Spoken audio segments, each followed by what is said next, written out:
APBH, anong sekreto ng isang field?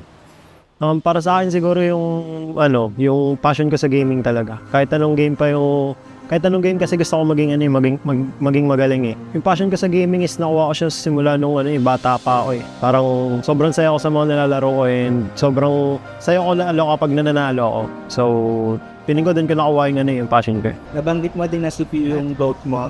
Kasi nung MPL season 1 nakita ko siya mag-funny, sobrang nagalingan ako sa kanya. Mga tropa natin dito. At nakita mo naman si Pew. Tapos sinasayawan lang dito from wall to wall si Angela, pero he still got the kill para dito kay Karina. Yung tatlo! Pew! Tapos ngayon naman, kaya siya yung GOAT ko kasi sobrang tagal niya na tapos nasa top pa rin siya. Nabanggit ni Cartesi na ikaw daw yung player na iniidolo niya at tinawag niyang GOAT. Siyempre masaya kasi yung lahat ng tao na parang nag-ML ang sasabihin ko na si Carl talaga eh. Lalo na siya ng international and masaya pa rin na nakikita niya na ganun. Siyempre pinagdaanan ko, marami munang talo bago nag-champion, ganun. Ganun naman yung cycle eh. From child prodigy to the face, and now MLBB's greatest of all time, Cartesi!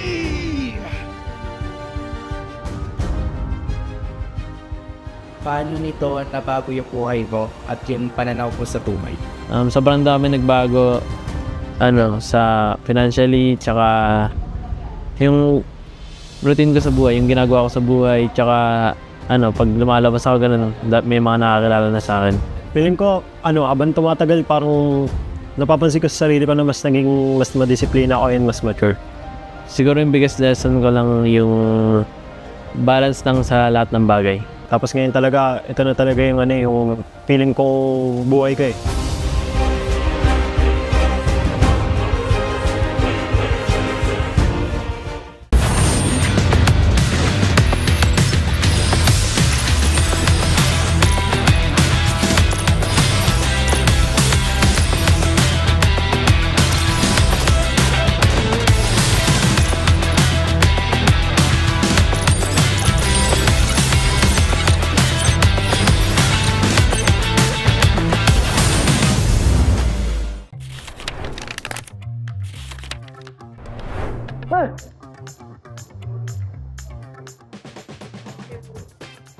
Siya, sino yun? Si Gary? Esmeralda? Edith. Si Edith. Edith? Arnold. Edith. Edith niya? Ano? Edith. Grabe. Edith. Yan si Grak. Grak. Grak. Grak. Grak. Grak, grak, grak, grak.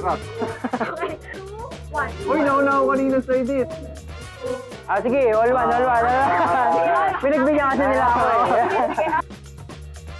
Lancelot! Lancelot! Lancelot. Si Lance. Lance! Sabay tayo, par. Granger! Si, Lucian. Granger.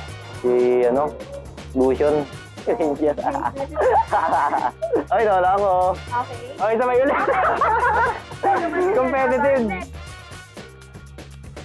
Florin. Ay, Florin. Wala.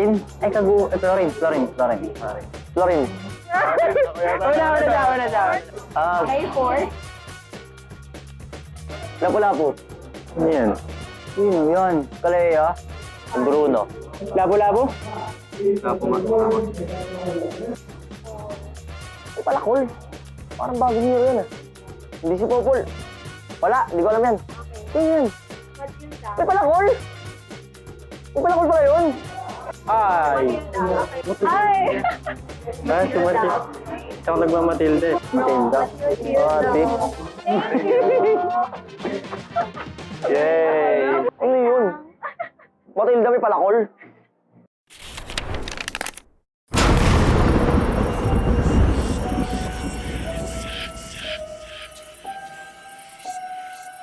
Gising na ako nang di bahala ako sa swerte. Sabi mo, mag-win streak ko to. Dahil sa'yo, tambak na ako!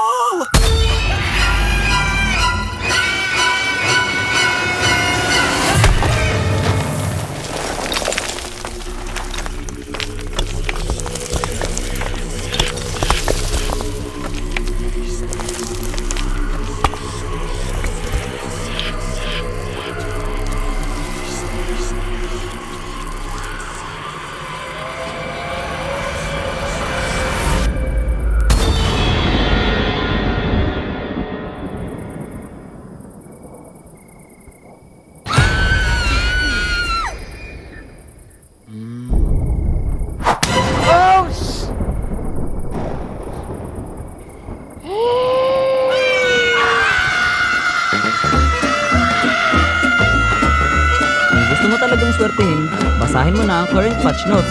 Andito na ang Ready for Next, the biggest gameplay update of the year. Break through boundaries with the new Broken Walls map update. MLBB, we are ready for next.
Nagtataka ba kung bakit nawala? Basahin na ang current patch notes. Andito na ang Ready for Next, the biggest gameplay update of the year. The all-new Dangerous Grass Map update. Use it to your advantage. MLBB, we are ready for the next.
Napag-iwanan ka na rin ba? Andito.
golden sun and repping for the 3 stars. Look at us to the top, no ifs, no buts. Winning any game para to sa PINAS.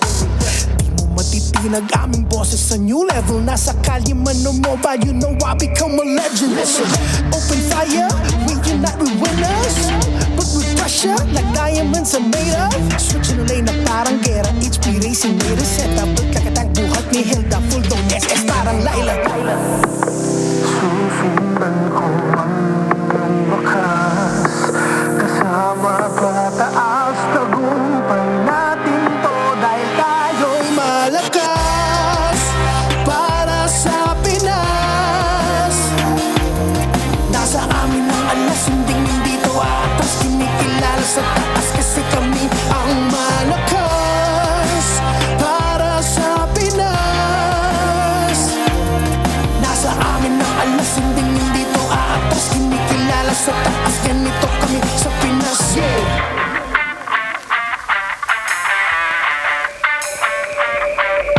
Laging MLBB, no surrender, no retreat. Pag nagsama-sama, just imagine what we can achieve. Laging MLBB, no surrender, no retreat. Giving 100 on my all, cause we just cannot be defeated. We are unstoppable, immune and invulnerable. Ready ang equipment, lahat frozen, mala, crowd control. Pakita on the jab, east to the southeast. Taas ang matawad, proud and loud, cause every enemy we devour. Susundan ko ang iyong wakas. Kasama pataas, tagumpay natin to. Dahil tayo'y malakas para sa Pinas. Nasa amin ang alas, hindi to atas. Kinikilala sa taas kasi kami ang malakas para sa Pinas. Nasa amin ang alas, hindi to atas. Kinikilala sa taas, ganito kami sa Pinas. Malakas, Pinas, malakas. Kahit anong tumas. Malakas, Pilipinas, malakas. Face the golden sun and repping for the 3 stars.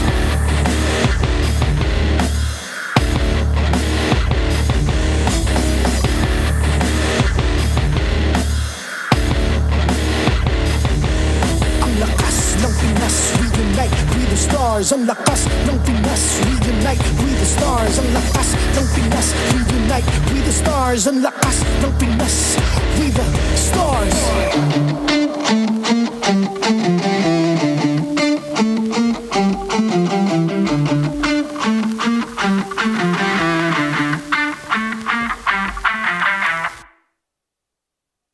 The 16th season of MPL Philippines is brought to you by the following sponsors.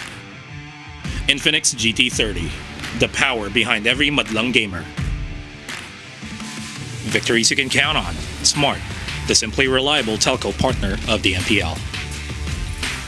BPI, the official bank partner of MPL Philippines. Mas epic na bukas, buksan sa BPI. Our partner in esports, Clear Men. Power up your dandruff-free scalp. Supercharge with Clear. Nor. Sarap panalo with Nor. Don't miss any MPL action by following our official Facebook and subscribing to our YouTube channel. Follow MPLPH on TikTok for more content. Experience the lakas ng Pinas of MPLPH Season 16 action live at Green Sun Hotel. Grab your tickets now via the official MPLPH website. MPL Philippines is monitored and supervised by the Games and Amusements Board.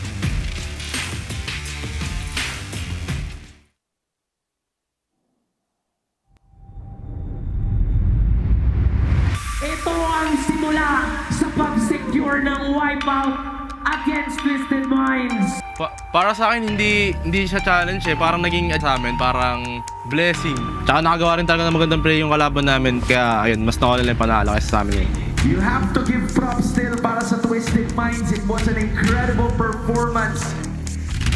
Para sa akin, mas confident yung team ko kasi parang hindi lang sa base sa standings, pero sa tapang rin namin sa laro. Hindi nila alam, kaya palang pumalag ulit ng APBR. Nahirapan kami agad makapag-adjust kasi ang daming bago. Pero yung advantage kasi namin kumbaga nagtutulungan kasi kami as a team. ready naman po kami kalaban yung Twisted. Tsaka confident din kami na kaya namin sila bawian. Gawin na namin lahat yung best namin para makapasok kami sa playoffs. Nanibago lang din kami kasi ang dami talagang nagbago. Lalo na sa roam, sa mapa rin na yun. Tingin ko naging challenge siya kasi yung daming pagbabago lalo na sa mapa. Sabay sa roamers din na lagi na ako ginugulo ngayon. Medyo annoying shot. Message ko sa TNC, good luck lang sa atin and galingan lang natin. Sa akin, ang message ko lang sa kanila, good luck at sana maging maganda yung laban natin na pindutan talaga.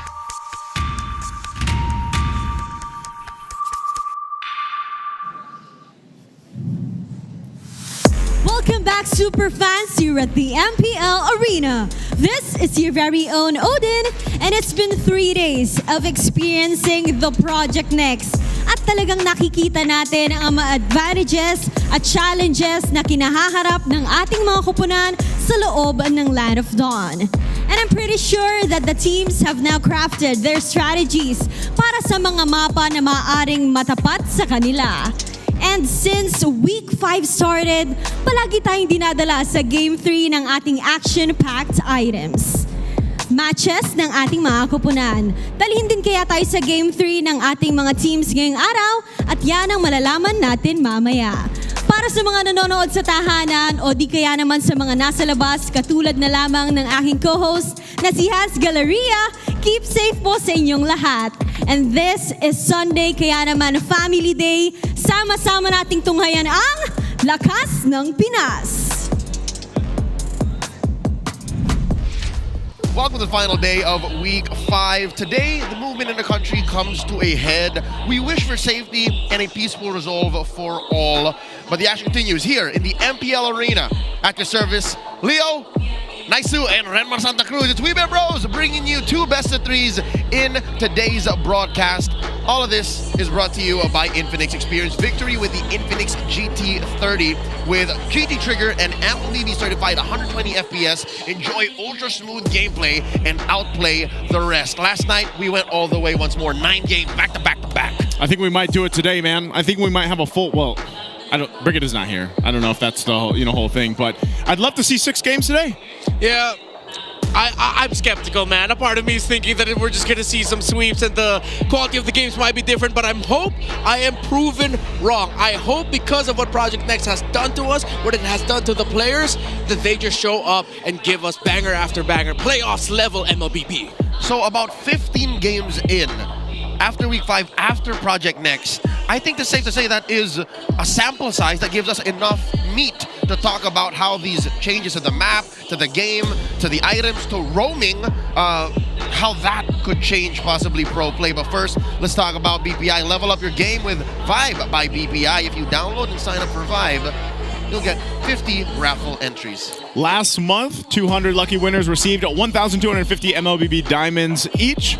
Now this month, they've raised the bar way higher. They are potentially going to win 50,000 diamonds. So just download and sign up for Vibe now. Begin an epic tomorrow with Vibe BPI. You can scan those QR codes on your screens. So 15 games in, 4 possible map enhancements. I'm pretty sure our friends at Gab are watching closely because they are monitoring and supervising this tournament. That is, once again, the Games and Amusements Board. I've gotten word that about 65-70% of these maps are a combination of Broken Walls and River Expansion, with just 30% going to the other 2.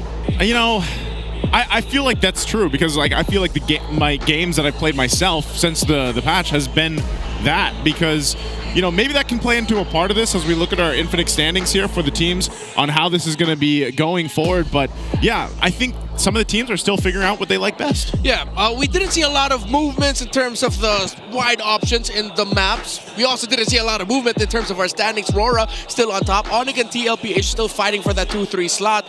The real battle lies at 4 to, well, now because of the victory of Falcons yesterday against Twisted Minds, even up to 8th. Well, going into that matchup, people were already counting Falcons out, but then they shocked the world. They have beaten Aurora before the whole win streak began, and Twisted Minds now, where Twisted Minds is a fully realized team. So it's interesting to see, because with us being able to see teams like APBR, Mega later on today, then that means that, wait, do we see more movements after week 5? I think it's safe to say, just based on the results of the previous weeks of competition and based on the infinite standings, Twisted Minds is struggling. But luckily, they are going to be able to prove us all wrong as they open up in a best of 3 against APBR, and then tonight's closer, a contest between the defending League and MSC champions, Team Liquid Philippines, facing off against the Phoenix TNC Pro Team. I think those are both, it could be either way. Like, both these matches could be exciting in a surprising way, depending also, again, what happens here with even map selection or how the teams go to play it. But we could also clearly, there could be a potential sweep here because of just how the performances have been also for the teams competing, especially, you know, TLPH still looking pretty good and solid. And again, even this patch, I feel like one of the teams that has capitalized on any of the changes, anytime we found ourselves in like a changing meta, is Twisted Minds. Yep. Yes, APBR showed us some impressive things too, but I just feel like, again, it's this is leaning towards that Twisted playstyle, but also the TLPH playstyle. Yeah, Twisted though has been a little bit too conservative for my own taste. I mean, it was last season when we didn't expect teams to try crazy things such as Hilda in the mid, Alice in the jungle, Cho in the mid lane. Now, in this current metagame, you're encouraged to do that. When are we going to get that version of Twisted Minds? I love how you brought that up, because I'll have to concur. For what, a month now and change, Twisted Minds, their main strength, has, instead of twisting the game, has just been playing a really good game. They've just been mechanical gods. Where is this old DNA that Coach Bonchan used to bring out? I think it's, maybe this is the time, because I feel like when they came into this, or the season, you could say, like, they really worked on the foundations. They really worked on the getting those reps in and everything else for Twisted, because they were so chaotic and kind of wild cardy in a way, like last season. And I feel like they had to work on those fundamentals. They did that. Now, again, they could lean back towards experimenting. They went too fundamental, too hard. That's a possibility. Let's hear from Wolf now. I think he has a special guest on for the Howl to talk about Project Next. Thank you so much, casters. At aaralin ulit natin ang Project Next patch sa ngayon. Pero this time, hindi ulit ako mag-isa. Kasama ko ngayon, actually, isa sa mga naunang nagtuturo sa atin ng lahat ng mga tips sa MLBB. Kilala nyo na siya, at balita ko ay birthday din niya ngayon. Ay, joke lang, yung kamukha lang pala niya. Kasama natin ngayon, syempre, Ben Dix! Hello ba? What's up? Thank you sa mga bumate, hindi ako yon. Okay. Pero Ben, kamusta naman? Mukhang busy ka siguro ngayon, no? Dahil may bagong patch. Oo nga, no? Actually, hindi ko pa siya naaaral yung 4. Pero dahil i-interview ako ng isang coach Wolf, inaral ko talaga siya para may masabi naman ako na informative. Yun, okay. Alam mo, Ben, ito na. Diretsoy na natin to. Talagang ratratin na natin itong mga discussions natin about the patch. Kasi, Ben, sobrang importante ng roamers sa ngayon. I'm sure ikaw, masayang-masaya ka sa ganitong change. Gaano ba kalaki yung impact ng roamer gold sa ating meta ngayon? Grabe yung roamer ngayon. Kanya-kanya discard talaga. Kung hindi kayo active manood ng MPL, kailangan maging active kayo kasi sila yung nauuna sa meta. Yung kakapanood ko lang kahapon kay Daddy JP, 20 seconds, level 2. Anong klase yun? Anong klaseng strategy yun? Kailangan mo lang ma-base yun yung gold lane, tapos tsaka ka pumunta sa jungle. Yung mga magiging adjustment din dito, may ng mga jungle na ginugulo na ng roam. Kasi kailangan ng roam makakita ng mga kalaban. At para ma-maximize yun, dire-diretso na manggugulo na siya sa jungle. Alam mo, Sir Ben, kung ikaw ba ay naglalaro pa yung Prime Bentings, nako, sure win ba ngayon ang Prime Bentings? Bakit ngayon niyo lang pinatch to, ha? Okay. But alam mo, isa mga biggest changes din, syempre yung mga mapa. Yung mga hero, mga changes, hindi na natin yan. Abangan nyo na lang yung mga videos ni Bendings. Bibigyan ko ng tips yan. Pero yung sa mapa, ito yung kailangan nating talagang pag-usapan. Una sa lahat, meron ka bang pinakaayaw o pinakagustong mapa dito sa apat na pagpipilian natin? Pinakagusto ko dito yung extended bush, yung sobrang daming bush na. Tapos yung pinaka nagugulan pa ako yung cloud. Nakapanood ako kapon si Nets dire-diretso. Oo. Mahirap talaga kasi alam mo, Ben, yung flying clouds, pwede siyang makatulong sa'yo, pwede rin makasama. Pero ikaw ba, so far, na yung mga heroes na nakikita mong pwedeng laruin ng maganda dito sa flying clouds? Siguro sa flying cloud, wala siya sa hero Ibigay niya sa roam or XP na kaya mag-set. For example, banggit tayong hero 3. Ang naisip ko dito, Terisla, Mino, yung Atlas, tapos yung mga ganun, yung bubulaga, tapos makapag-set agad. Tigril. Using instant flicker. Oo. Kasi ako yung nakikita ko dito yung mga Kali tsaka Arlot. Ito rin yung mga recommendations ko. And by the way, you can see dito mga potential heroes natin for the map changes. At agree ako sa'yo kasi yung mga Mino, yung mga Terisla, ang baga nila maglakad Pero kung may flying clouds, mas makakatulong pa nga talaga. Ngayon, maiba lang din ako. With the dangerous grass na sabi mong paborito mo, ano ba yung mga heroes dito na pasok bukod dito sa Hayabusa, Lancelot, Lunox, tsaka Kagura? Mga naisip ko naman dito, Coach, more on nagma-maximize ng bush kapag madami yung bush. Sabihin natin si Hilda, Elkert, gusto ni Elkert may bush para may heal siya. Natalia, marami siyang tataguan, maraming aabangan. And si Kadita, pinakamadaling paliwanag yung may passive na lumalakas pag mag-bush, tsaka yung assassin. Kasi isipin ng kalaban, ang daming bush, umpisa pa lang, isipin niya, may kalaban dito sa bush na Kadita or Natalia. Kailangan pa niya i-check. So, bago siya makapunta sa lane, mauubos na yung oras niya, kaka-check pa lang dun sa mga extended na bush na ginawa. Oo. Sir Ben, pwede ba akong mag-request eventually gumawa ka ng video? Kasi di ba, minsan alam mo na kung, alam mo ipopwesto ka lang sa isang part ng bush, alam mo kung natatago ka na. Pero sa dangerous grass, may iba na yun ngayon no? Oo, sobrang may iba na. Kaya abangan nyo. Yun! Okay, so abangan namin. Last na nako, ito Sir Ben, ang magtatapat is going to be Twisted Minds as well as APBR. And then later on, TLPH going up against TNC. Pengin namang quick predictions dyan kung sino sa tingin mo yung mananalo sa dalawang series na yun. Nakarang Twisted Minds ako, pero gusto kong kaya APBR. Ang ganda ng mga adjustment nila ngayon. Sa TNC Liquid naman, TNC. Yun! Okay, Max is back. Okay, at yan syempre sakto pala sa background mo. Sir Ben, baka may last words ka lang dyan, mga huling message mo sa mga fans mo.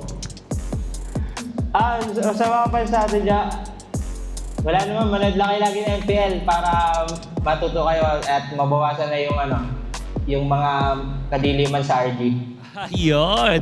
Thank you so much. Abangan nyo pa rin yung mga Ben tips ni Bentings at happy birthday ulit. Ay, hindi pala ikaw yun. But that was Bentings with some preview of the map. Maraming salamat din sa mga nakinig. Ngayon, makikita ba natin to sa ating mga matchup? Abangan natin yan. Back to the casters. Here we go. Bending said he actually wanted to see AP Bren take this all the way after last night's win against Omega. A hard-fought win, by the way. Going up against Twisted, who still has to be a force to be reckoned with. Yeah, it does. I think even when we look at this, AP Bren, and you heard it from Ben Things, there's some promising things there. This has been the case since last season, man. There's been a lot of promise, a lot of potential from them. I think they figured it out a little bit more this season, but still definitely in that position where they have to be able to go ahead and make it happen. But Twisted, I think, for me, they have the advantage here in this matchup. Yeah. What I like about Twisted Minds is that they have that very solid 2 picks that we saw throughout their series yesterday. The Uranus and the Kimmy in the mid lane. Those are 2 very strong picks you can build drafts around for this current metagame. And because James Spence has already shown off Uranus jungle works for them, you can now play around the Uranus as your main draft steal. And then, if you're suddenly fighting for that, boom, Sean ends up with a Kimmy, and suddenly AP Brenner is struggling. I do think you must make Uranus a priority, whether a ban or a pick, whether it be stolen, as you mentioned, because Lansu has come up to become a spotlight player in Season 16. Again, given that this is his re-debut, he actually showed up first in the MPL in Season 12 under Minana Evos and only be facing off in the EXP lane against a former teammate.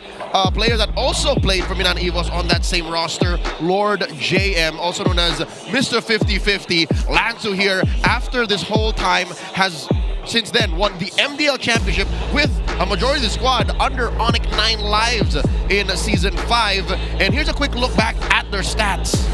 Yeah, if you look at Lansu's debut stats with Minana Evos, we didn't really get to see him often now, and he was an afterthought. But now, Lansu in this league, definitely a changed man. He even acknowledged it himself. He wants to make up for his past mistakes. He has learned. I'm getting a little bit OC with that. If only Lord JM puts it just a little bit more forward. Well, we did get to see a lot from Lord JM back when he was with Minana Evos, but I feel like now with AP Bren, again, he has grown. Still a little bit 50-50, but I must say, I like the flavor of Lord JM that we're getting this season. Yeah. It's exciting. It is exciting. I like it. I like it. It's an action, man. Yeah. He's amazing. Again, just last night, he stole a Lord. Yeah, nobody knows what he means, but he's provocative. It's usually a 50-50 between two junglers if the retributions are online, but not when Lord JM is a part of the equation. When Lord JM's there, it's 100% for Lord JM. 50-50. 50-50 for Lord JM. Real quick, here's a community poll. We're throwing a question over to you guys. After 2 days of Project Next, for everyone else, it's about a week. Which map has been your favorite to watch so far? Is it the Expanding Rivers, Broken Walls, Flying Clouds, or the Dangerous Grass? This is a little different because it's like, what's your favorite to watch? Yes. Not play. Very specific. I think I like to watch just because it's like kind of funny. Flying Clouds. Yeah. Mr. Clouds. Yeah, the Clouds is the funniest. I like grass. I like nature, so I like the grass. It makes for such a cerebral game of ML. Yeah, it does, because there was one play yesterday, it's at the tip of my tongue, but the player usually, you don't expect a shrub being that big over there, so you don't expect, oh, I'm going to be safe here. That's just a pixel shrub. No, it's not a pixel bush anymore. Yeah. It's an even longer bush. Folks, let us know what your favorite map to watch is. But for now, let's go ahead and welcome our teams. It's AP Bren and Twisted Minds coming into the arena. Can they twist the game back in their favor? Here's Lansu, MP the King, Sean, Kaloy, and Nosha, Twisted Minds!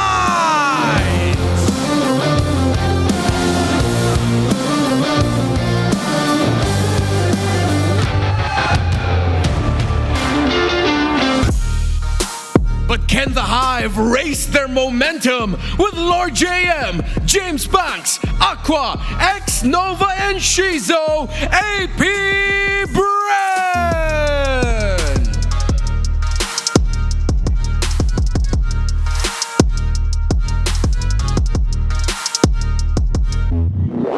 Our marshals for this match: Joshua, Chico, Patrick, and Jeff.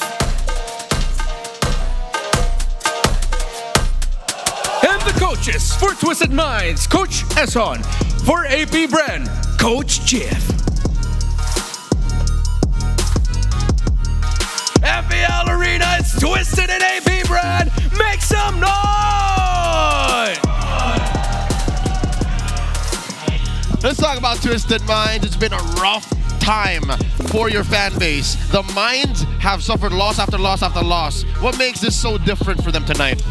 Well, there's going to be a couple of things. I think, again, we highlighted here the XP laners. Lansu is going to have to go ahead and face off against Mr. 50-50. I think, though, even to an extent, like, we have to go ahead and look at what exactly Kaloy is going to do. There's been a lot of this for the roams on this specific project next. The changes for them themselves, the changes accordance to the map that's eventually picked up will go ahead and dictate the beginning pace of a game here against a team like AP Bren that's done pretty well. Yeah, but when you're up against a man who literally flips a coin and it usually goes in his favor, then what can you expect?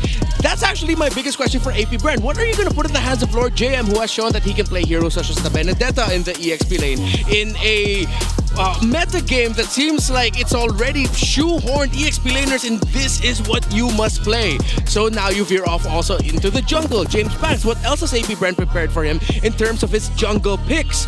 Then you move on over to the next closest to him, which is X-Nova. There's a lot of room of flexibility for roamers, but we don't usually see it. Can we see it from X? You know what? We talk about the Kimmy for Twisted Minds. Sean plays a mean Kimmy, has been doing so since week 1. But last night, Aqua's Kimmy was the sole reason why Omega could not close off Game 3. So I'm guessing now that might be a secondary good pick to steal away. Yeah, I'm also just noting here that obviously APBR has brought in quite a few more heroes. That's going to be the case as we continue to get forward through the rest of the regular season too. But just building into that is what Twisted Minds does well. They can counter into these unique picks if they want to. Now that you brought it up, 33-39. Is it just me, or is APBR doing a Twisted Minds Season 15 cosplay? Yeah. Yeah.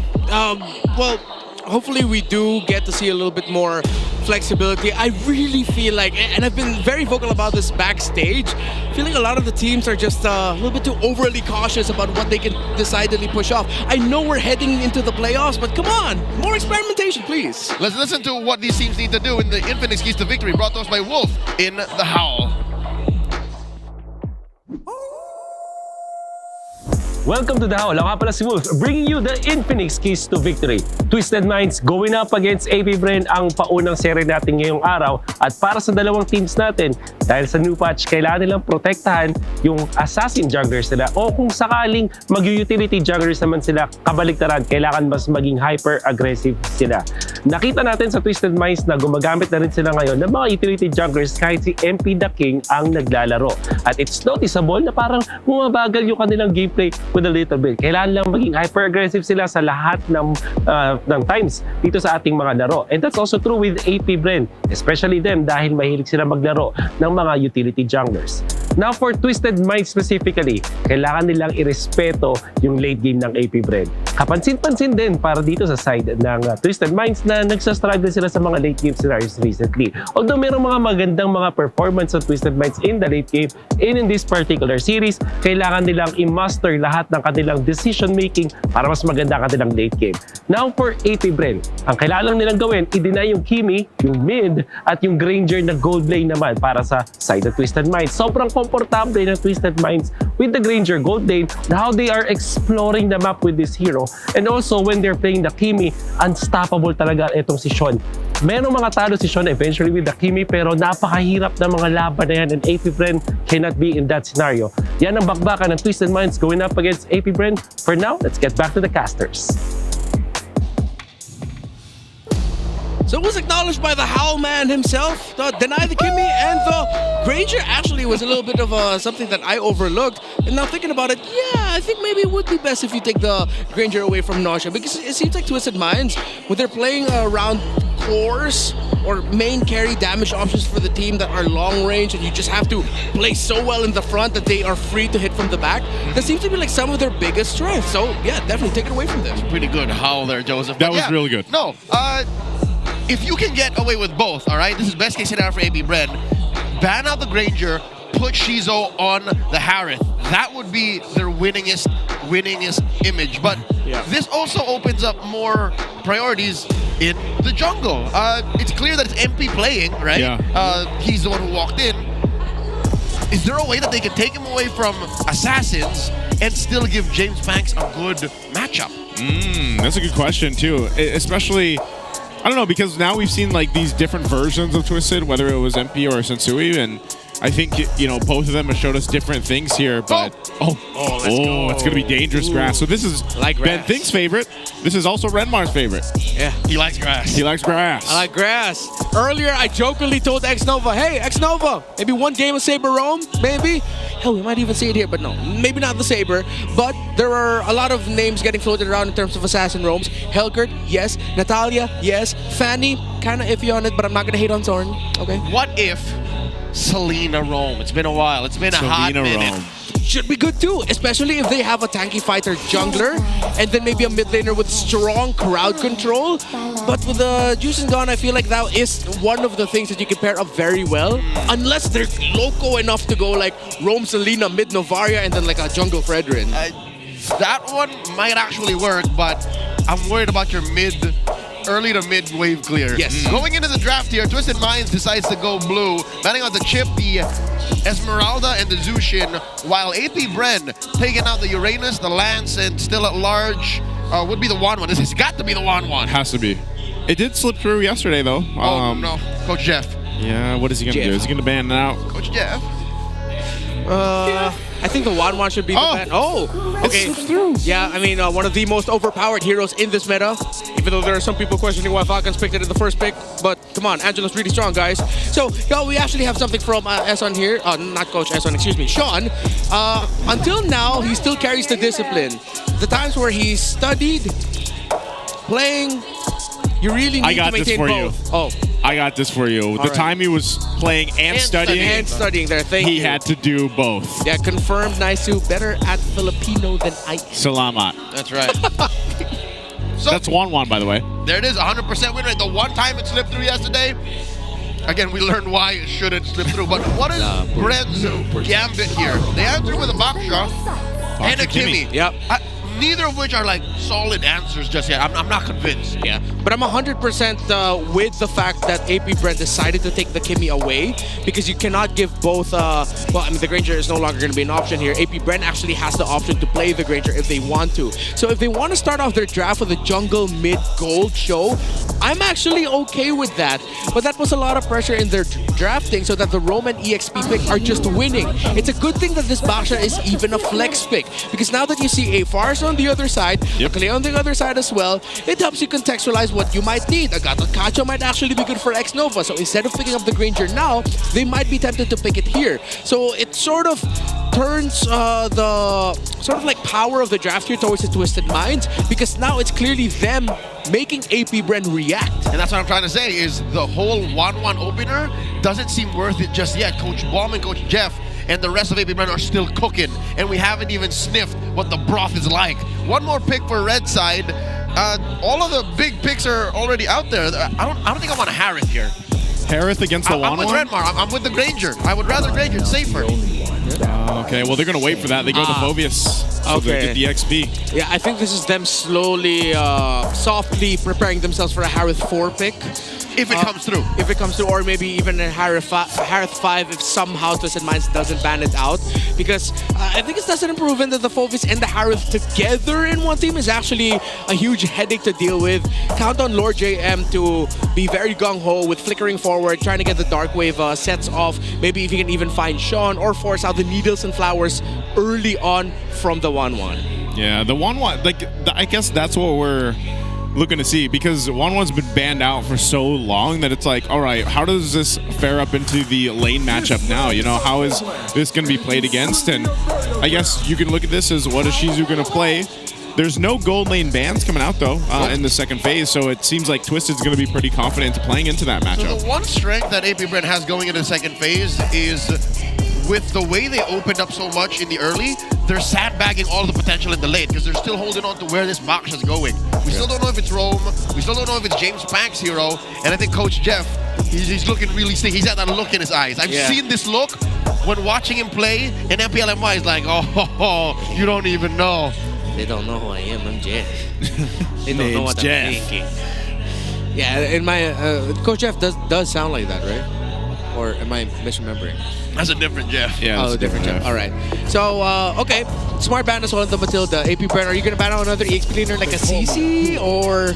No, okay. They're willing to maybe see Lansu end up with a CC in his hands because of the whole Esme Yura trade already turned off. I don't think Lansu should pick up something like an Arlot. I'm still one of those dudes who are very strongly against playing an Arlot against the Phobius in lane. There's one more EXP laner I'm kind of blanking out on.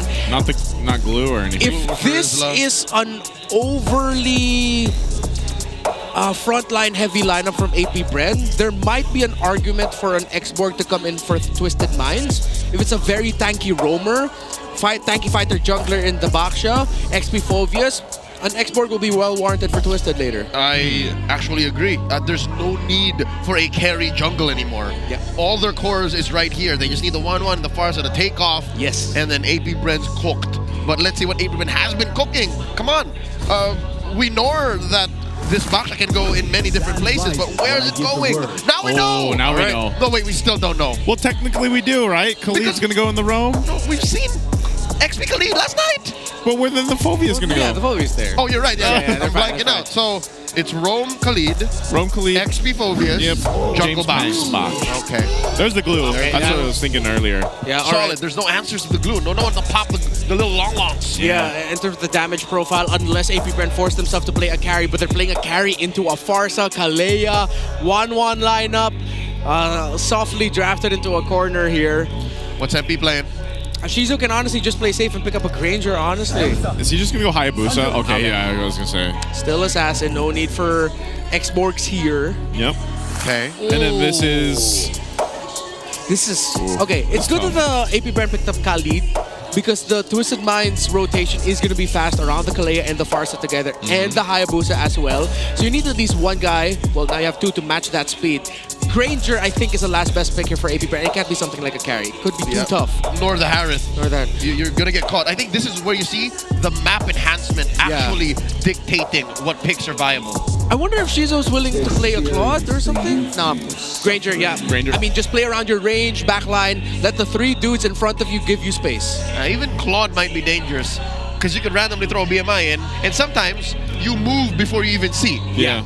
So this is safer again. The Granger just throwing out rounds into these dangerous grass so that you're safer. APBR definitely playing with range, but Twisted Minds, again, I'm looking at this draft and I'm thinking this was definitely enhanced and enabled by the dangerous grass. Like, this is a draft that Coach Juan looked at and said, yeah, we're just gonna kill him. Yeah, 100%. I mean, the lineup rating is also different here. Like, that's not, we can't just take it that way too. Part of this again is this execution that this lineup can do. The 1-1 still a big toss up in the air.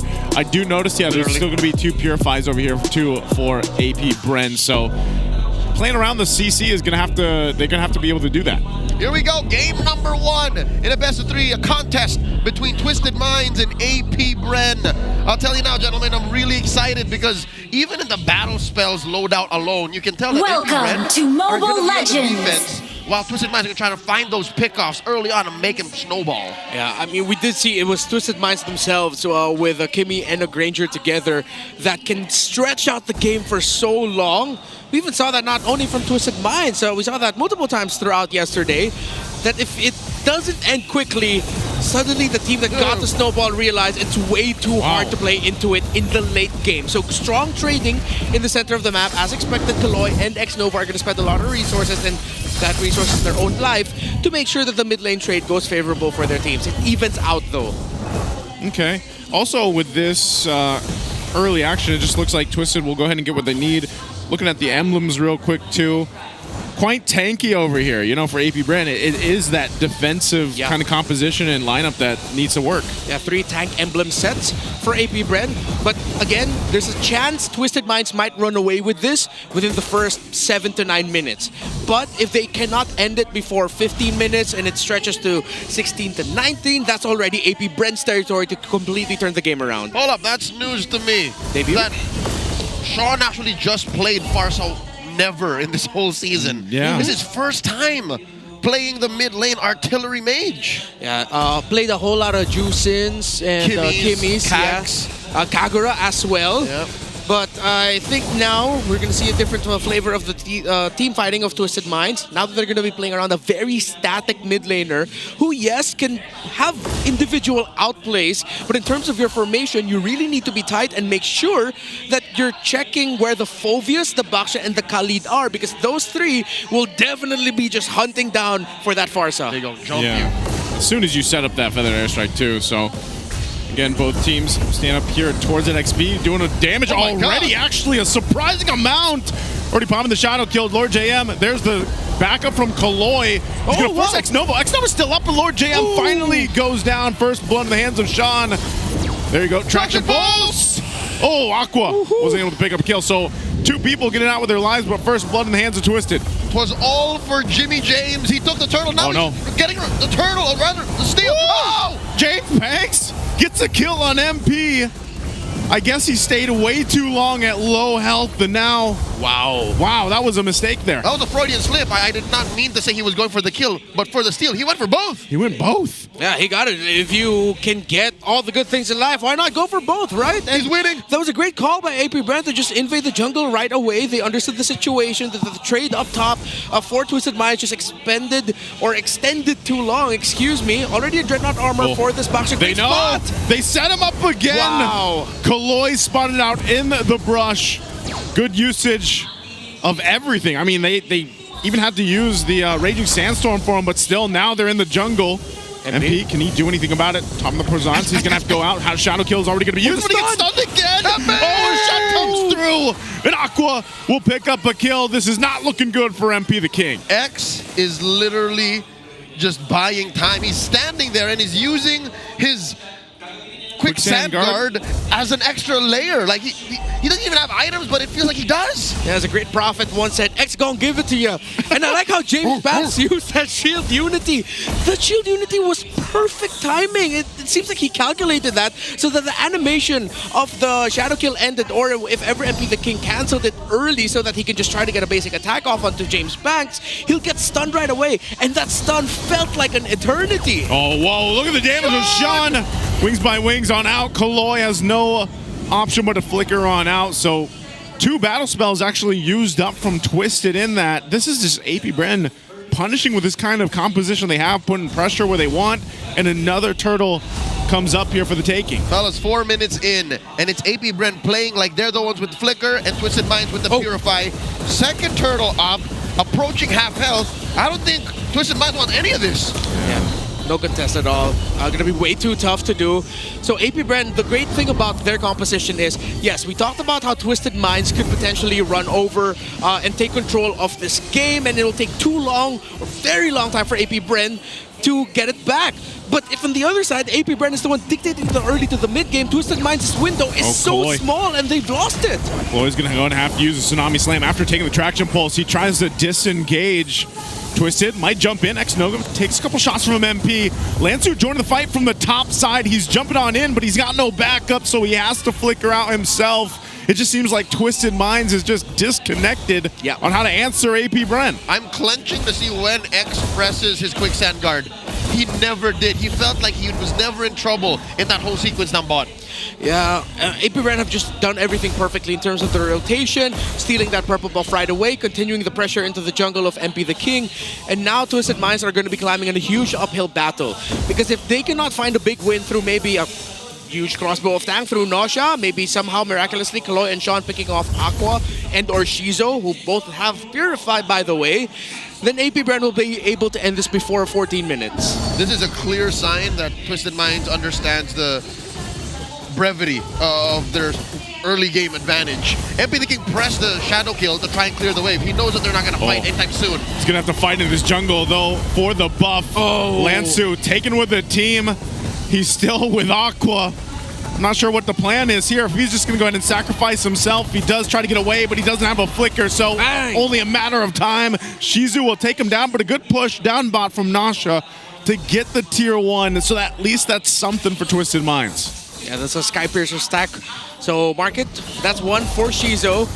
And APBR, they can just straight up continue this. I feel like Twisted Minds understood that their early game trade up top eventually snowballed into this, and they're playing as if to just try and survive. Desperate are their movements right now, but they need stability. They need to find control again, because if they don't, then I'll repeat what I said. APBR can end this before 14 minutes. And stability and control are not out of reach. Sean and Nosh have not died. So their main cores, save for MP the King, are in okay standing. They're still looking at a 3k gold lead from APBR. All 3 turtles taken, yes, but the map looks relatively safe. Like, this is still a map where you can hope for waves to come crashing in for you to farm. I'm actually worried about Twisted, though. If they choose to fight into the next Lord in a minute and a half, I feel like they're just going to get kind of obliterated, man, because Nasha, like, even though he's been able to farm up and everything else, but even Sean, like, Sean can't actually set up a feathered airstrike unless he plays way far back. In my humble opinion, I think Twisted Minds should take a page from Mr. 50/50's book and still fight it. Just fight, just go for it, 50/50? It's not so bad. It's just 3k. Flip the coin. Oh, right now, The coin is on the purple buff of MP. It's taken from him.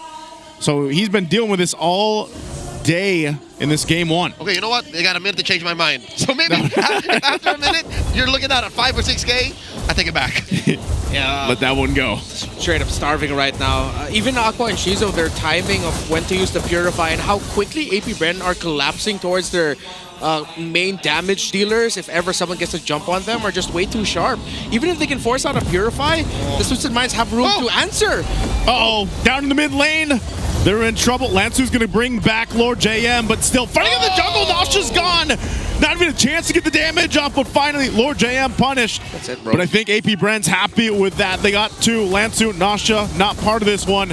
And James Panks will force out Kaloi from the jungle. Red, did you see that? It was Kaloi who started this. Yeah, they decided to make the call, even though they were under tower. It just goes to show how much in the lead APBR are. And what we were saying earlier, APBR are so quick to react.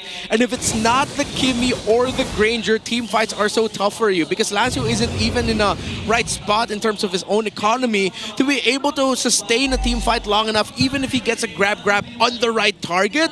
No way in heck with all of the reach of APBR that the rest of Twisted Minds can get close. This could be the first and only Lord of the game that we will see. You know what? I take it back. Don't fight it. A good chunk of this 5K gold lead is on Shizo. Oh, they want to take the 50-50 though. Raging Sandstorm comes through. MP going to be jumping in on the backside. He's going for Shizu, but he's zoned out. Lord JM's gone. Lansu still bringing X-Nova back. Lord still at half, but Kaloi is gone in an instant. Shizu taking too many hits from the Lord.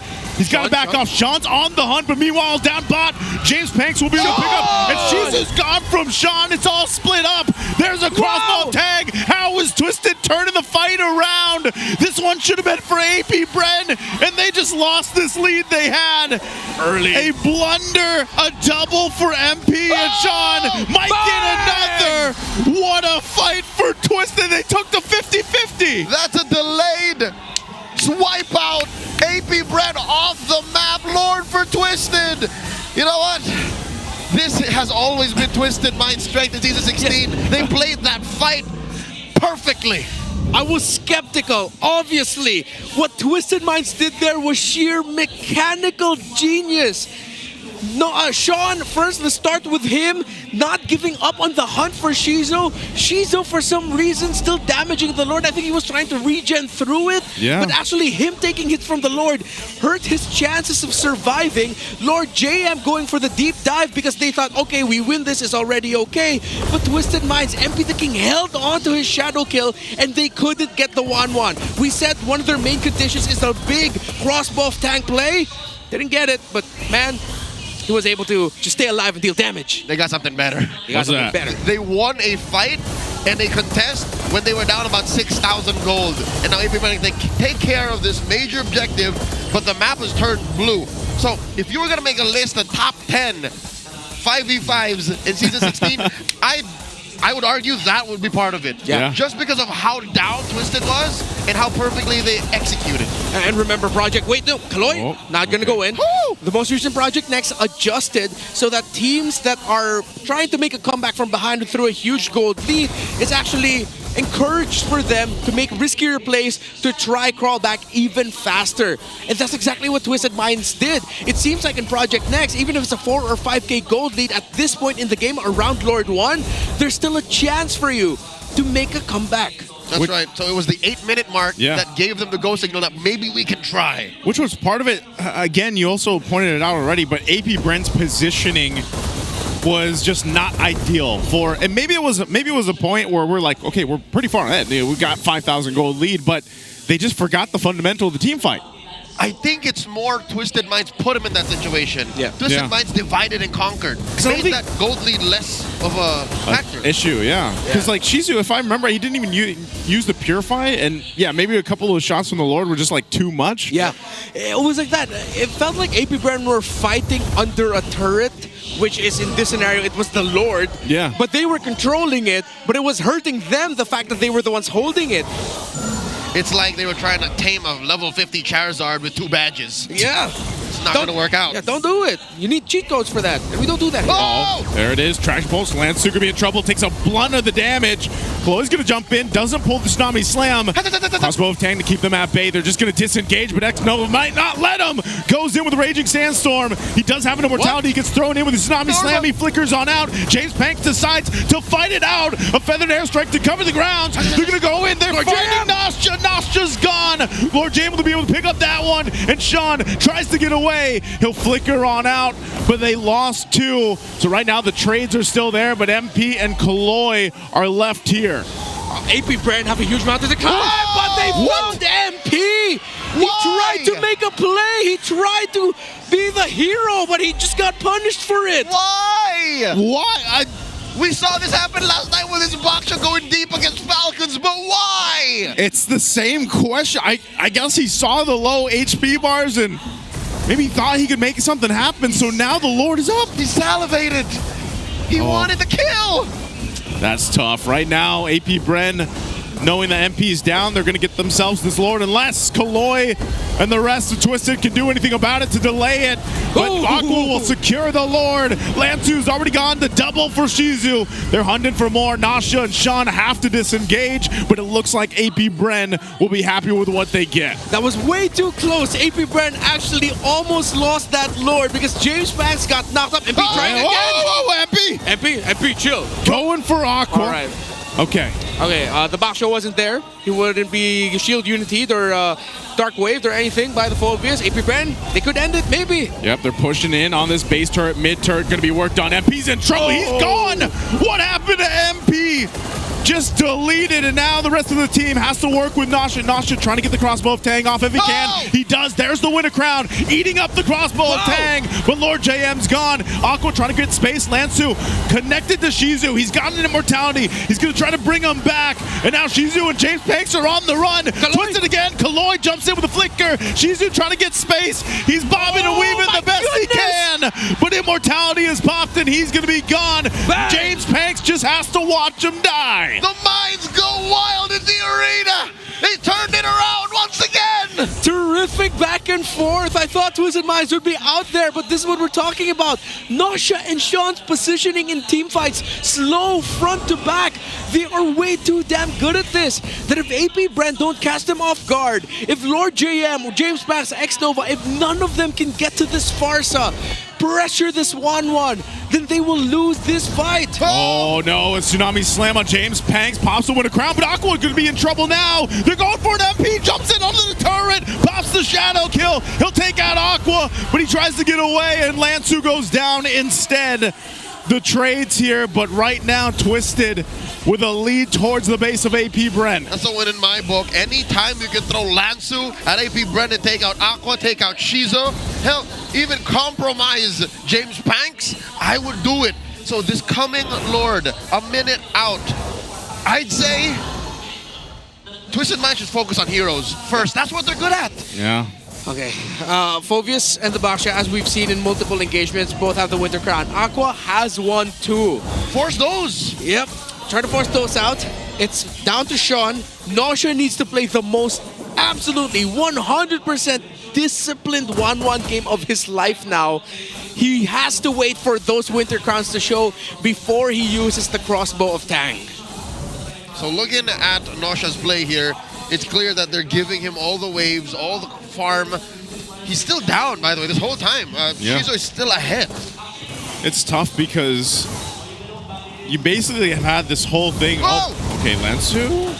Traction Pulse was used from Aqua. Close. It's going to be fine. Lord's coming up in about 5 on the other side of the map, so we'll see this. But it's been a back and forth throughout this game. Honestly, man, I don't know who's going to get this Lord. It's so crucial on both ends, especially for the gold laners to be able to stay alive for this. I'd say Twisted Minds can use the Lord as bait. Yeah. Again, the real objective is to wipe out AP Bren. The Lord is secondary. Yeah, I want to see which team decides to play a little bit more with the macro because the side lanes for both are threatening. AP Bren with a priority in the bottom, Twisted Minds with priority at the top. AP Bren's mid lane menu wave are pushing. Someone needs to readjust their positioning here for AP Bren because they can't allow Twisted Minds to hold the lower middle shrub. But Twisted Minds are playing a little bit more conservative with it. Once they see MP thinking at the bottom, AP Bren might rush. Oh, but it reset there too at the right time. MP's going to come back up. Uh-oh. They're going to keep it at mid. I don't think they want to convert this Lord just yet. It's going to go for a reset. Yeah, they're going to be looking for picks first. So you see here how Dangerous Grass has changed how this Lord dance usually happens, because now you have a Lanzu not alone anymore. He has the mid laner holding what it used to be just mainly EXP lane positionings in Lord fights. Yep. That used to be open. And now since there is grass, Sean can actually just hold it. Yeah. That would be a lethal position for a feathered airstrike. At least 2 or 3 salvos before anyone What is catches you. Xnova doing? I don't know if MP's going to go over there. I know he's pushing that lane in.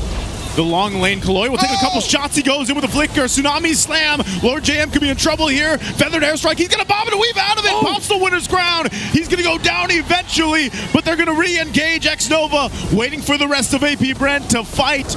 But Twisted still going. He goes in with a flicker. Raging Sandstorm. But MP will jump in with the shadow kilt on the back end, and he goes. Nasha with the airtime. He's pushing him back. Shizu trying to get the space. He's trying to get the shots off, but he just can't just get a winner crown in time for Sean. And here comes MP again. A masterful fight from Twisted Minds. Team fighting excellence from Twisted Minds. Mechanical limits getting pushed, and AP Brent on the defense. Lord for the Minds. This is a clip farm for all you clippers out there. Twisted Minds. They're just too damn good, Sean. And we talked about Nasha. He needs to play the most disciplined 1-1 game of his life. The crossbow of Tank came in at the perfect time. 19 minutes in, that may have been the first crossbow of Tank that they used offensively. Yeah. It was, again, that fight, you know, as soon as they saw what was happening there. Kaloi has been good. I'm actually really surprised that Kaloi has been able to do this where, again, there's 2 Purifies over there. And even if he has to go for Lord JM, the guy without the Purify, he'll go for it every single time. I can only theorize to be a fly on the wall in that comms. I'm pretty sure Kaloi's comms and synergy with everyone is so good. Even Coach S and Coach Boss are going, yeah, go, do it. In real time. Dude, the surge of life on this Kalea has been coming up big, and Kaloi's timings with the Tsunami Slam have been perfect. Yeah. Not only that, every time he gets a Tsunami Slam, Twisted Minds makes sure that it's worth it. That a big ticket ultimate is used alongside it. Sean is not hesitating using the feathered airstrike. Here comes Kaloi again. See how they do it once again. Kaloi's gonna find his mark right there on Xnova. He's gone with a shadow kill. Shizu pops the Wind of Nature. They're trying to clear things out. The Lord is still up too. Nasha has to pop his own Wind of Nature. There's the feathered airstrike. Lord JM trying to buy some space and time, but he falls. And now the base at half health will be worked on by Nasha, and Twisted Minds will take game 1. The Minds put it on a showcase to start this series. Match point. I was ready for, to put it bluntly, a boring day. But then game 1 showed up and said, shut up, Renmar, you're in the Philippines. What a game 1, Twisted Minds, still the experts of team fighting. Oh man. Season 16 never disappoints. Bro. What? Those were some of the best team fights, man. Like, I don't know. I think you are right. I think what'd you say, top 5? Top 5 team fights of season 16? Or top? The first one in the top 10 definitely, but the second one, the finisher? Yeah. Definitely goes in the top 10, like the upper echelons even, top 5. So good, man. Just how clean they did it. Sean never died, bro. Sean never died. This is his first game. His first game. Like, how long? The Fartha. First game with the Fartha, Sean. Why did it take you so long to play the Fartha, Sean? It's a revelation. It's a revelation. We need to look back at the stats again, the game history. It's always been banned out when opponents of Twisted Minds, you know. Like, do they just know? Yeah. That's our MVP, by the way. Look at him. Just. Oh, the hood comes off, and here comes the kiss from Nasha. So supportive. That's synergy right there, man. Nasha would not be able to fly if not for Sean. There would be zero crossbows attack. Yeah, that's true. They really look alike. I was just thinking that, man. I don't see it. What are you talking about? I was like, they kind of look related. Yeah, Nasha and Sean look like they could be family. Are they? I'm pretty sure they are. Oh, I get it. So Sean is the Farsa, Nasha was Fairy the bird. Because he flies. Because he flies. He swooped in. Yeah. Oh, like that's what he was cosplaying there? That's not deep. That's deep. Maybe. It's a bit of a deep cut, but I think it's very obvious what Sean has done in this game. So, of course, it wasn't the completely dominating Farsa performance that we see where you're using the feathered airstrike to really just take control of macro and managing the center of the map.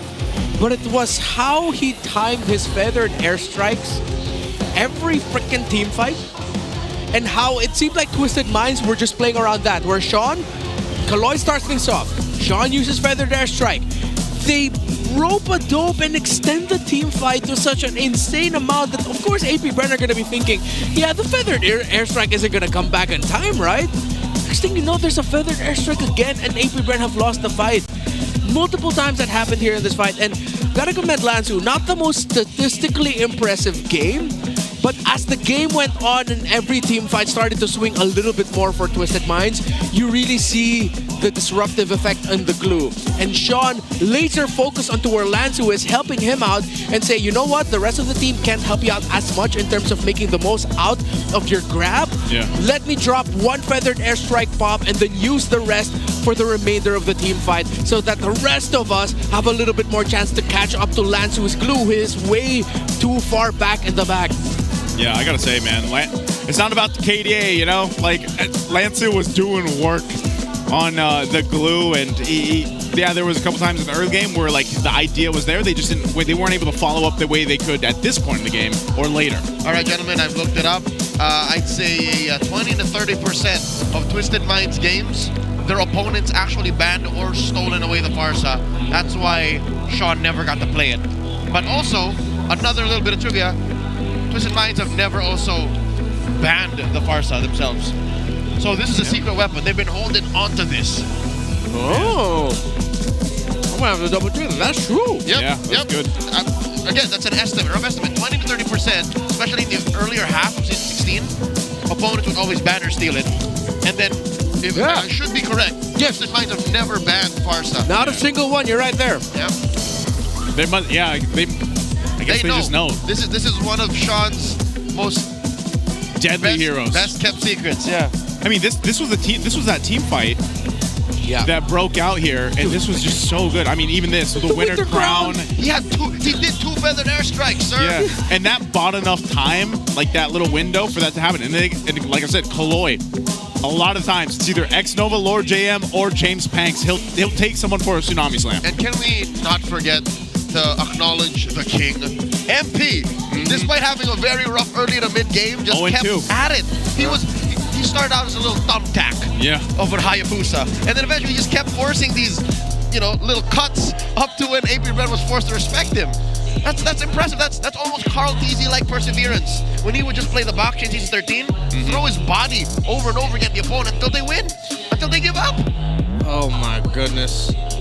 I'm revisiting stats from MDL Philippines season 5 in their grand finals. Whoa. Yeah, even then, Nausea never got his hands on a Farsa. They're just always banned. Yeah, not always, but sometimes even overlooked by the teams in terms of the trade. But, wow, warning shot for the rest of the team. A very late warning shot into this season that Sean, a fantastic Farsa player. So, we have to revisit what happened here. APBR took the lead. Got taken away from them up until they were able to win one Lord fight, and then APBR marched forward. I think they just did not expect the sheer aggression that Twisted Minds would be coming out with. Number two, it seems like Lord JM played this in a very telegraphed way. As expected from Morphovius, we're going to have to give him that. Morphovius is like, is he either going to come in late with a Dark Wave, or once he's in, there's no out. He's just going to keep going. So Twisted Minds are going to be playing around that idea. Okay, if you can drag on the fight long enough, and yes, Lord JM will bring us low. This is from the perspective that they're defending their base. Okay, we'll give him that. Quickly regen, come back out, fly out, use all your movement speed so that you can catch up to the members of APBR who are trying to run away. And then we'll do the same thing in team fights as well.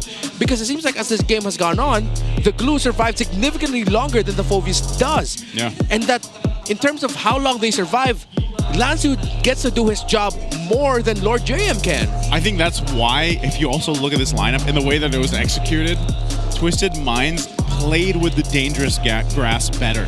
Like the way that they were, especially around the objectives. Yes. They were able to go ahead and utilize, and part of that was Kaloy, why he was able to go ahead and play up front, or Sean's factor, like you pointed out earlier on, where he was holding down that bush right behind the Lord, where the XP laner didn't have to do it. But even Lansu, like he had a couple more angles that he could go at. So I just feel like they were able to play the map here that was chosen better than APBR did. Yep, the draft alone, it was telegraphed that they were going to use the dangerous grass to their advantage, and it was not kind to the silent Shizo. He is the rich guy, you know, from BPI. He did score a very, very respectable 827 GPM, but Twisted Mind's draft was not kind to him. Like 3 of them were always hunting down the Granger. Yeah, and again, hence why you brought up that you really gotta commend Epi the King here. Imagine being dying twice early, your buff stolen away from you, and then once you finally hit with your power spike, incredibly late into the game, you were able to find the shadow kills to help turn things around for your team. Seems like the narrative we put for the lineup of APBR actually also applied very well for Twisted. It's something else that APBR has to talk about, but that's for the here and now. How about in a few weeks' time, in the playoffs? You can secure your playoffs tickets now. Head to the MPL Philippines website and join us at the Cuneta Astrodome for MPL Philippines Season 16's playoffs. It's going to be historic as well. Something that could make history for us is Moonton and Mobile Legends Bang Bang getting nominated for several categories at the Gaming on Phone Awards 2025. That is amazing. Of course, scan the QRs while you can down below. They've also got more. Mobile Game Developer of the Year, Best PR/Marketing Team of the Year, Ongoing Mobile Game of the Year, Mobile Game Community of the Year. Yes, that's you guys. Stay positive. And Mobile Esports Game of the Year. Also nominated for the Esports Player of the Year, Team Liquid Philippines, Carl Tizzy, the face of MLBB, and Magic Chess Go Go. Even if it hasn't been a year since Magic Chess Go Go debuted for all of us, it has already been nominated for the Mobile Game of the Year. Scan the QR code to vote now. The last day of voting is on September 21. That's today. That's the day. I've already casted my votes. I have too. I've sent it out to the more than half a dozen nominees for our games and for our player, our GOAT. All it needs is your email. That's it. It's very simple. It's easy. Actually, just open several tabs and then you're done, like within a minute. Did you say you haven't voted? I keep forgetting to. You have an hour or so. Today is the last day, sir. I have time. I shall do it. Do it during the draft. Yeah, do it during the draft. Fine. Because the bans, before the bans are done, you would have voted. It's that quick. Yeah. He's going to do it now. He's going to do it. All right. Gaming on Phone Awards 2025. Vote now. It's a clear choice that we should win. And you know what else is clear? What else is clear? This man's scalp. We'll be putting it up very, very soon. All right. Power up your dandruff-free scalp supercharged with Clear. Which one is it? Where is he? Where is this dashing young fellow? Oh, which one is it? Is it the one with the fro? Yo, I love the mini fro that he's got going there. Oh, we got 2. Oh, 3. Oh! That's a lot. That's no mini fro right there, man. Is this a Kimpy fro? It's a fro. That's a fro. Look, it's a Kimpy fro. It's a hybrid. They gave him a bigger bottle too. He needs it. That bottle will last him like 3 days. Yeah. This is the next evolution in men's Philippine hairstyles. Kimpy fro. Check it out. That is our Clear Head super fan of the day. Thank you so much, Clear. I hope this gentleman is happy. He's definitely not going to experience any dandruff at all. He's going to power it up. Just like, I feel like Twisted Minds powered up that game, man. I think we still have to talk about, too, eventually it's like how 50-50 gold leads are right now, man. Yeah. 5,000, 6, 7, 8. Nothing. I don't want to say it doesn't matter, but it's like, I don't know. We're seeing more now being flip-flopped, even with a lead like that. Was that where APBR dropped the ball? Was that the only thing that went wrong for them? Because they definitely had the game. It was theirs up until the 7-8 minute mark. Yeah, we all saw it. Twisted Minds eventually just showed APBR that they fight better than them. Yep. The little things, the logic behind all of their actions. Well, APBR, they were trying to brute force their way at times. Yeah. Which rightfully so, expected with their lineup, playing around the glue, playing around the box shot. You have Granger, Kimmy. just stand in front and let the two do the rest of the work. But then you have a Hayabusa to deal with for the backliner who just can dive. You have an artillery mage in the backline who, as long as you find the right position and timing, is gonna be unscathed, unbothered with what APBR brings to the table. So now, I think APBR needs to look for, again, as we head back into the dangerous grass. We love dangerous grass. The twisted. Why is I can hear Midnight on the speakers? Why does he sound mad? No, I think that's him. Happy? I was gonna say I think that's happy. He's happy. All right. So I think warranted now is that you have to consider Farsa in the equation for Twisted Minds if you are APBR. I have no huge problems with their lineup. I have no huge problems with how they played the macro. I think it just looks like Twisted Minds ended up with more pieces that now in the meta it has been shown that the risk takers, are more often rewarded as long as they can back it up with sharp execution. So let's circle back. Does that mean Mr. 50-50 has to come in extra clutch? Yeah. Like he's got to flip 2 coins and have advantage. Yeah. He needs advantage on that roll, Just bro. go harder. Just go. Go again and go harder. Go again. No, it's like you go harder, but then you go soft unexpectedly, then you go hard again. So they never know what's coming. You keep them on their toes, and they keep going back for more, but then Lord JM says, nope. To be fair, that's what Lansu did, man. Lansu was going again, and he was going harder every time. That's right. Let's see if these picks are something that our coaches heed going in the draft. APBR on the play. They chose this side. They chose to go blue. Banning on the Uranus, the Kalia. Oh my God. They want the Lance respect or for what? Kaloy and the Angela. Still open. Definitely still open because Twisted Minds banned out the 1-1, the Chip, and the Zushin. This has to be the Lance. Yeah. I think you still go Lance. Still the best pick right now. Yeah. I would say in the jungle. Does crazy things. Considering they banned out the Uranus, it could also be the YSS, but please pick the Lancelot instead. Yeah. I'm more willing to give the YSS to Twisted Minds. I think APBR, it's more up to their speed to pick up the Lancelot. And definitely you do not want to give that to MP the King. But just the same, it's also up to their speed to kind of say, hey, James, you got a really deep hero pool. Why don't we just wait? Yeah, and the vision might be good. Plus that extra stun that you get from the second mountain shocker activation might be good. It's dangerous grass. Yeah. I like the Lance. Lance is better. Please do. Lancelot. Flowers. The Thorns. Oh, what's his voice line again? Hell yeah, I'm Lancelot. Oh, wait, no, it's the Thorns are me. Johnny Lancelot. Johnny Lancelot. Johnny Lance. Okay, here we go. Confirmed. So they were not going to flip the coin on this one. Good. Twisted Minds, they have no incentive to rush the usage either. Yes, get Baksha. Baksha Kimi? Either Baksha Kimi or Baksha they don't need to rush the Lapu. You know what? Go rush the Lapu. I want to see Twisted Minds trying to rush the Lapu.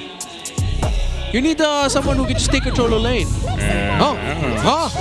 CC Baksha. Baksha CC. Okay, well, yeah. I mean, in terms of all the trades, Fovia, CC, Lapu, I mean, the Uranus is gone, so CC is the strongest out of all of the EXP laners right now available in the pool. It's a hard block. Yeah. Is there a world where we've seen Kaloy play a Roam Baksha?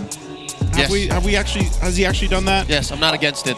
And more now seeing that it's MP the King playing. Yeah. It's a larger chance that this is Kaloy. Yeah, could still be flexed. And at the same time now for APBR, knowing that they have that, they could go ahead and get their mid lane locked in. Maybe their XP as well. I want to see them get the Kimi, but then they're going to be giving the Farsa to Twisted. So you get the Arlaw's going to struggle to lane against CC. You really have to get the Lapu here. Maybe the Gatot for X-Nova. Lapu Granger? Oh, Farsa. Okay. Much better that they do actually get the Farsa instead. Better range, and they are still going to be playing against range. It's a sound comp, to have these three. But I don't know if I feel safe knowing that all your damage is front-loaded. Yep. And now you have a Harith. You put all your utility in the second half of the game, second half of the draft, and now Coach Bon and Coach Esson can actually attack it. Yeah. But you also, so you get the Farsa, you take it out of the hands of Sean, Granger. Like this is, like these three alone from APBR, all your damage is there, right? So those last two picks, what do you do to complement this? What do you do to be able to go ahead and, give yourself the space that you need to be able to pop off here? Because you know that Twisted Minds is going to play those team fights again, and you don't want to be thrown all around like they did the last one. You know what, Lord JM? Bring back an old favorite, if you can. just bring up a Paquito now. They are what? They just go pure damn? More damage? In terms of the laning experience, because I don't think Twisted Minds will really care about going up against a glue. But then going up against a wildcard EXP lane pick that can just surprise burst you down might be the edge that APBR could have. And we all know Paquito into CC lane. Paquito just actually demolishes the CC lane. Very difficult for CC to win up against a Paquito for the first 3 to 4 levels. And extended past that, you already have more rotations into the lane. Even tougher for the CC. All right, we have one more ban. Might be another mid laner. Do they take out the Cog? Take out the Cog. Take out the Kagura. For Sean? What if Sean also... I mean, he's played so many different mid lane mages, too. Okay, here. They didn't ban the glue, right? Yeah. What if Sean picks up a Vexana last pick if the glue shows up for APBR? A Vexana. To deal with the little glues? Yeah. The little... What do they call them? What'd you call them? The longs. The longs. OGs no. OG, I believe it's the Mandarin translation. The longs. Folks never got to see longs. Longs? Okay, I think just show your roam now. Pick up your mid later. Unless this is a roam box. I like to think that this is the roam box shot. Roam box. It's MP, bro. Yeah, MP's probably gonna play an assassin to go. Imagine a Haya. Because and also the Haya or the YSS. Oh wait, they're holding on to it. We don't. No, this is no, this is it. Wow, it is. Yeah. It is a jungle box. What? Yeah. Okay, well we got to see Sensui play an assassin. Why don't we get to see MP play the utility? Right. Oh, bro, that is tough. Yeah, you're stuck with the glue, and then Vexana can come out in the mid lane. Because glue is the best pick right now. But then the counter for it is just up there, dude. Yep, and then APBR can't do anything. Yeah. They just have to eat it in the chin and say, you know what, Lord JM, you're just gonna have to take it. Unless it is dangerous grass too, I think. There's a roam show for X. Lord JM. Pick off, so it's a tanky EXP laner. It has to be glue, man. Like, what else are they gonna pick? Yeah, or I said the Paquito or a Bene, maybe even. Just something pure surprising. Reporting for duty. Oh, there's the X-Borg, okay. Because it's already revealed that the Baksha is going to be the jungler. The Valentina, the answer. So they get either the kick or more often than not, they're going to get the Feathered Airstrike. Or a Last Insanity. Technically, there's like three like the Last Insanity is situational. Yeah, that was pretty meditated. You can use it like a ghetto dash. Yeah. Yeah, it's dash and hold. This is literally just... It's true. At least I can get away. Yep. All right, so this is the draft we ended up with.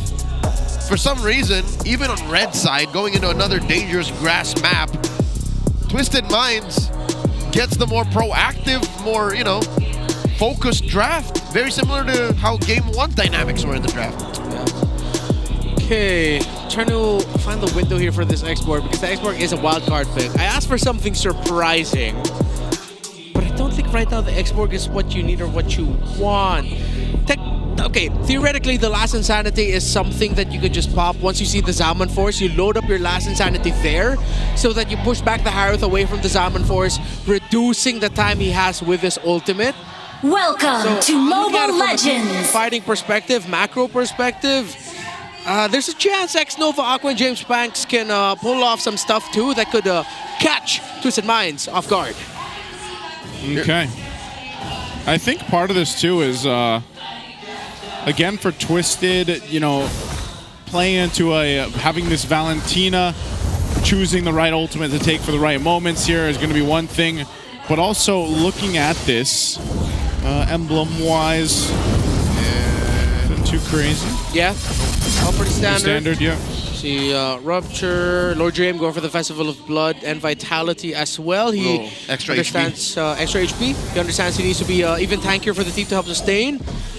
I'm really just interested to see how Lord JM is going to fare up against his CC in lane. If he's going to be conservative and just park there, we need to see more rotations from APBR topside to sort of delay what Lansu can do. Here we go. This is a debut pick for Lord JM on that X-Borg. While Sean has never won with a Valentina. So this is Season 16 stats. I'm hoping that he actually finds the kick and the feathered airstrike more often. Yep. Yeah, he should be able to. I think. But it's gonna be a challenge. Yeah. I'll tell you now. There's extra bushes. He has to walk into these brushes. Yeah, good tough boots priorities for the Baksha and the Gatot. And similarly to the Cho and the Granger, lots of crowd control for the key traits early on. Okay, we don't see a lot of the damage coming out from the X-Borg just yet, but as time will go on, I really think they just picked it for the team fights. And it's tough to kill X-Borg in lane, so it's sort of like you pick an anchor in your EXP that brings huge utility to a team fight. Which is basically that last Insanity, right? So. Oh yeah, they're not gonna get this turtle. Yeah, that's gonna be tough. So Twisted Minds has control here. Colloid charging up. Wow. They'll just keep it disciplined. They'll get the objective, and Twisted will go back to the lanings. Yeah, it's a very small thing, but what Lansu did there, throwing that curtain call, somehow getting not just James Max, but even Aqua as well, completely stopped APBR's chances of being able to get that turtle. Yep, so this is something that Twisted Minds lineup in game 1 did not have. They have priority via utility. It's not just sheer damage they're playing with. There's a lot of crowd control and little tools that they can use. Aqua with the feathered airstrike. There's the kick, pops the Purify, is going to be fine. MP joining the fight. There's the jump. They'll find Aqua. First blood in the hands of MP the King. A great response from Twisted Minds. Nasha knew, hey, he got the call. He pops the Purify. He's fine. That felt unwarranted for Aqua and X-Nova to be pulling a play like that this early on. Yeah, they forced out the Purify, but it's as if for a moment they laser focused too hard on trying to pressure the Harith that they lost track of the rotations of Twisted. That's very un-Aqua-like. Yeah. This veteran mid laner, an MSC champion, an MPL champion, is characteristic of knowing space around him, using it to his advantage. A kick fights Kaloi. Kaloi going to take a couple shots. We'll be able to go ahead and pop the Revitalize. He's still going to be fine. There's the re-engage. Sean got his own last Insanity and takes out X-Nova. They did it, Joseph. It wasn't just a ghetto dash. It was actually lethal. It was a lethal dash. The Valentina pick up perfect. Really just a great response of this X-Borg. The fact that you can not only take the feathered airstrike but the last Insanity as well. So if the X-Borg wants the last Insanity, then you have to deal with the Valentina doing the same thing to your face if you're AP Bren. It's a fantastic draft by Twisted. It's as if they already knew that this X-Borg was coming out with how quickly they picked that Valentina. Yeah, it was basically calculated at that point, and we said it would be a little bit hard for Sean to find the right ultimate. Well, so far, man, 4 minutes in, he's done a great job at that. I think it's more of a product of AP Brent having so many ults he can steal. It's impossible that you don't see Lord JM, Aqua, or X-Nova first. Yeah. And then they'll just take one. And all of them are valid, because even the kick, you could dash in, purify whatever comes your way, then kick. Yep. Right now they got control over this turtle. Second one in the game. You can see there's no contest here from AP Bren as James Panks is top side. So an objective again going to the hands of Twisted. Not sure what else AP Bren wants to do here. You know, I think they're just kind of trying to douse the flames out from it getting too hot. X-Nova dealing with this Zaman Force. He's going to go for the kick anyway. Revitalize already going to be popped. And now Nasha goes in. One more shot will pick up the kill on X-Nova. And now she's doing Aqua in trouble. Flicker there. But there's a jump into the turret. He doesn't need it. Aqua will go down a double for Nasha. A great play from Twisted again under the turret. And Sean has a feathered airstrike, used at the right time, and he's not even playing Farsight anymore. And the tower juggle was beautiful by Twisted. Excuse me if I sound like I'm gushing too hard over what Twisted Minds does every game, but really, they're playing like absolute long-time veterans of the game against AP Bren right now. You know what? That's not too far from the truth. Twisted Minds, despite them being rookies in the league, have been playing for years in the amateur scene. They are products of James. the MLBB ecosystem. James Banks in no man's land. All right, no one to hold him down. Yeah, Lansu not going to spend the curtain call for that. It's off of cooldown at the same time. James Banks now just picks up the tough boots, so it's not going to be so easy for Twisted Minds to catch him. I mean, it is a matter of time. 3,500 gold up. 0-4, nothing on the board for AP Bren so far, with a turtle spawning in about half a minute. And I get it now. They are a product of our grassroots system here in the Philippines, and we're playing in dangerous grass. You love grass. I love grass. I was born in it. Molded by it. Yep. You merely adopted it. Quite literally, we are not speaking in any metaphors, folks. Like, these dudes have literally grinded it out in barangay halls, in basketball courts, turned into esports stadiums for hundreds of their neighbors, friends and family. Like, that is where Twisted Minds grit their teeth. They played with overheating devices because back then they didn't have the Infinix that we have now. In the summer heat of the Philippines, they would win tournaments in their neighborhood. X-Nova with the kick. There's the kick. X-Nova going to be able to find the mark. Kaloy trying to buy the time. He's still going to be alive, though. They're going to fight under the turret again. Nasha there, forcing them back. They don't have to take this fight, but they will take the third turtle of the game. That's what I call a warning shot to the face. Twisted Minds threatened them with a good time, and AP Brent spent too much to even contest, and that's a 100% turtle take rate for Twisted. Like, you don't want this. You don't want this smoke. Yeah. Let's see if AP Brent has the same smoke as Twisted, though. If they can this time pull a turnaround to force a game number 3. This is the window. Because I'm not going to be saying or thinking anymore that a team can't make a comeback. So far, Season 16 is a season of comebacks here for MPL Philippines. I'm not turning off the idea that AP Brent can shock us and deliver a game number 3. Yep, the window is about to open. Again, after the 8-minute mark, if you held it down, you're getting more passive gold, and a comeback becomes more possible. Even kits, even items. If there's some way somehow Shizo hasn't died yet, he's able to go under the radar long enough to get his 3-item power spike, then AP Brent should get out of the woods here. Look at this. Wow. James Max is stealing away the orange. Oh, they're going to drop the Zaman Force again. Last Insanity is going to be used, but this was all just to get the turret, the ultimate out from Lord JM. James Panks is just trying to find the scraps that he can. We saw MP the King have to do this in game 1. Yeah. So this is all James Panks can do for now. You know, try to get into a fighting form by the time the objective comes up for the Lord, but they're going to be forced off again. Aqua in trouble. Oh. He does get away, but they lose the mid turret now. Tier 1 down. What more does Twisted Minds find? It's so deadly for Aqua. He just wants to get vision. He's in the right position. But then you just have Twisted Minds marking you so hard right now that this Farsa can't be effective. Yeah, the roamer isn't exactly built for checking. Yes. In a normal map, the Cho has to randomly walk in and dash out of bushes to clear him. This time there's so much bush that you have to throw out skills. It's dangerous, you can't man. put Shizo and Nova and Aqua in trouble like that. You can't let him get in range. Yeah, you have the X-Borg actually holding the roamer position. So even though it's X-Nova with the roam boots, in terms of their positioning, the vision getting, in the bigger sequences is actually Lord JM in front, while you have X-Nova playing off slightly from the wings because he's just looking for a good kick angle. But if ever, he can quickly go back to support, like he's supporting James Max right now. Oh, let's see how this works.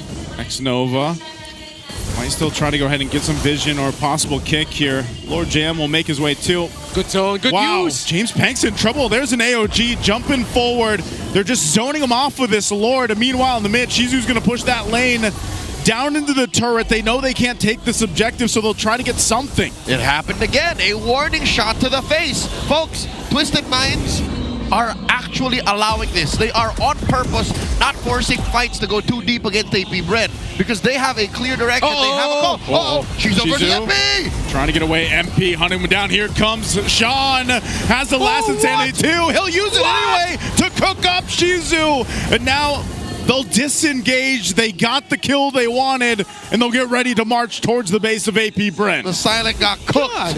Yeah, Shizu is cooked, and Sean is cracked right now. What a dash. Perfect. Dash forward. Shadow Strike. Last Insanity. X-Nova wasted his Jeet Kune Do third activation. Oh, James Panks trying to get away. He can't get away either. Nasha will pick up a kill, and it's looking grim here for AP Brent. Lord still up top. Base shield, base turret goes down to the bottom side. The Lord will charge on in. They still have a holy shield in the mid too. Twisted 8,000 gold ahead. This is a massive lead for them, and Sean picks up another last Insanity, ready to go ahead and jump forward. They'll force the fight anyway. A whole lot thrown at AP Brent that they can't do anything about. They have to force back to the fountain to heal up. They lost another turret, 2 turrets in the base. All right, a little bit of silver lining here for the Hive. Their lineup is very good at clearing waves. You have the Granger, the X-Borg, and the Farsa. but this is going to be difficult since there's big back waves coming in from Twisted Minds from all directions. Bottom and top have already lost their inhibitors. Mid is the least favorable to defend. Yeah, and the Farsa only has a glowing wand. Not even 5,000 gold lead cracked. Oh. The Valentina just cracked 7,000. It's a 2,000 gold lead right now for Sean. Item. A whole full item. AP Brent's comeback here is now going to be a miracle if they can pull it off. And yes, as usual, it is now at that point where they can only make a comeback through a defense, through a blunder of Twisted Minds, trying to end the game a little bit too early, not checking the right conditions in trying to end the game, and AP Brand being able to counter that. At this point, not even like a really good kick from X-Nova will be able to give them something, because AP Brand does not have the damage to make the most out of a Way of the Dragon kick from the Cho. Yep, and the damage profile that AP Brand has, it's a very specific kind of damage. The kick will only really make a good situation better. Yeah. It's not just the kick that matters. James Banks here building up towards the bruiser Lancelot, which again, I don't think is completely his decision, because they need a little bit of meat. There's really no front line for AP Brand right now. Yeah, and he's getting taken down really fast. Here's a conceal. What's the play here for them? Do they just want to be able to get this buff? Not have it taken away. It was all for the buff, Joseph. Yep, goes for Shizu. Shizu's like, I'll take that.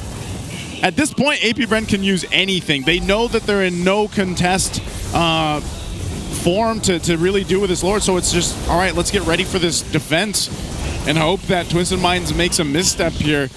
Because that's the main thing. I think, you know, they're best with the lineup that they have to go ahead and try to defend this, but again, they're gonna have a whole lot collapse down on them, like we saw in the previous fight, where it was that last insanity that Sean had, and then the AOG from Kaloy. You know, you don't have much room to run if you're AP Brand and you're getting cut off like that from these ultimates being used from Twisted Minds. To really trying to find an angle here for AP Brand was tough. Even the sustainability brought by the Gatakacha having a revitalized. Now Sean even has a Holy Crystal. Lightning Torrent of Blood Wings. This really could be it. It'll be a miracle if somehow AP Brand can hold on. This is a rare occasion wherein there is no front line for one draft, that no glowing wand is needed for Sean. He literally is just building pure damage. Yeah. He's got that big dam right now. Mid turret's going to be worked on. Lord is up top. AOG. Aqua has to flicker on out. He will be able to get the stun. There's the kick on the mark. MP's gone. The base still going to be worked on. They're still going for the defense. Lord JM has to flicker on out too. They're working on that Lord to clear it out.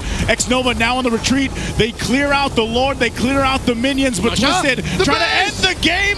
They'll do it anyway. It's a sweep for Twisted Minds.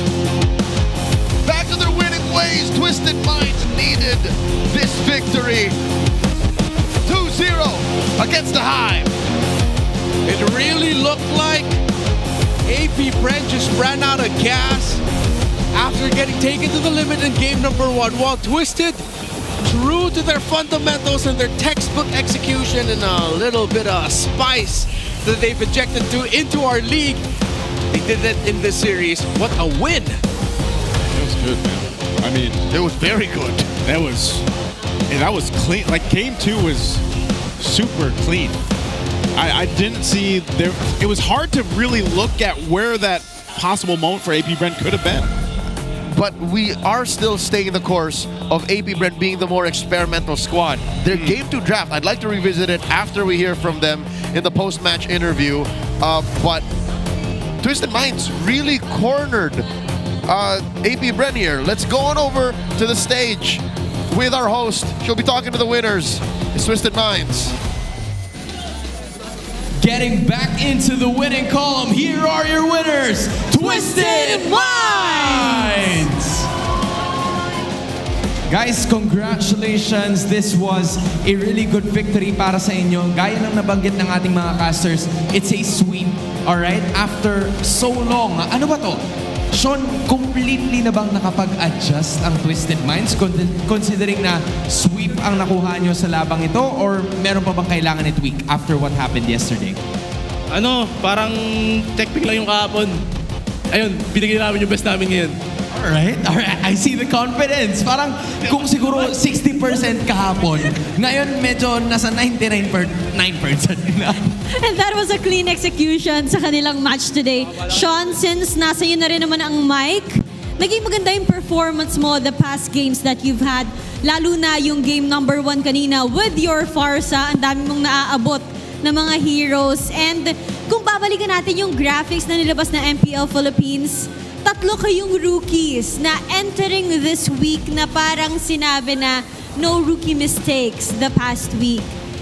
Kayo ni Kaloy and Nosha, nasa top 1, 2, and 3 kayo sa ating leaderboards. Celebrating your milestone with your fans, ano ba yung tumatakbo sa isip nyo kapag nagkakaroon kayo ng mga ganitong achievements? Parang nagre-relapse kami sa MDL namin kasi kami rin yung puro top 1 sa MDL eh. Parang gusto lang namin mapunta sa madalas hanggang sa MPL. Do you take it as a challenge? Hindi naman, para pinapakita lang namin yung kaya namin gawin sa mga fans para maganda laban lag. You know, kung ano yung napatunayan nila nung nasa MDL sila, they're also bringing it here in the MPL MP.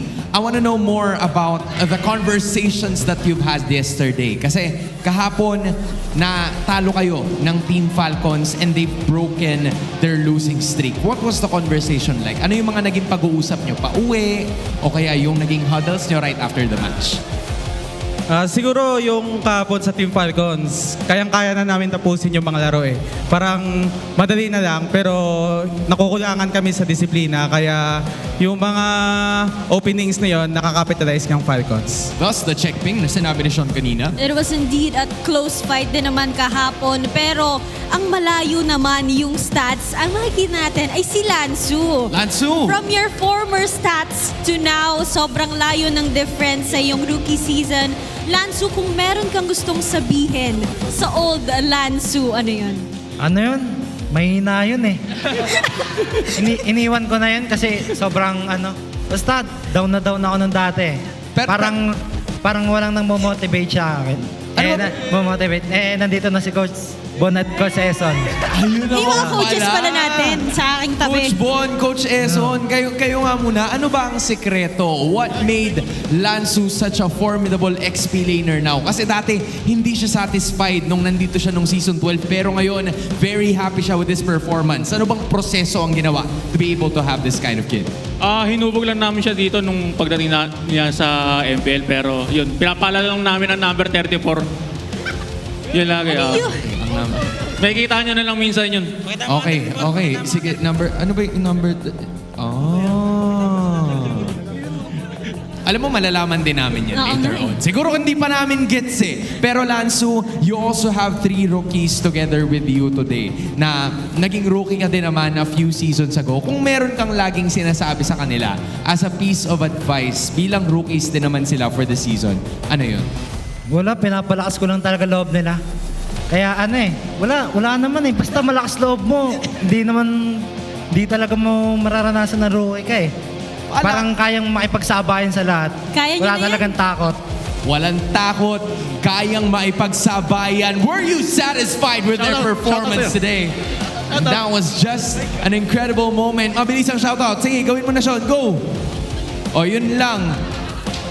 Shoutout sa mga fans, tsaka sa dalawang nandun. Shoutout sa inyo. Thank you. Maraming salamat, Sean. And maraming salamat sa ating winners, Twisted Minds! Just a solid, all-out performance coming in from Twisted Minds. This is the first sweep of week number 5. That was indeed a great bounce back para sa match nila kahapon. What a clean execution para sa Twisted Minds. And with that being said, we're gonna toss it right back to our casters para pag-usapan ng laban.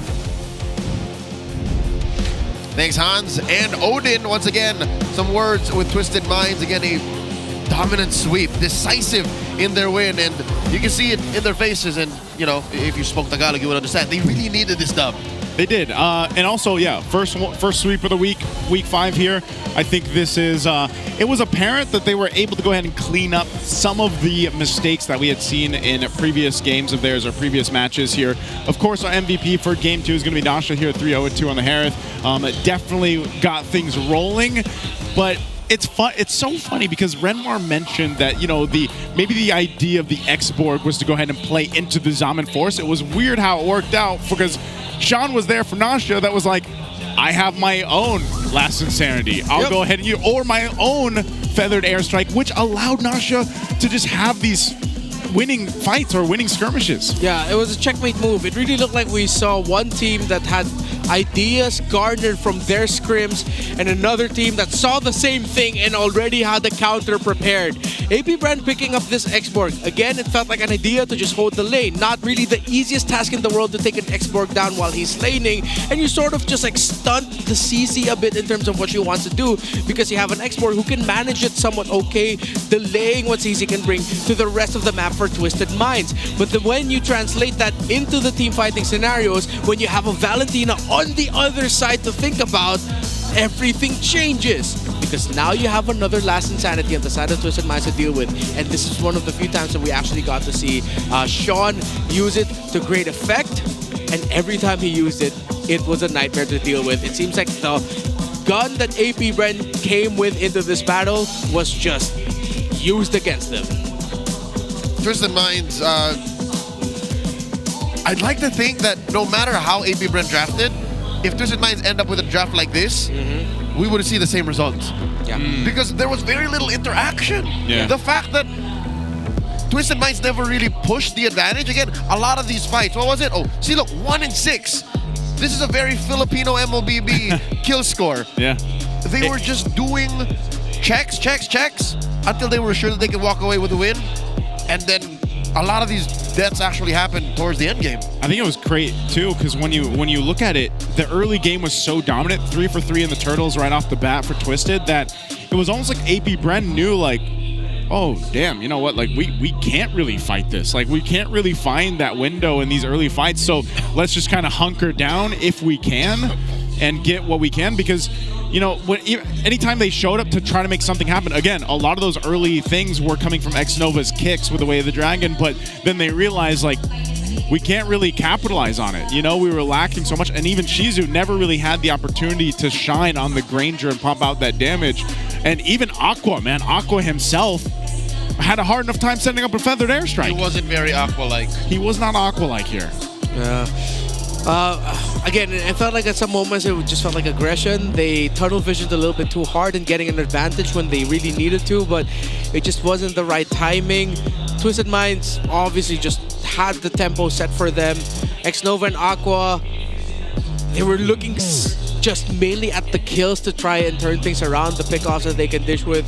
But then, again, you're going up against a very tanky fighter jungler. Like, that's not the right call. Yeah, just to wrap it all up in a nice little package.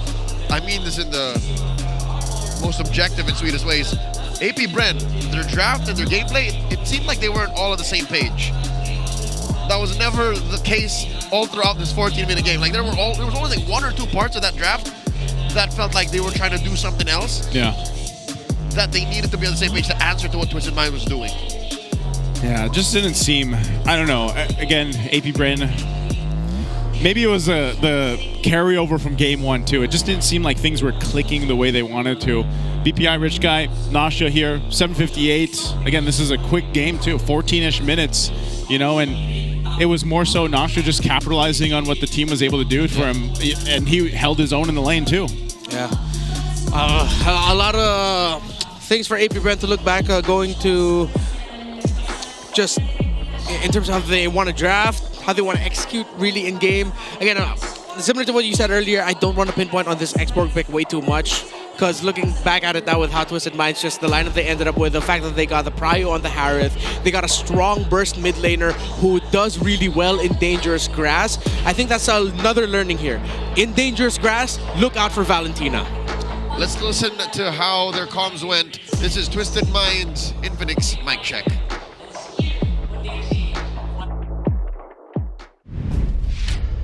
Spino na ako, boy. Mapi, makapunta ka? 3 seconds. Belsa ka na rin ako. Sige pa na. Alawa ka, pre. Hindi ko papalikin to, ha? Gaya, wag mo mapapalikin, P. Gaya, pamita ka, pre. Pasok ka.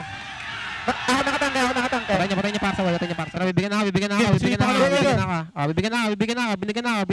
Dalawa, dalawa. Lance syempre, lance Okay lang, talihan ko, pre. okay lang. Wala nang lipat yung pala. Pre, one step at a time lang ha. Yeah. Disiplina guys ha. Trade kung trade, pre. Dito siya sa akin ha. Kalmado to la, paputok pa. Kaya namin. Ano, pwede niyong birahin yung biraga ni Jay mamaya sa Lord, pre ha. Ako sisira, itlogin natin to, walang papapatay. Yeah, GG. Tapos ito, walang magmamadali ha. Huwag mo kunin yung mita, huwag yung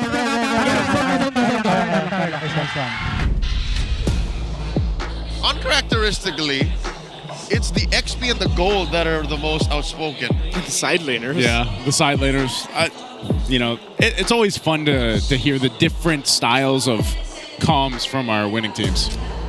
Ladies and gentlemen, if you do not know, there's a new skin out in the client. Check it out. You can celebrate Onyx victory in M6. The Joy Onyx PH Pass will be available, well, starting yesterday. The starter pass includes the M6 Championship skin, Joy Onyx Philippines, and more exclusive in-game items. Join Joy's Onyx PH campaign in your very own road to champion. I got it. There's no other way to go but the premium run. There isn't. But you can also get more because there's also the Finals MVP skin, Beatrix, the Skyforce Maverick will also be available on September 20th. So that started yesterday for 30% off during the first week of the M6 Finals MVP. Kelra added a very personal touch by including his son's name, Slake, printed on the outfit. So get ready to fight alongside Beatrix, Skyforce Maverick, and claim your own MVP. So grab it while they're all discounted, man. Yeah, grab it. One of the biggest reasons why I started playing Beatrix again, and I think I'm going to try to incorporate Joy EXP back into my rotation in EXP lane heroes. I'm ready to get destroyed, but at least I look good doing it. Joy EXP, what is this? How about Joy Roam? No. No? Joy EXP though. Brother, no. You can throw back to like M4. Yeah. Okay. It's one of Brazil's best. Takashi used to do that. Yeah. It's a little tanky. You got to build a little tanky, but yeah, folks, Joy and Matrix Onyx PH skins out. We got one more best of 3 coming our way. That is Liquid TNC. Gonna be a banger. Yeah. Liquid TNC. I don't know, man. I actually thought we were going 3 games for this one. Yeah. You were ready for it. I was ready for it, but No, think about it linguistically. linguistically, A cavalry is just a part of the army. Just a part. So if you think about it from that perspective, maybe TNC. Maybe that's why Ben Things predicted that. Or maybe he's from TNC prior. that's true, yeah. Let's roll over to the Howl. Talk about the K2V.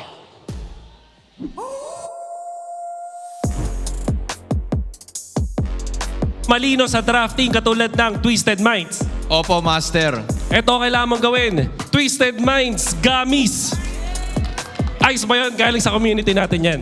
Maraming salamat po, Daul. Okay, sige po ka muna doon.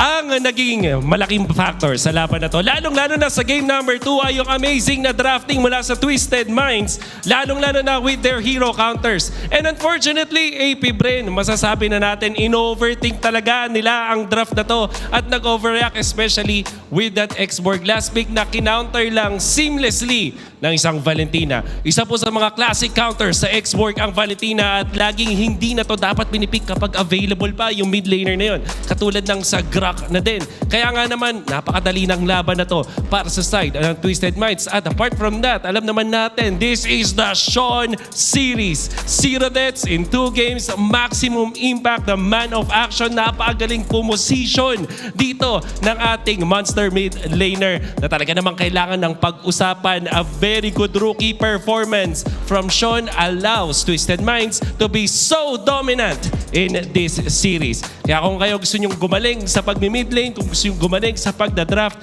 sundan natin at kumain kayo ng Twisted Minds Candies. Yan po ang ating first series of the day. Later on, we still have our star match. It's TLPH going up against TNC. Okay nga, Alice, magbabalik ang MPLPH Season 16 at kakain muna kami ng Twisted Minds Candies.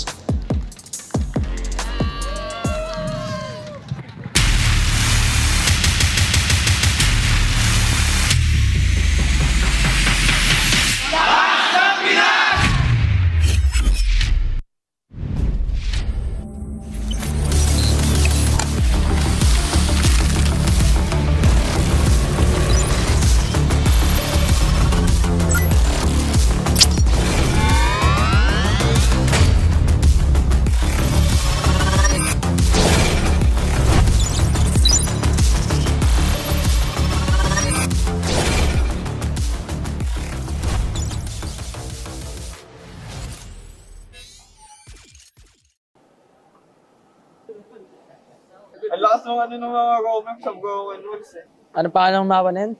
Flying Clouds. Favorite kong mapa ay Clouds. Lansu. Luck kay Best XP ko. Kay Lansu. Best XP ko yan, tol. Grabe aura ni Boss Kaloy, tol.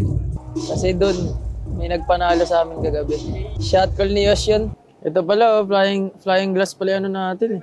Flying Clouds pala. Ba't di makasakay? Sabi nga, mag-ingat kayong lahat, pre. Tsaka sana muna na yung Pilipinas. Let's go! #twisted for good governance. Sa mga kalaban namin, guys. Hindi natin maganda laban yung mga fans. I love you. Sana muna na yung Pilipinas. Gusto ko sa bago mapa, yung Flying Cloud eh. Kasi ang cute kasi ng mga hero eh. Ang cute kasi nuts eh. Napakamot ulo eh. Tsaka pala kasi Wolf, the best, one of the best. Tsaka nga pala sa pamilya na siya, lagi nanonood sa amin tuwing last match. I love you all, Pamilya Guevara. Salamat sa mga suporta, guys. Ba't ang hina ni Kaloy sa akin?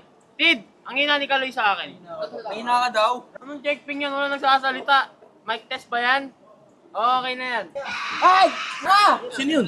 Ano yun? Huwag kami sumigaw, pre. Parang may horror, pre. Huwag yung titignan si Sir Wolf, pre. Kalaban yan. Kalaban na pala si Sir Wolf. Stay safe, everyone! Di abutan dito! GG bro! Don't worry! Be only with Smart Power All 99. Hindi bitin with 10 gig data to power your games plus only Facebook or only TikTok. Load now!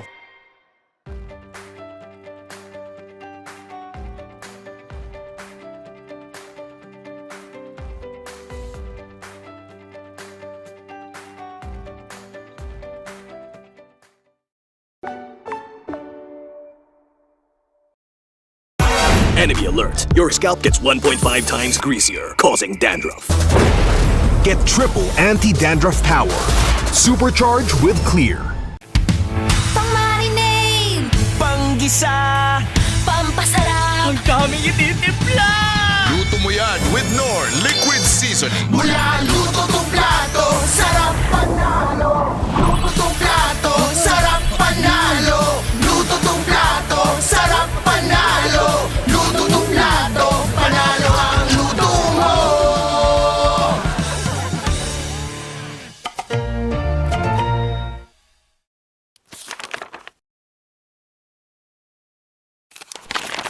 Ang isa ka sa mga player na natigil matatag sa MLBB, anong sekreto ng isang field? Para sa akin siguro yung passion ko sa gaming talaga. Kahit anong game kasi gusto ko maging magaling eh. Yung passion ko sa gaming is nakuha ko siya simula nung bata pa ako eh. Parang sobrang saya ko sa mga nilalaro ko and sobrang saya ko lalo kapag nananalo ako. So, piling ko din ko nakuha yung passion ko. Nabanggit mo din na CPU yung GOAT mo. Kasi nung MPL Season 1 nakita ko siya mag-funny, sobrang nagalingan ako sa kanya. Tropa natin dito. At nakita mo naman si Pew! Tapos sinasayawan lang dito from wall to wall sinabihan ni Angela pero he still got the kill para dito kay Karina.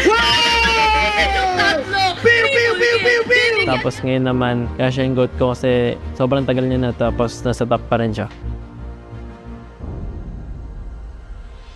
Nabanggit ni Cartesi na ikaw daw yung player na iniidolo niya at tinawag niyang GOAT. Siyempre masaya kasi yung lahat ng tao na parang nag-ML ang sasabihin GOAT na si Carl talaga eh. Lalo na siya ng international and masaya pa rin na nakikita niya na ganun. Siyempre pinagdaanan ko, marami munang talo bago nag-champion, ganun naman yung cycle eh.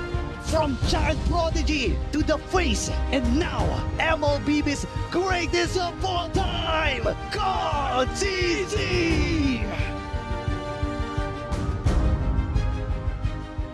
Paano nito nabago yung buhay ko at yung pananaw ko sa buhay? Sobrang dami nagbago sa financially, tsaka yung routine ko sa buhay, yung ginagawa ko sa buhay, tsaka pag lumalabas ako ganun, may mga nakakilala na sa akin. Feeling ko, abang tumatagal parang napapansin ko sa sarili ko na mas madisiplina ako and mas mature. Siguro yung biggest lesson ko lang yung balance lang sa lahat ng bagay. Tapos ngayon talaga, ito na talaga yung feeling ko buhay ko eh.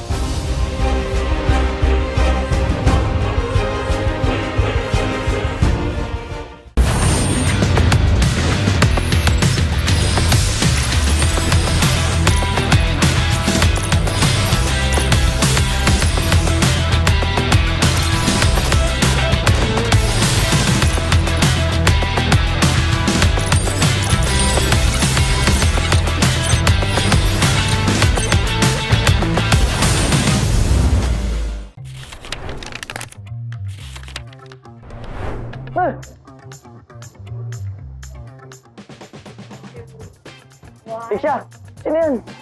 Si Gary? Esmeralda? Edith. Si Edith. Edith. Arnold. Edith. Edith niya. Ano? Edith. Robe. Edith. Yan si Grak. Grak. Grak. Grak. Grak. Grak, grak, grak, grak. Uy, nauna ako kanina sa Edith. Sige, all one. Pinagbigyan kasi nila ako eh. Lancelot! Lancelot! Lancelot. Si Lance. Lance! Sabay tayo, par. Okay, 3, 2. Granger. Si, Lucian. Granger. Ay, wala ako. Okay, sabay ulit. Competitive. Florin. Ay, Florin. Una. Okay, 4. Lapu-lapu. Ano yan? Sino yan? Kalea. Bruno. Lapu-lapu? Lapu nga. Ay, palakol. Parang bagong hero yan ah. Hindi si Popol. Wala, hindi ko alam yan. Sino yan? Ay, palakol! Ay, palakol pala yun! Ay! Si Matilda. Siyang nagmamatilda eh. Matilda. Ate. Yay! Ano yun? Matilda may palakol?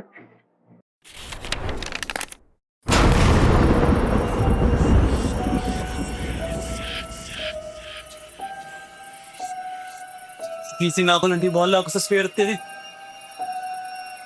Sabi mo, mag-win streak ko to.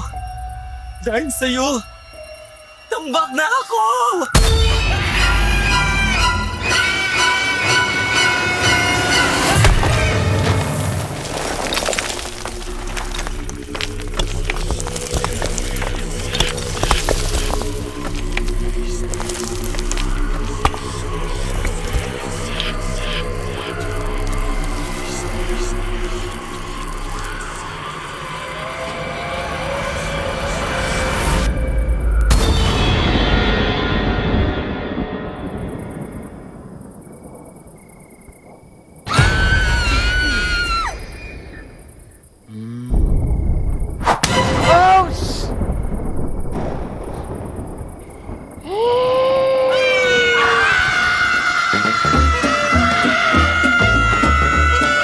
Talagang swertehin, basahin mo na ang current patch notes. Andito na ang Ready for Next, the biggest gameplay update of the year. Break through boundaries with the new Broken Walls map update. MLBB, we are ready for next.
ang Ready for Next, the biggest gameplay update of the year. The all-new Dangerous Grass Map update. Use it to your advantage. MLBB, we are ready for the next.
Napag-iwanan ka na rin ba? Andito na ang Ready for the Next, the biggest gameplay update of the year. Get a head start with the new Flying Cloud map update. MLBB, we are ready for the next.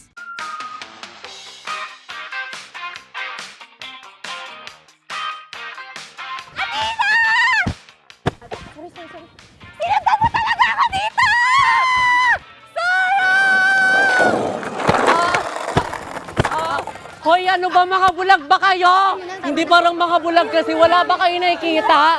Mga bulag!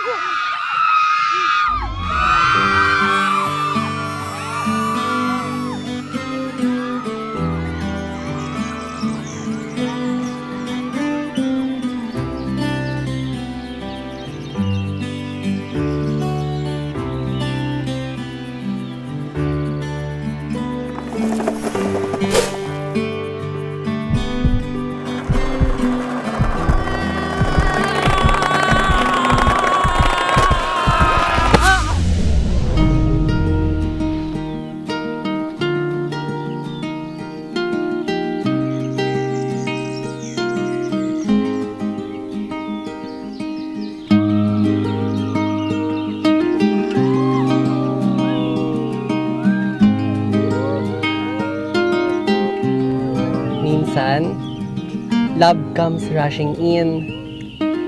Parang bagong expanding river sa Mobile Legends. Andito na ang Ready for the Next, the biggest gameplay update of the year. Navigate the river with the new expanding rivers map update, MLBB. We are ready for the next. Guys, nandito na yung bagong update sa Mobile Legends. Yung Dangerous... Hoy!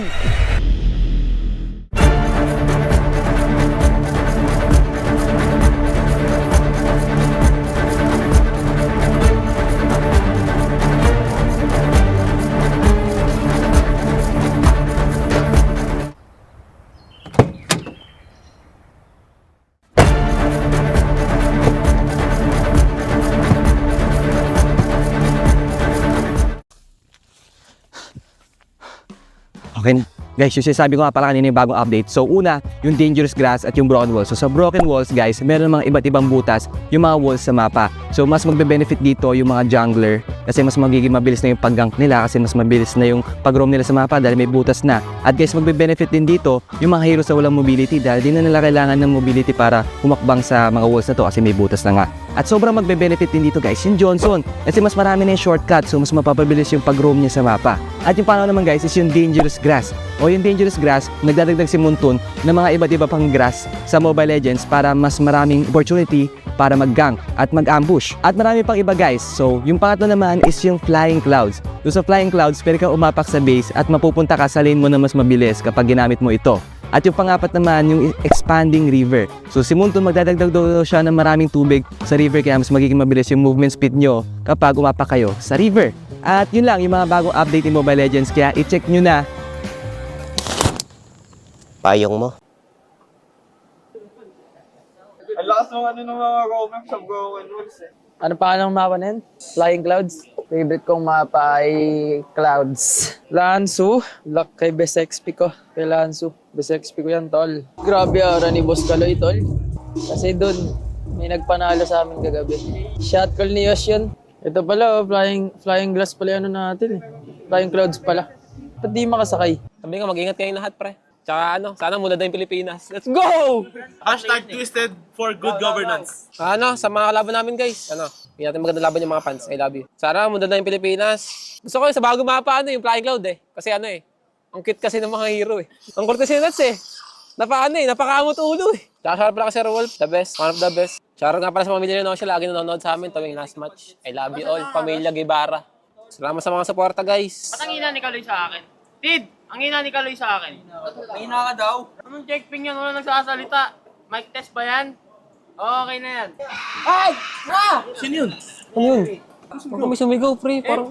Parang may horror, pre. Parang may horror, pre. Huwag yung titignan si Sir Wolf, pre. Kalaban yan. Kalaban na pala si Sir Wolf. Stay safe, everyone!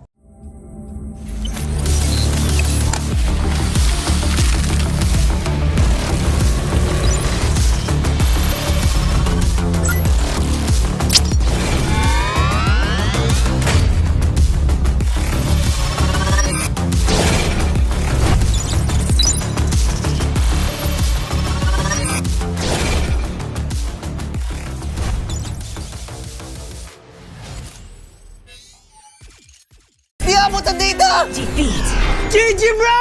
Don't worry, be only with Smart Power All 99. Hindi bitin with 10 gig data to power your games plus only Facebook or only TikTok. Load now!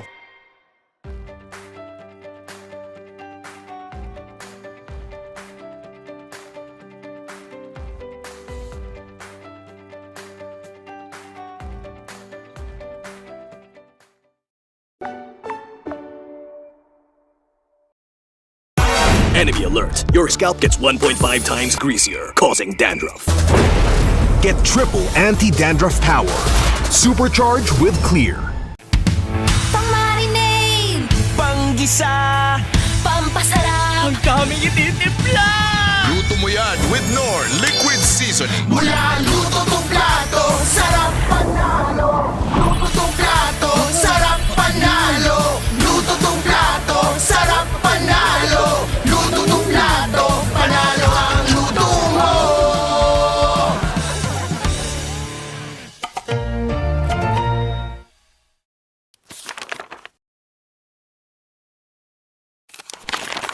Ang isa ka sa mga player na natigil magtatag sa MPLBH, anong sekreto ng isang field?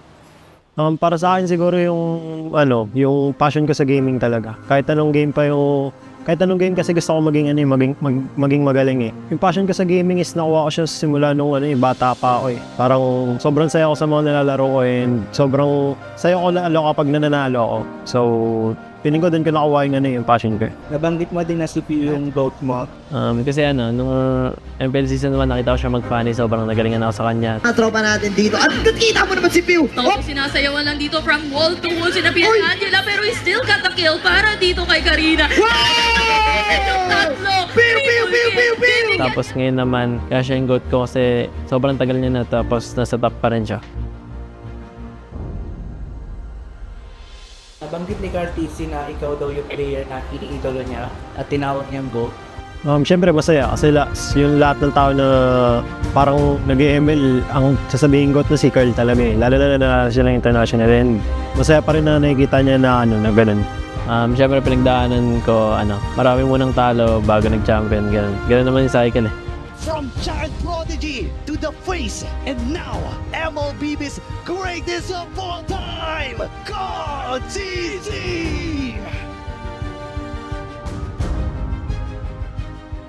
paano nito nabago yung buhay mo at yung pananaw mo sa buhay? Sobrang dami nagbago sa financially, tsaka yung routine ko sa buhay, yung ginagawa ko sa buhay, tsaka pag lumalabas ako ganun, may mga nakakilala na sa akin. Feeling ko, habang tumatagal, parang napapansin ko sa sarili ko na mas madisiplina ako and mas mature. Siguro yung biggest lesson ko lang yung balance lang sa lahat ng bagay. Tapos ngayon talaga, ito na talaga yung yung feeling ko buhay ko eh.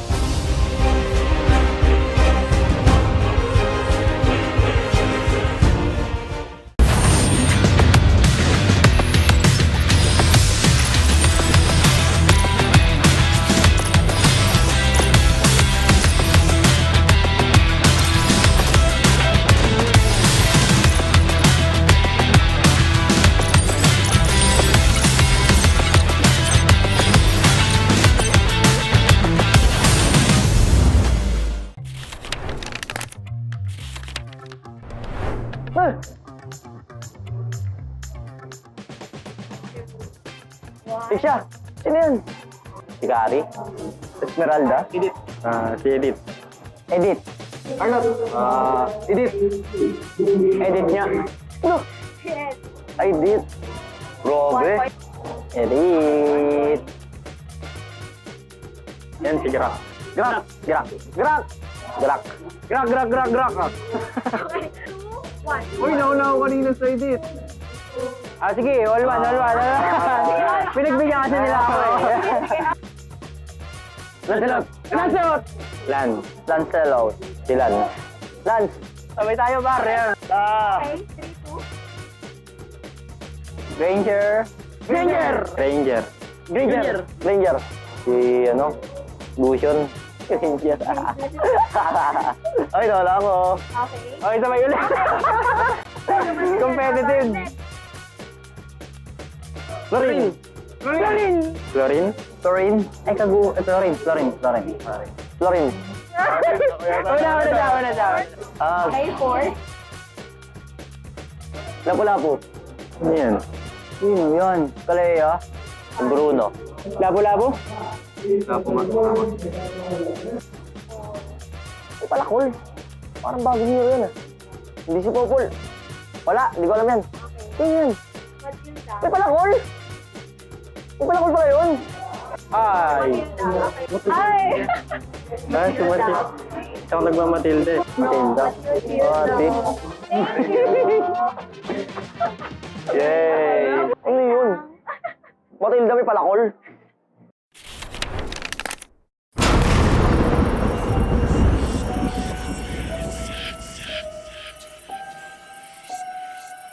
Gising na ako, nandiwala ako sa swerte eh.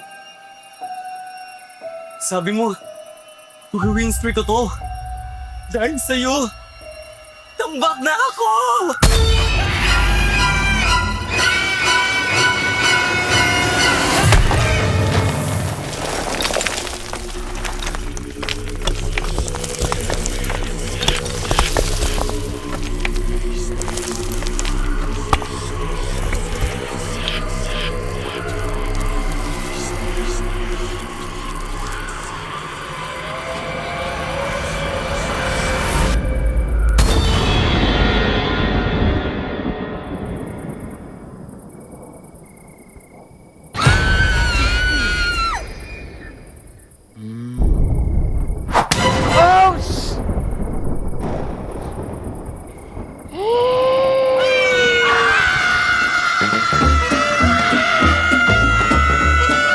Talagang swertehin, basahin mo na ang current patch notes. Andito na ang Ready for Next, the biggest gameplay update of the year.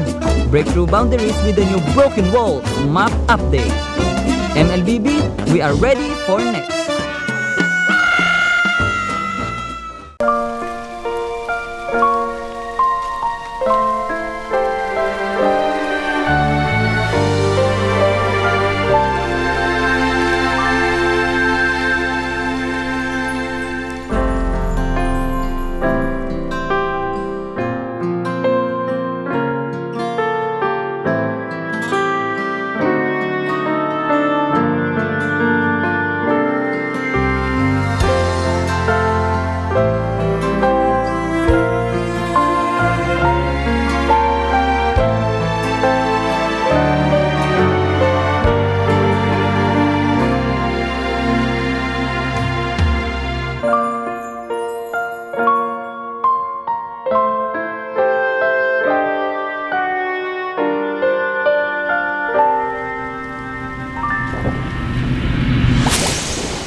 nawala?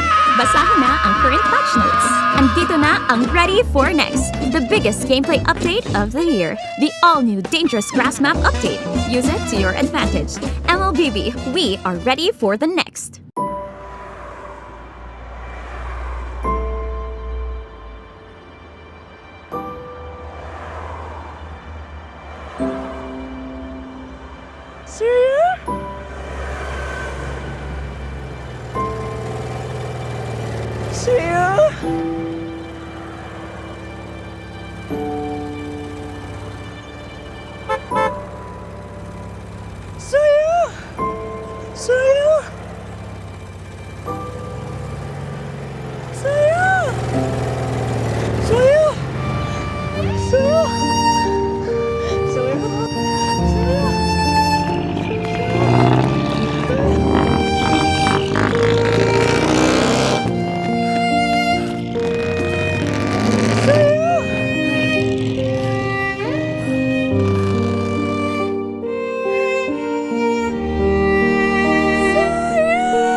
Napag-iwanan ka na rin ba?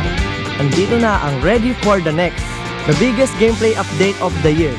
Get a head start with the new Flying Cloud map update. MLBB, we are ready for the next.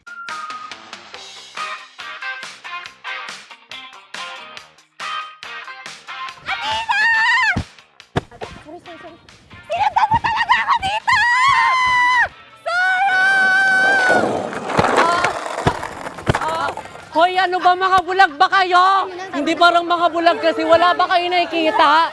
Mga bulag!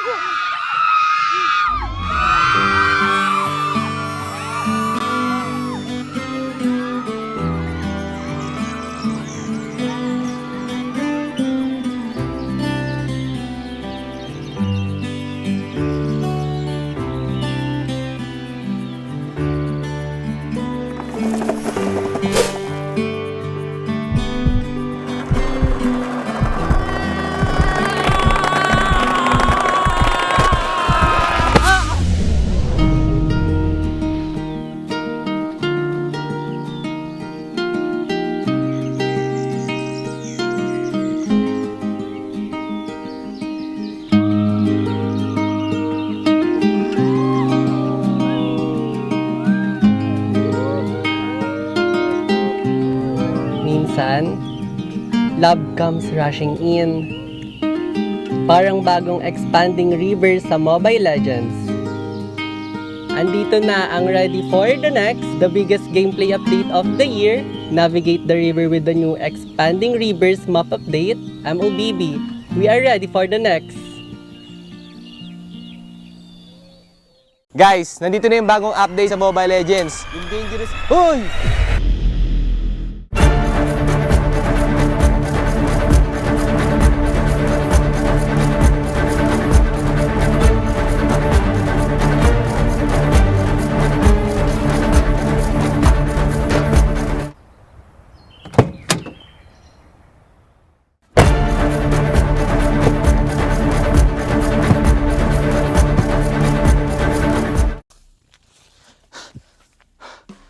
Okay, guys, yung sinasabi ko nga pala kanina yung bagong update. So una, yung dangerous grass at yung broken walls. So sa broken walls, guys, meron mga iba't ibang butas yung mga walls sa mapa. So mas magbe-benefit dito yung mga jungler kasi mas magiging mabilis na yung pag-gank nila kasi mas mabilis na yung pag-roam nila sa mapa dahil may butas na. At guys, magbe-benefit din dito yung mga heroes sa walang mobility dahil di na nila kailangan ng mobility para humakbang sa mga walls na to kasi may butas na nga. At sobrang magbe-benefit din dito, guys, yung Johnson kasi mas marami na yung shortcut, so mas mapapabilis yung pag-roam niya sa mapa. At yung panaw naman, guys, is yung dangerous grass. O yung dangerous grass, nagdadagdag si Muntun ng mga iba't iba pang grass sa Mobile Legends para mas maraming opportunity para mag-gank at mag-ambush. At marami pang iba guys. So, yung pangatlo naman is yung flying clouds. So, sa flying clouds, pwede ka umapak sa base at mapupunta ka sa lane mo na mas mabilis kapag ginamit mo ito. At yung pangapat naman, yung expanding river. So, si Munton magdadagdag daw siya ng maraming tubig sa river kaya mas magiging mabilis yung movement speed nyo kapag umapak kayo sa river. At yun lang, yung mga bagong update ni Mobile Legends kaya i-check nyo na. Payong mo. Ang lakas ng ng mga comment sa Broken Woods eh. Ano pa ng mapa na yun? Flying Clouds. Favorite kong mapa ay Clouds. Lansu. Luck kay Best XP ko. Kay Lansu. Best XP ko yan, tol. Grabe ara ni Boss Kaloy, tol. Kasi doon, may nagpanalo sa amin kagabi. Shot call ni Yosh yun. Ito pala, flying glass pala ano natin eh. Flying Clouds pala. Ba't di makasakay? Sabi nga, mag-ingat kayong lahat, pre. Tsaka sana muna na yung Pilipinas. Let's go! Hashtag twisted for good governance. Sa mga kalaban namin, guys. Hindi natin maganda laban yung mga fans. I love you. Sana muna na yung Pilipinas. Gusto ko yung sa bagong mapa, yung Flying Cloud eh. Kasi ang cute kasi ng mga hero eh. Ang kurte si Nuts eh. Napakamot ulo eh. Tsaka shoutout pala kasi Sir Wolf, the best. One of the best. Shoutout nga pala sa pamilya ni Nosha, lagi nanonood sa amin tuwing last match. I love you all, Pamilya Guevara. Salamat sa mga suporta, guys. Ba't ang hina ni Kaloy sa akin? Tid! Ang hina ni Kaloy sa akin. Hina ka daw. Anong checkping yan? Wala nagsasalita. Mic test ba yan? Okay na yan. Ay! Sino yun? Ano yun? Parang may sumigaw, pre. Parang may horror, pre. Parang may horror, pre. Huwag niyo titignan si Sir Wolf, pre. Kalaban yan. Kalaban na pala si Sir Wolf. Stay safe, everyone!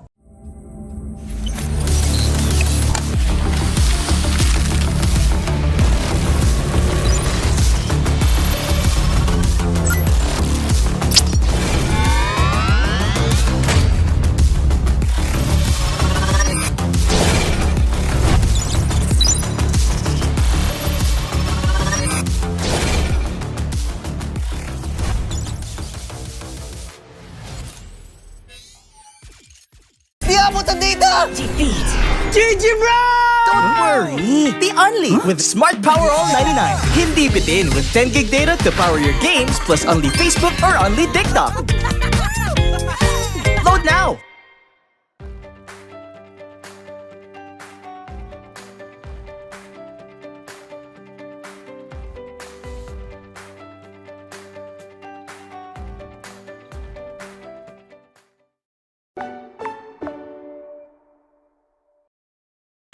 Enemy alert. Your scalp gets 1.5 times greasier, causing dandruff.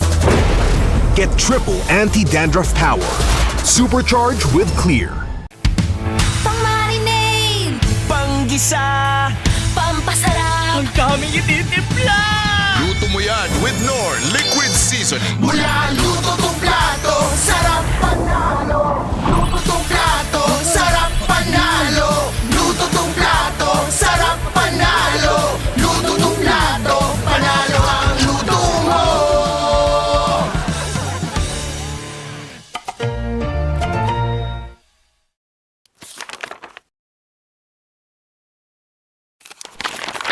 Kung isa ka sa mga player na natigil magtatouch sa MLBB, anong sekreto ng isang field?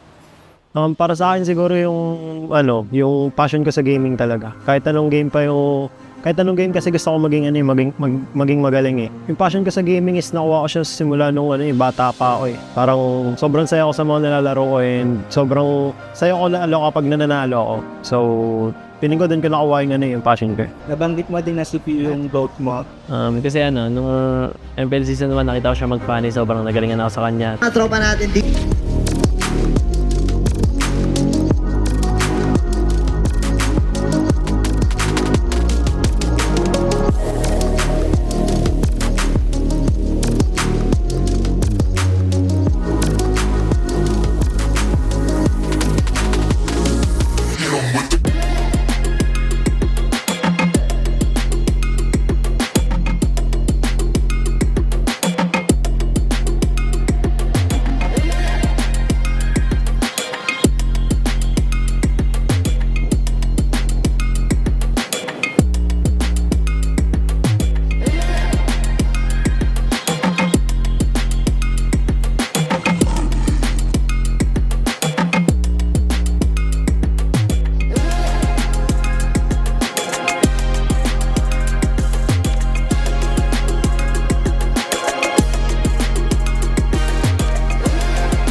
Rivers. Malakas, Pilipinas, malakas, face the golden sun and repping for the 3 stars. Look at us, to the top, no ifs, no buts. Winning any game para to sa PIN, yes. Di mo matitinag aming boses sa new level. Nasa kalye man o mobile, you know I become a legend. Listen, open fire, we unite, we winners.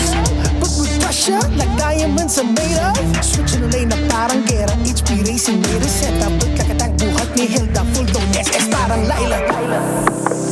Susundan ko ang wakas. Kasama pataas, tagumpay natin to. Dahil tayo'y malakas para sa Pinas. Nasa amin ang alas, hindi to atas. Kinikilala sa taas kasi kami ang malakas para sa Pinas. Nasa amin ang alas, hindi to atas. Kinikilala sa taas, ganito kami sa Pinas, yeah.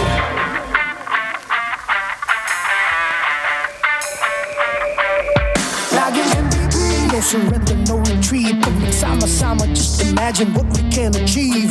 Laging MVP, no surrender, no retreat. Giving 100 on my all, cause we just cannot be defeated. We are unstoppable, immune and invulnerable. Ready ang equipment, lahat frozen, mala, crowd control. Pakita on the jab, east to the southeast. Taas ang watawat, proud and loud, cause every enemy we devour. Susundan ko ang iyong wakas. Kasama pataas, tagumpay natin to. Dahil tayo'y malakas para sa Pinas. Nasa amin ang alas, hindi to atas. Kinikilala sa taas kasi kami ang malakas para sa Pinas. Nasa amin ang alas, hindi to atas. Kinikilala sa taas, ganito kami sa Pinas, yeah. Malakas, Pilipinas, malakas. Kahit anong tumas. Malakas, Pilipinas, malakas, face the golden sun and repping for the 3 stars.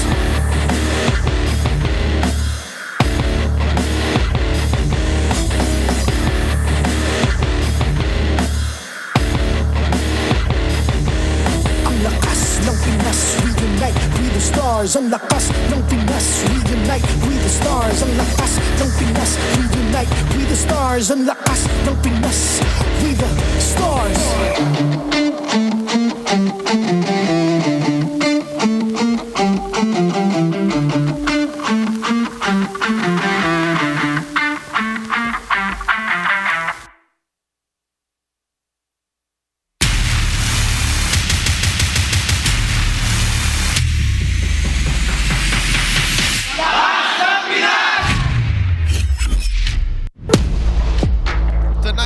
To be sparks as these two teams get into action for our final best of 3. You hear the echoes of their lineups coming through the arena. My name is Leo. This right here is Naisu with Renmar Santa Cruz. It's us, We Bear Bros, calling the action on the last day of week 5. I didn't know if my sparkle got you. Did you see my action, my sparkle action? You did. Yeah. It stopped me for a second. For a moment, it just took away the usual distraction that is the twinkle in your eyes. Oh. I think that's what he was talking about. Ladies and gentlemen, you get more data, more GG. Experience the winning power of Smart's Only 5G and enjoy it with the Smart Digital Prepaid eSIM. Smart, the simply reliable telco partner of the MPL. Victories you can count on. So, we are down to our last contest, a best of 3 between Team Liquid Philippines, the defending champions, going up against TNC Pro Team. These two teams, they've been cooking. Yeah, they've been cooking. They've been serving us flavor. So if you're looking for that marinade, saute, or just for the flavor, you can use Knorr Liquid Seasoning for, I say this, literally everything. Everything. That stands true. In my kitchen. Yep. Sarap Panal, I still have some sachets from last season. That's how much I've been cooking. This tournament is monitored and supervised by the Games and Amusements Board. Real quick, a recap before we talk about the incoming best of 3. Twisted Minds have returned to their winning ways, sweeping APBR for so many different reasons. A lot happened in the span of 2 games. So what do you guys recall? I recall the dangerous grass back-to-back, by the way. But also the fact that I just feel like watching Twisted Minds, especially in Game 2, very clean the way they executed things. They played very synergistically with each other, and I think they corrected a lot of the mistakes we saw previously in their matches. And also APBR, like, I don't know, man. Game 2's draft, yeah, I don't want to go too much into it, but I just think they weren't able to execute. Yeah, they've Twisted Minds previously have made the point of saying in interviews that MPL Philippines is a league that you cannot be a coward in. You have to be fearless with engagements, with your decisions in the drafting, and especially in the team fighting. That's how we saw Twisted Minds put themselves in still the same position, but in a better points lead compared to TNC, Omega, APBR, and Falcons. That being in this spot, winning earlier means that they are getting closer to solidifying themselves as the 4th place team if that record can continue and if Team Liquid Philippines can beat TNC in this matchup. And it's not like it matters to be 3rd or 4th, but it just means going into the latter half of Season 16, you're more secured for your playoffs standing. Nothing really moved much in the lower half, but mind you, if TNC take down Liquid in this coming bout, that would inch them closer to encroaching on the Twisted Minds space. Again, a point between Twisted Minds and TNC. Did you think that would have been possible in week 1 or 2? I surely didn't, but you know, it's definitely a part of the case here so far for Season 16, and we've got an interesting matchup between these two legends right here. It's the Daddy and the Mamba. The Daddy and the Mamba. Oh my gosh, AP Chakno, I know this is already the 2nd round, but seeing them in a meta space that puts a lot of pressure into roamers with potential surprising picks, and of course, 2 of the most legendary figures in our sport in the Philippines. This is going to be a good one. I'd say even in the world. Despite Chaknu not having won an MPL title of his own, he has found success in the Mid-Season Cup, then known as the Southeast Asian Cup. That's right, I almost forgot. He still is an icon. People still remember his Grok, people remember his Cho, people remember his Kufra, and that's why we have to echo to the past. You have to recall and remember that these 2 teams, and a lot of the players that play for them now, found themselves in different teams to find themselves here tonight, locked in the best of 3. And I think that's one of the things, because like we mentioned, you know, Benny Cutie, 3 Zaina, they've all been part of the old Echo, right? The Echo Express. And you have to think that when we have these players like shuffle around, whether it's different parts of the world, whether it's different teams, they bring some of that identity with them to each of the teams that they've gone to and to where they currently are now, as you can see here, you know, like it was for 3 Zaina and Benny Cutie, and I think they've brought their own flavors of maybe that aggressive play style that fits also in the current of what we're seeing from the Phoenix Army for TNC. Yeah, and they need to continue that. Zaida, I feel like, is still one of the most incredibly underrated junglers in MPL Philippines. For sure. The man is consistent. Rare that you'll find him in an error. It's just because the other team is putting so much respect in his name that they are hunting down for him every moment of the game. 3mar at the same time has launched himself into the territory of what he was once in Season 9, the EXP laner to watch out for and the EXP laner to beat way back then. He's still a little bit far from that, but you're starting to really see the shades of that. And of course, the Storm, Benny Cutie. We gotta talk about the fighters in the gold lane, because a few little birds tell me that maybe, just maybe, similar to what we've been seeing in other regions, that we might see it here in the Philippines, and it's this man bringing it back. When you talk about Benedict Gonzalez, you think of 2 things. Number 1, split pushing. Man single-handedly changed the way the game works. And of course, his iconic fighters in the gold lane. You'll see that he played a lot of Yuzhong, a lot in Season 9. And what? 100% win rate on a Paquito Gold in that same season? Yeah, when we were talking about it earlier in the meeting, I did not remember the Yuzhong, but then suddenly I started remembering, wait, Paquito Gold Lane was a thing in that season because of that Yuzhong. Revisiting, he was 100%. And that's because that's how the whole Echo Express, the House of Highlights, began on the back of Gold Lane fighter Benny. And we're in a place now where this could potentially pop up again. Like, we have room for, we've already seen shades of it, you know, right? Some of these fighters come up. Rubies, CC, you know, a bunch of different things. And so what better person to be able to go ahead and dip into that hero pool like Benny Cutie? Helkert. It's not Benny, that's Netsky. That's Netsky, but, you know, who knows? I think it's healthy, though. Anything is possible. Yeah, and again, you cannot be afraid. There are no cowards in MPL. Philippines. Real quick, a community poll. I hope you're not cowards with your opinion on this. Which flex role is the most valuable in this new patch? Assassins in Rome, Fighters in Gold, Assassins in Mid, or others? I think just as it is, we're seeing more B. Yeah. And I'm waiting for A though, man. I think everyone in the world is waiting for A. I'm actually an others guy. Fighters in mid. Fighters in mid? I do miss me a lane bully Yu Zhong. Right, yes, sir. A Lapu-Lapu in mid. Yeah. Curtiz used to do this. Yeah. My Kaja in mid this season is 2-0 in my RG. Oh, like a mid-mid. Mid. Yes, I want the Assassins in Rome, man. Because I as someone who plays Rome a lot, it's like I want to be able to go ahead and pick that without getting like flamed. You know what I mean? Like in the draft already. So we need a pro to play it and win. So that so then everyone's like, okay, it's obviously allowed. How about an others? Marksman in mid. I'm missing my Beatrix is in mid. I see you RK3 from season 8. And how about Popol and Koopa in mid? Hell, throw them in Rome. I don't care. Popol and Koopa in mid, I miss. Nathan in mid, I miss as well. Popol and Koopa mid just absolutely shreds through towers like nobody's business. I think it'd be a good role, actually. Now, right? It's like in the current way. Yeah, that dog just sniffing dudes out. Yeah. Like, XP gold, XP XP gold, XP gold. Thank you. Paired up with a fighter in the mid with a lot of crowd control. Imagine trying to run away from a Kaiju mid and a Popol and Koopa role. You can't. Or a Popol Koopa Lapu-Lapu duo. That too. You can't run away. You can't. You take it and you say next. Or you run away and you just give up your turret.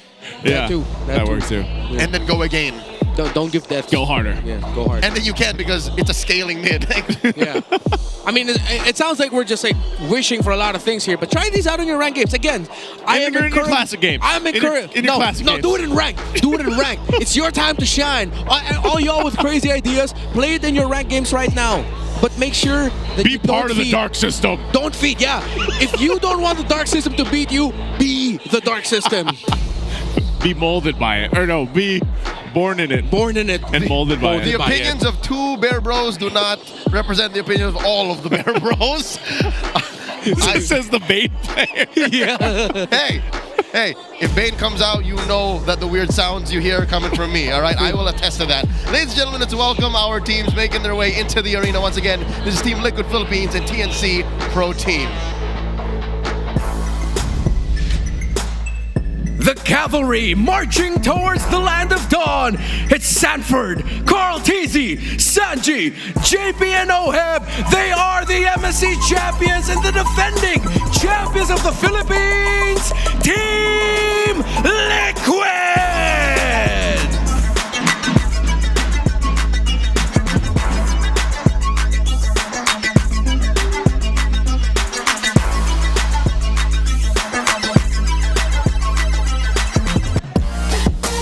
Versus the Phoenix Army gearing for battle. 3mar, Zaida, Lancy, Chaknu, and Benny Cutie. Kailan ang laban ng TNC? Ngayon na! It's TNC Pro Team!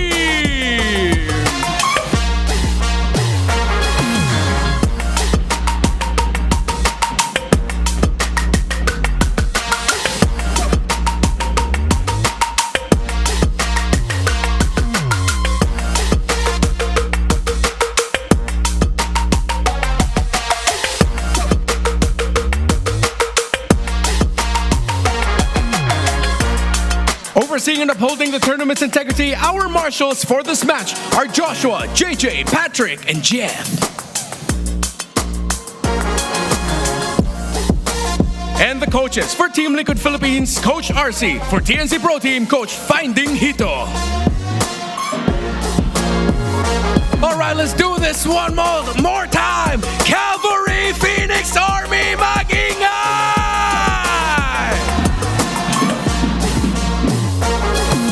Let's talk about the defending champions, the Cavalry, Team Liquid Philippines. I'll give it to you one more time here. Redmar, it's Sanford, Carl Teasy, Sanji, JP, and Oheb, TLPH champions, like we mentioned, and of course, a dominant force to be reckoned with. Still playing up to that speed of, the Liquid Express, a Liquid Stampede, everything else that we've seen from them. Again, it's really hard to look at where the weak points are for TLPH because they execute things and draft so well. Yeah, for TNC Pro Team, they are coming off of what was a heartbreaking loss against Omega Arena in the very first match of this week. However, you're starting to see the monster hidden in this team. They really just need to find that stream of consistency, across the board. But teams going up against TNC are starting to really look at the fact that sometimes they just let a little bit of their macro slip. Surprising with Benny Cutie there, but TNC are being a little bit more dependent with Benny Cutie being in fights. Take care of the macro a little bit better, maybe TNC, and then you'll have a chance against Liquid. It sounds like a fighter is in need for TNC because a fighter is always online. A fighter rarely cares about macro because you just death ball from there. Looking at the stats head to head, I can't believe it, but TNC and TLPH are actually neck and neck. Some categories like drawing first blood, TNC is better at. All this while, Lord Control, again, you're talking about Carl TZ, the GOAT, he's just better at that as well. But Turtle Control, so leading up to the bigger objectives, TNC wins.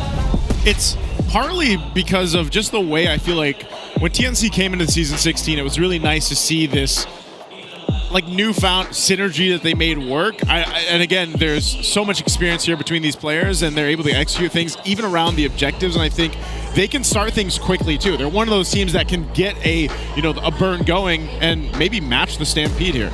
Let's see how they prepped and listen to the Smart 5G ping test as we dig deep into their mics.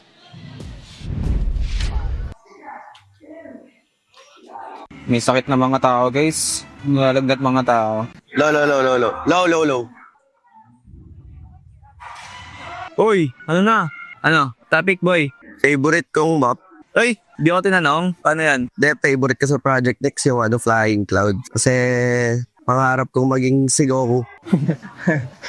Yung favorite map ko, guys, yung yung Flying Clouds, yung mga lumilipad.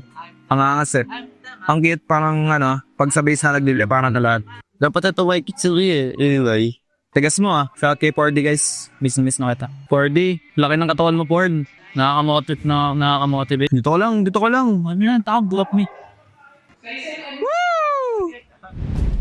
Just to break the fourth wall here, both players are not talking to each other. Yeah. They were just saying things in sequence that, oddly enough, line up. It was nicely edited. Yeah, we have to translate one thing that Lancey was able to say. Sanford, your body is huge. He's jacked. He's been in the gym. Man's been drinking his creatine. I love it. Ladies and gentlemen, let's listen to the Infinite Keys to Victory brought to us by Wolf. Let's listen to the howl. You need more muscles. Welcome to the Howl. Ako pala si Wolf, bring you the Infinix Keys to Victory. Our featured match for today, TLPH going up against TNC. Para sa dalawang teams natin, they have to protect their side of the jungle from invasions, kung malaki man yan o maliliit, mga small green camps or yung mga big buffs. Hindi natin sinasabing mahina ang dalawang teams when it comes to them being invaded. Exactly the opposite ang makikita natin dito. Magaling sila actually magdakaw ng mga green camps sa kanilang mga kalaban. That's Zyda as well as Carl TZ and the way nilang pinoprotektahan din yung kanilang mga jungle. Ngayon, bakit ito yung kailangan nilang gawin? Because we know that in the changes we have for the Project Next, kailangan mas pinoprotektahan mo na yung mga jungle creeps mo.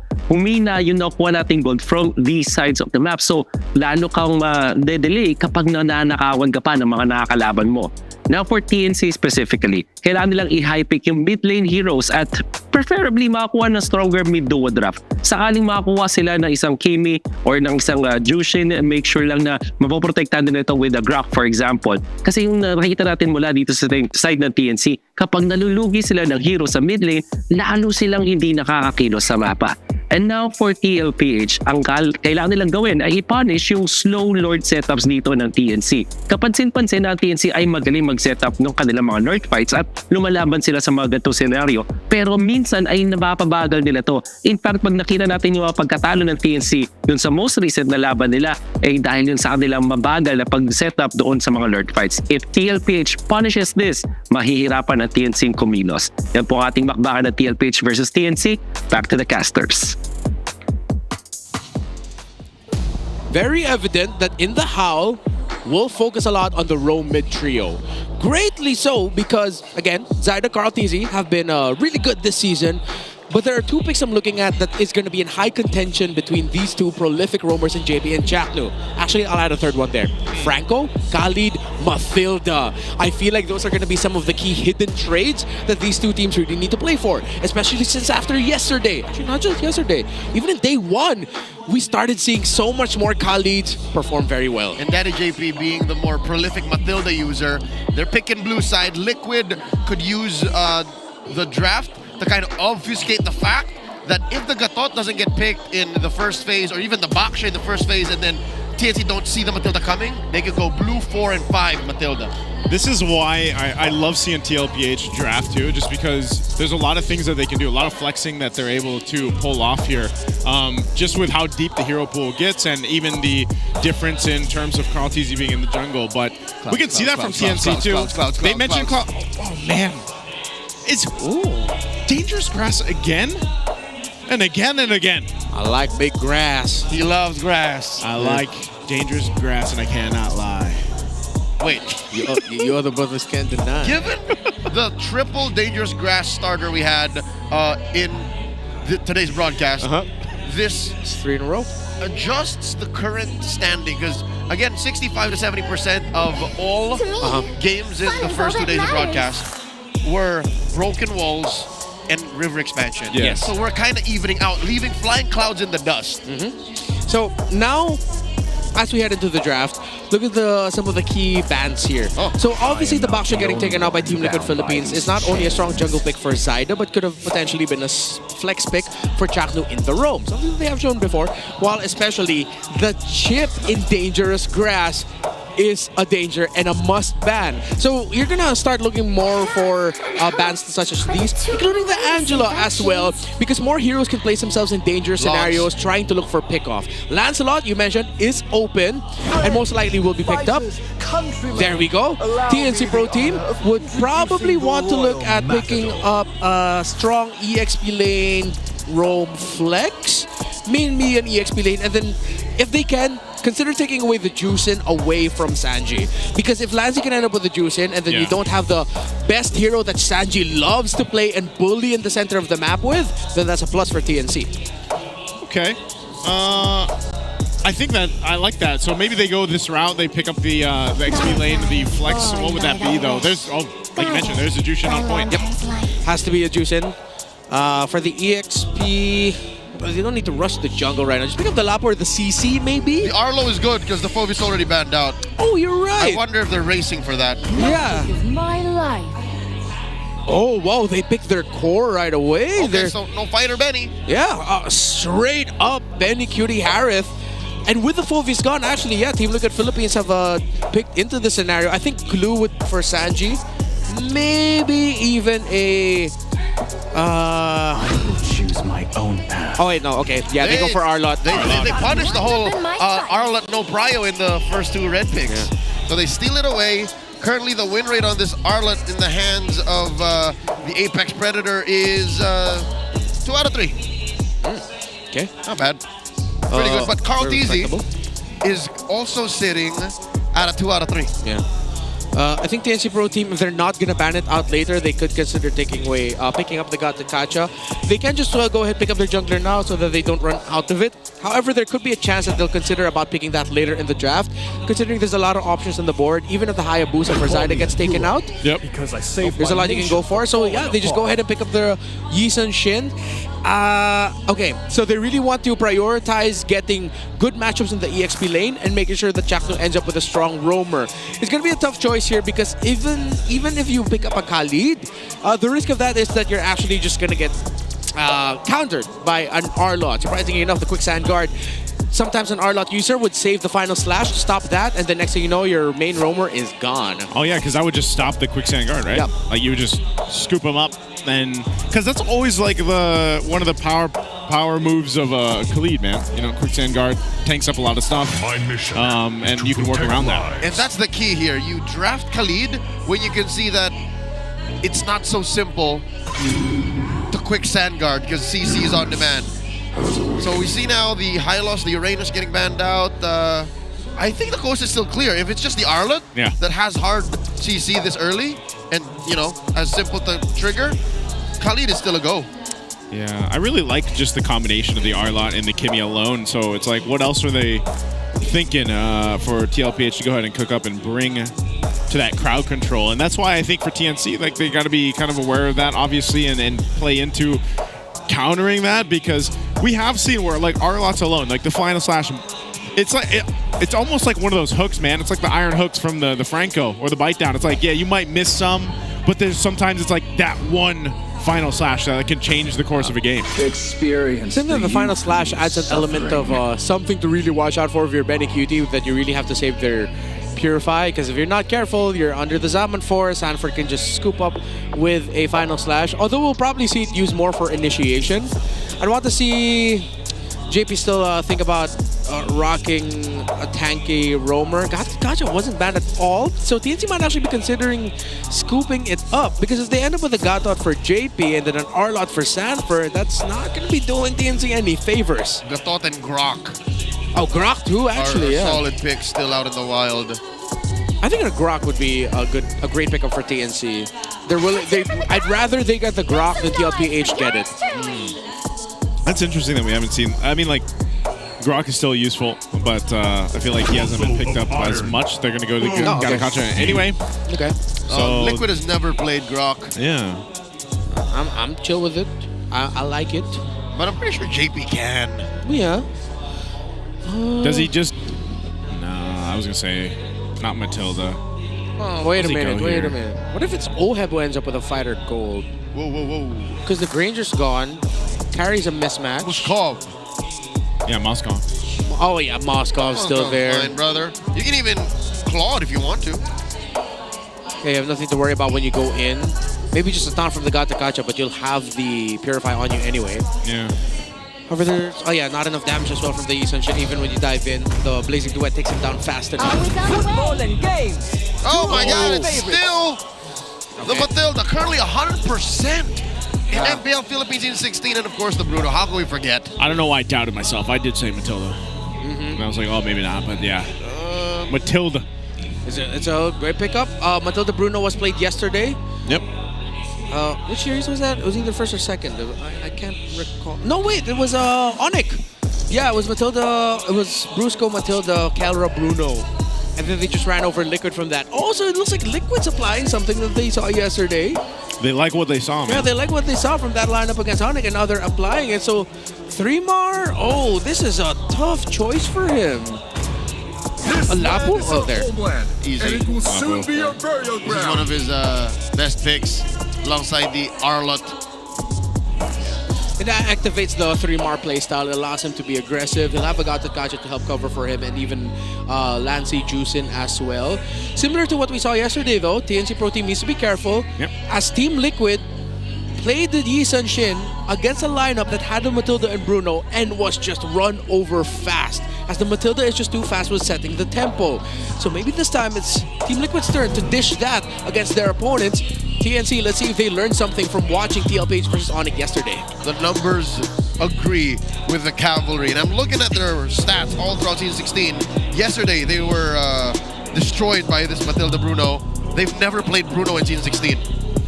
Never? Yep. Oheb played Bruno in his debut season with the Cavalry, but not in season 16 yet. This is his first time playing it this season. It's a debut. Well, it's a debut. Yes, it is. It's a debut. Yes, debut. I know. I'm pretty sure that's how you pronounce it. Welcome to game number 1 in a best of 3. It's Liquid versus TNC. And I love how Liquid are so Welcome to Mobile Legends. Like, again, there's no time to wallow and lick their wounds. You just use what works. You see it, and then you try it yourself, you know?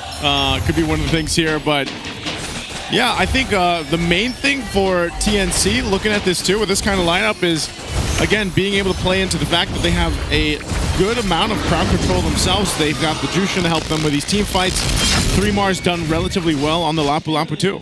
Yeah, okay, so yesterday, the loss of Team Liquid against Onic in game number 3, two of the main reasons why that happened is because Team Liquid, again, rotated faster around the Matilda, and most importantly, the Bruno absolutely dominated the Harith in lane.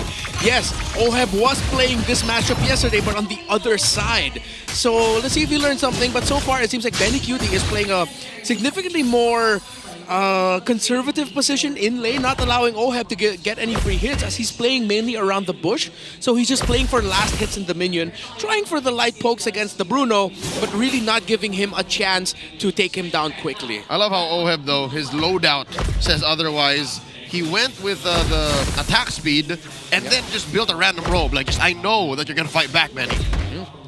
Allows him to give a little bit more sustain. Red tree. Feel the red tree, Benny. Like, that was basically what happened here. But Baby Cake's at it. Yeah. He's at it. Yeah. But he's going to help Oheb a little bit too, though, because this is, like, matchup-wise, the Bruno versus the Harith, I feel like it's going to be hard until what? What's Oheb's first item going to be here? Is like, does he go... It's usually Starly. Or sorry. Oh, wait, Oheb, yeah. sorry, excuse me. Haskellaz? Haskellaz, yeah. Oh, that's big that they got Lancey down that low, and it's gonna be a while for him to hit level 4, but look at the dangerous grass. Good positions being held by TNC. I think they have a very good shot at actually being able to steal this away. Lancey already level 4. Yeah, they've got positioning here. Carl Teasy going to work on his purple buff. He'll be able to grab that. Chaknu charges up the Unbreakable. They're going to be able to catch JP. JP will flicker on out, has the shield to help him too. They're going to re-engage. They're going to go for it. JP falls now. Carl Teasy might join the fight. He's not sure if he wants to go for the kill or go for the turtle. He's going to work on 3 now. No, jumping on in. Sanford as well. Chaknu falls down the 1-for-1 trade. The fight for the turtle will still happen here, but TLPH has an advantage, and they'll push the rest of TNC out. Even when the Matilda got taken out early, JP was at a fourth of his health even before the fight started. It looks like the sustain just innate in Liquid's draft got him there. Good thing that Team Liquid Philippines were able to trade that out. Objective also going under their side. Oheb actually double lane during that sequence, so he left gold, went to mid, cleared that, went back to gold, so he could have a slight lead over Benny Cutie. You see it in the EXP, and we will see it in the gold. Oh, he's got a good lead. Yeah, that's a good lead. 3 minutes, okay. So now that's something we have to watch out for here, whether or not TNC will have an answer to Oheb being able to double lane freely. He's also getting the beetle from Carl Teasy's jungle. He's getting a lot, man. I think he got the big ones and left the small one for Carl. Oh, Baby Cake's sharing. Yeah. No, good. Nah, still the big one. Nah, he didn't get it. This does put Carl Teasy up a full level from Zyda. So this now goes into Wolf's first key to victory for these two teams is you got to protect your side of the jungle. And it looks like Carl is already encroached in. That's a Mount Shocker. Oh, wow. They fail to hunt down the Apex Predator. Yeah, Lancey popping the Crimson Beacon for that was a bit of a miscalculation. There really are times where Lancey needs to watch when he uses his ultimate. So what if he had it now, and then after clearing the middle minion wave, he could use it for an aggressive play here alongside Chaknu. They could have checked a little bit better and have more tools to potentially go for a bigger fight. And without that, now there's even more resources for Team Liquid Philippines. Oheb has Haskellaz. Oheb's got the Haskellaz. Look at this, though. He's a whole level ahead Benny Cutie, too, just because he's been all over the map here. There's a jump in, though, under the turret. They're going to fight it out anyway. Benny Cutie joining the fight, too. A flicker forward. 3 could be in trouble. They're good set up with a final slash under the turret. Now Chaknu takes too many shots from the turret as well. Not a favorable positioning for TNC in that one. They can't fight under the Zaman Force just yet. TLPH leaned hard into that. And I love how Sanji used his body as bait. Like, he overextended 3 They killed him, and they took his flicker, too. Yeah, I don't think TNC Pro Team added to their calculation the potential of Sanford coming in with just a final slash. Either that, or they just accepted the fact that they will get set up like that and countered, and they were just hoping that they could have a response to it. TNC needs to slow down a bit.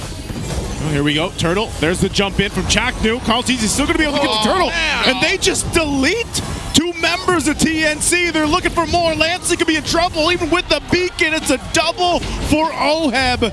Now even more stacked on the Bruno. It's the shoe on the other foot this time. Liquid are using strats that beat them last night. This is exactly what happened. The gold lane victory. And then translating into every objective early on. Yeah, honestly, it's kind of crazy. It feels like, oh, Zyda! Zyda. Sidestepped it. He's going to be able to get away. Sanford's there. Not sure if we're going to do much more. Final slash was used as well. 3 going to be the target. Carl Teasy cleans it up.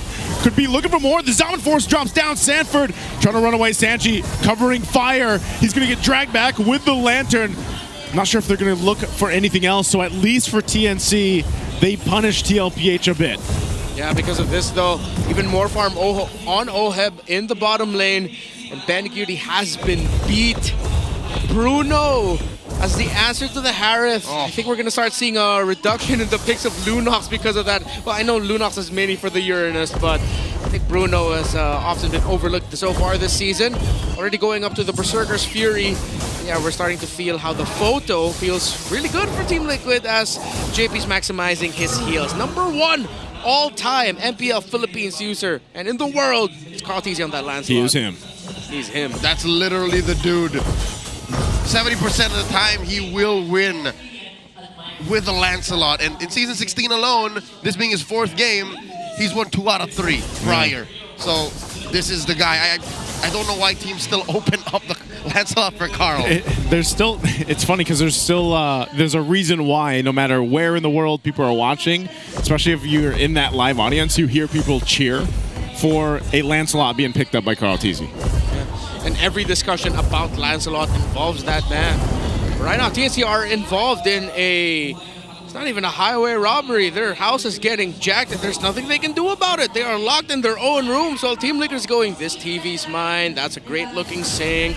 All of this is ours. Again, this is what we expected with the lineup. We saw a version of this yesterday already. I'll tell you now, it feels like Liquid are their landlords. Yeah. Liquid owns everything around them and they're on borrowed time. Although now Sanji wants to speed up the process. Even before they took the last hurdle, you know how ahead Liquid is? Sanji built a Sky Piercer. Yep. Yeah. Hey, speaking of, as we were talking about Carl TZ, don't forget to vote today. Today's your last day. Scan the QR code while you can. Lancey jumping in with the beacon. They're going to crash down on Sanji anyway, and he's still alive. 3 Mars jumping in, can't get to Sanji, but meanwhile, it's Sanford waiting for Carl TZ. There's the final slash, though. Still looking for more. JP brings Oheb with the guiding wind. They're jumping in onto the base anyway. They take out 3 Mar, and that's a great setup from TLPH. That was just to set up the push. They're going to keep getting towers here. Team Liquid Philippines, again, you're just very on point with this. By the way, as we look at the Infinix hand cam, this is the Infinix GT30 experience victory for every Madlang gamer. Madlang? What does that mean? What's Madlang? It's for gamers en masse.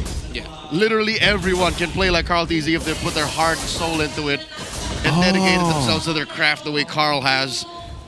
One last turret outside of TNC's base, and here comes Sanji about to take it away. They are locked in, man, and in a bad way. They're literally cordoned off, held in quarantine, and the dangerous grass doesn't even matter for TNC. They're afraid to even check into their own side of the jungle. It's crazy, too, how aggressive Oheb can be, knowing that he's got JP with the Matilda, Dude, man. He's twice the net worth of Oh my goodness! What is going on? Bro, that is a massive L in lane if I've ever seen one. And it's just Liquid again. I feel like this is a bit of a signal to Onyx. It's like, hey, if you guys can do it and you serve this medicine, we can do the same to our opponents. And this is gonna be a huge mountain to climb. Not only did TNC lose the center of the map, they lost both side lanes. And again, some of it comes from the fact that there are some equations or factors in team fighting that TNC seems to have forgotten. Late entries, potentially the fight getting extended because the opposing team is backing off a bit and then re-engaging, while TNC is in this mindset of like, all in, let's fight, go, go, go. Team Liquid Philippines are being very methodical and surgical with it, looking for counters and ways to get small advantages in fights that lead to big wins. And here we are at the inevitable. Liquid securing the Lord, no contest from the Phoenix Army.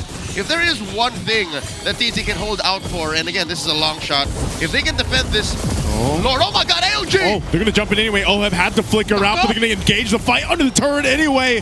The shields are still there. Carl T's going to be in trouble, but it's Chadu that falls. Lancey tries to flicker out, but Oheb is just unleashing all that damage that he's built up to this point. Again, TLPH fought under the turret with the Holy Shields, and they end up getting 3 bodies from TNC. Oheb did this many years alongside Mom Shoes. He's doing it great with Dad Shoes right now. Okay. And they're inside the base. I was just saying, maybe they need hold on. Final slash use, and they're gone in an instant. 3 Mar. But luckily, Zyna and Chaknu make their way back up with the Lord pushing down bot. Carl TZ is working on that. Rest of TLPH on the mid. They're going to clear out the base turrets. Attraction Pulse will catch Lancey. Lancey's disappeared. Jack New again, as tanky as is. He'll jump to the fountain to survive. But now TLPH will lock down on the base, and they'll take a decisive game 1 in this best of 3. Approaching 15,000 gold ahead, Liquid complete the stampede on TNC. Now on match point. Dominating is an understatement. Stomp is not enough. That felt like watching crime live. Dude, I don't know. Is there anything worse than a Liquid Stampede like right now? Like, because I was... Whatever this is. Whatever this is, that's... We struggle to find the words. Oh, TNC got wrecked. They got wrecked, man. And it's not because they weren't doing enough. It's just that what they were throwing at what Liquid was bringing just did not measure. Dude, not only that, but they completely shut down like the gold lane. Like Benny Cutie was not there. I mean, when was the last time we saw that big of a difference for gold laners? I think it's safe to say, Joseph, you are objectively correct. Benny Cutie was not there because he didn't even die. That's how painful this is. Yeah. It's okay if you were like putting up a fight and you cost him a bit, but no, it's like Benny Cutie did not exist. And here's the MVP, Carl Teasy, taking the most out of TNC's, well, everything. It was smooth with this. I was dashing around everyone. Yeah. 209 doesn't scream like an MVP performance for most people who are used to seeing multiple kills on this man, but come on, he was just so sharp in this.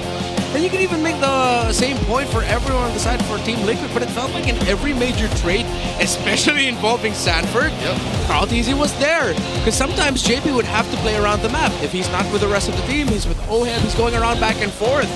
But how Carl Teasy interplayed alongside his EXP laner, which again, like the substitute roamer for the team, and Sanji as well, was just top class. No one was safe when Carl Teasy has puncture targets. And I think we'll see it in the highlights here. It's not just about getting the kill, and it's not just about winning fights. There was a moment here inside TNC's base where Carl Teasy, on purpose, just went to puncture through targets and then backed out just to wait for OHEB. Yeah. So his Lancelot played a very macro-centric role. And that's why he's the MVP. It's not just about kills, and that's why he just had two.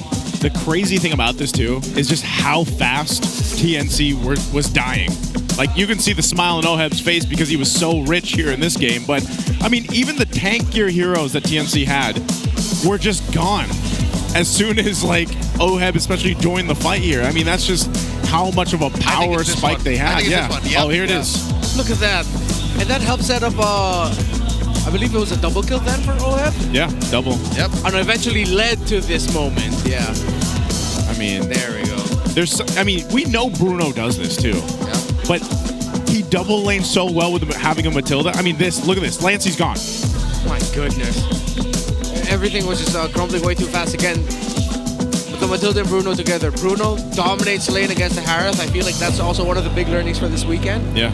And that the Matilda, if you cannot match its rotational speed, no matter how well your jungler is doing in securing his own farm, you are losing the big picture of the game. If there's a Matilda on the other side, or if there's a chance for the other team to pick up a Matilda, you pick it up for yourself, or you pick up a roamer that matches its rotational speed. An 11.5-minute game. Looking at Liquid's lineup, I was trying to say at about the 9.5-minute mark, the 10-minute mark, if TNC could hold on, Liquid would fold eventually. I'm looking at maybe 17, 18, because TNC hold a better box.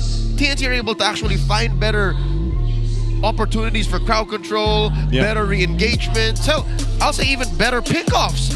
Because if you whiff the final slash, Lancey can punish you back, choke you out, and then send you over to Zyda or Benny Cutie for finishing.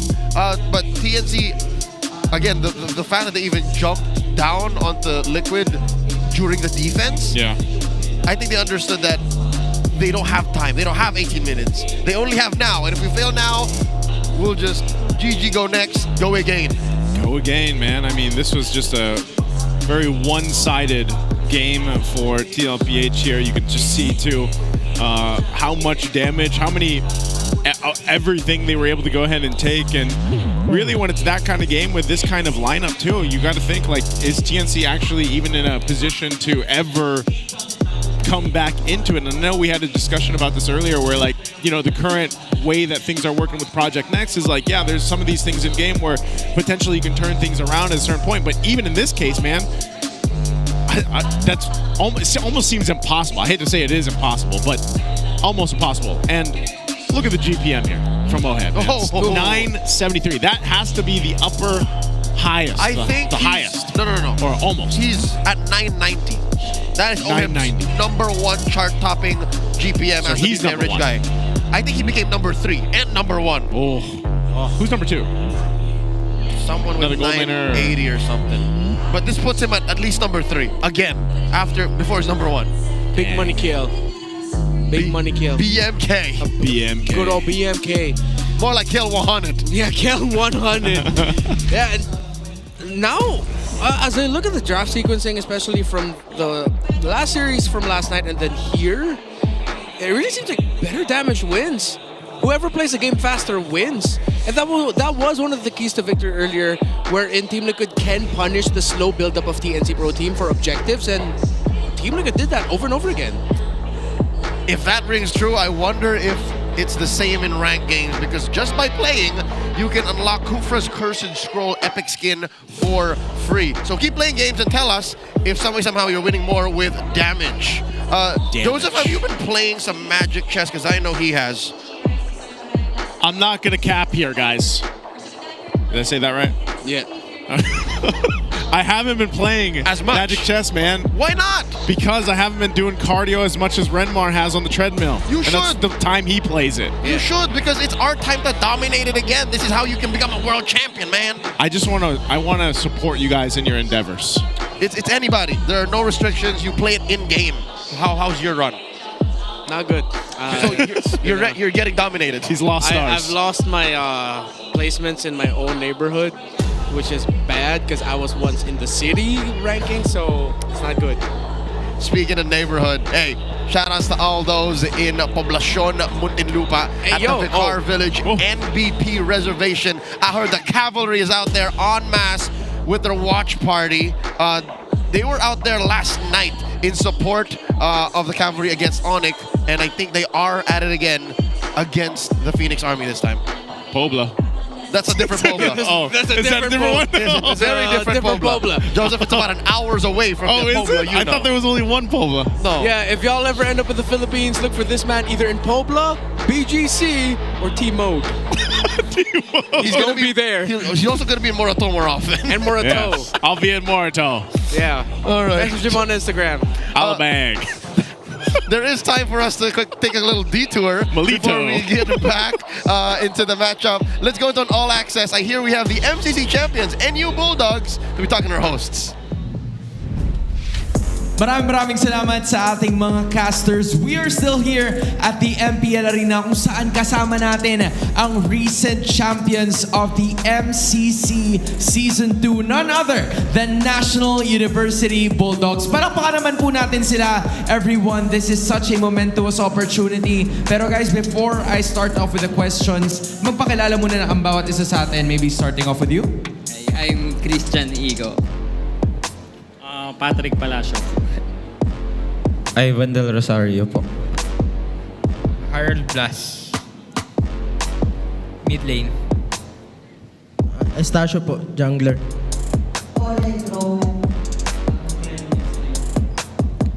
Pakulan, Romer. Welcome to MPL Arena, ang ating MSL Collegiate Cup Champions, NU Bulldogs. Kumusta naman ang experience nyo so far dito sa loob ng MPL Arena? Solid yung experience. Siyempre, nakaka-inspire mapanood yung mga pro sa personal. Tapos nakakuha din kami ng learnings.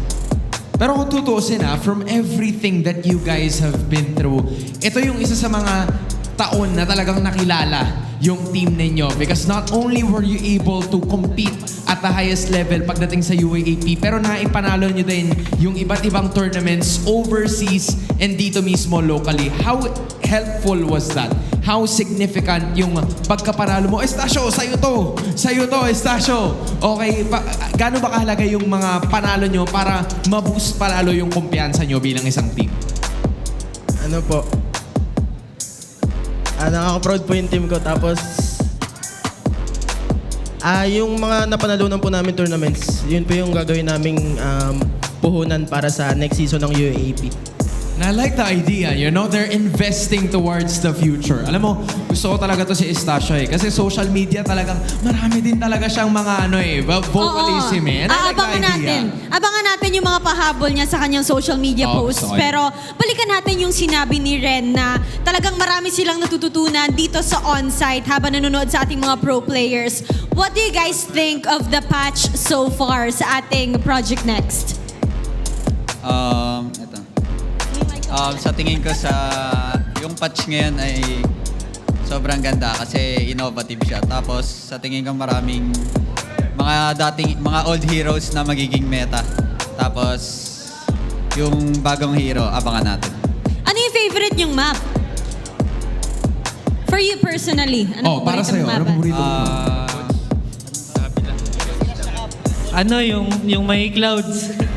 Okay, yung Flying Clouds. Yung Madami talaga may gusto niyan. Coach, I wanna know more about your perspective kasi natanong na natin yung players. In your perspective naman, iba kasi to eh, dun sa mga nilaro nyo dati. How different is the Project Next patch compared to all of the other patches na nilaro nyo before?